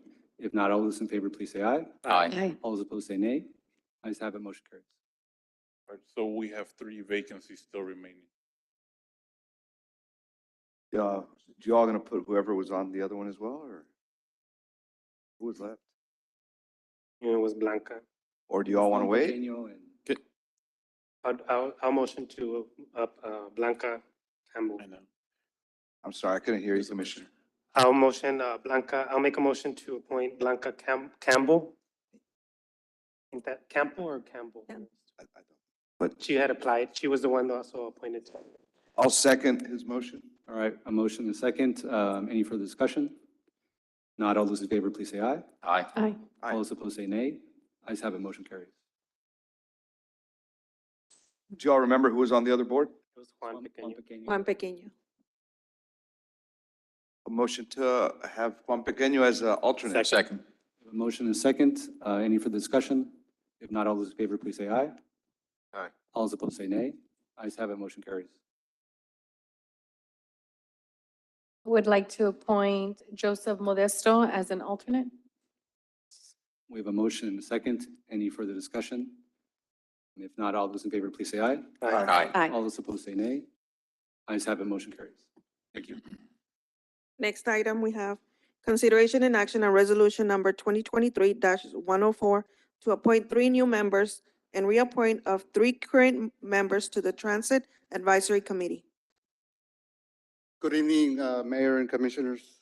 My name is Simon Ortiz, and I'm the Transit Manager for the Multimodal Transportation Department. At this time, we don't have any new applicants, but we would like to move to reappoint the 3 current members. And we would also like to proceed with the commission to appoint board members to the remaining vacancies. So I have a concern on this, and this is not the slide I think we want up for it. Where's the other slide that has the other roster? Keep going. Nope, you don't have it here. This is in the packet. Hang on one second.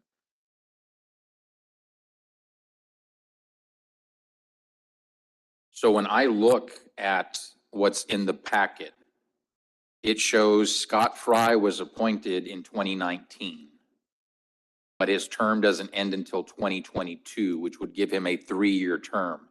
It shows Gregorio Rincones was appointed in 2020, but doesn't expire until 2024. And Viola and Sandra appointed in 2020, expiring in 2022.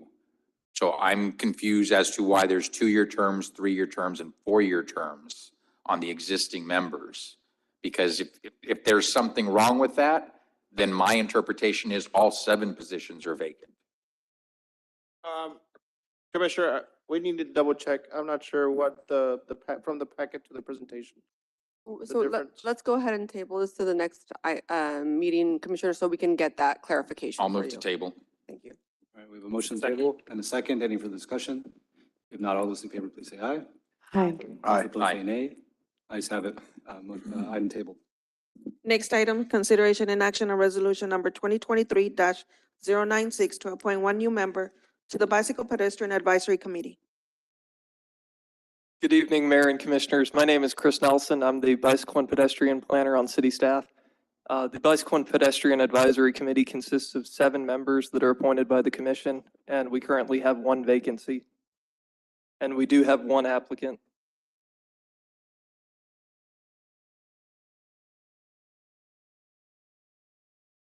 Whose appointment is it? You have like 4 of them, Can you show Commissioners. the previous slide? Not yours. I'm happy to make it, but It's either So I think any of our 1, 2, or at-large A commissioners or myself can make the nomination. There's only 1 applicant, Celia Galindo. Okay, I'll go ahead and nominate Celia Galindo into the advisory committee for I'll bicycle second. We have a pedestrian. motion and a second. Any further discussion? If not, all those in favor, please say aye. Aye. All those opposed say nay. Aye. Ayes have it. Motion carries. Thank you. Item number 8, consideration and action on resolution number 2023-102 to appoint one member of the commission to the Paseo de la Resaca Landscaping and Lighting Board. so I'd like to step down off this board and appoint Commissioner Macias in my place. I'll second. All right, we have a motion and a second. Any further discussion? If not, all those in favor, please say aye. Aye. All those opposed say nay. Nay. Move to adjourn to executive session? Motion carries. We have a- Second. We have a motion to go into the executive session in a second. Any further discussion? If not, all those in favor, please say aye. Aye. Aye. All those opposed say nay. Ayes have it. We're now entering executive session. The following items will be discussed during executive. Item number 1, closed session pursuant to Texas Government Code Sections 551.071, consultation with attorney, included, contemplated, or pending litigation, endorsed settlement offer, and 551.072, deliberation regarding property related to cost number 2014-CCL-00700, City of Brownsville versus 85 Jacaranda Limited Partnership, AKA 85 Jacaranda Partnership. Item number 2, closed session pursuant to Texas Government Code Sections 551.071, consultation with attorney, and 551.072, deliberation regarding property related to a certain 1.207 acre more or less tract of land located in Block A, Chicago Garden subdivision, out of a 32.4 acre tract in Block A and a 13.5 acre tract in Block B.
Yeah, it's a lot.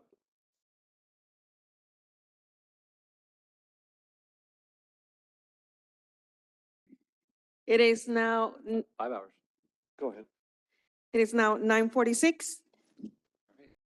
I'll entertain a motion to adjourn. Move to adjourn. All right, we have a motion and a second. Any further discussion? If not, all those in favor, please say aye. I'm so sorry. Can we just, we say gotta that go no back. action for the other items? Yes. Take no action. Oh, we did? Oh, I can read them? Do you want to read them?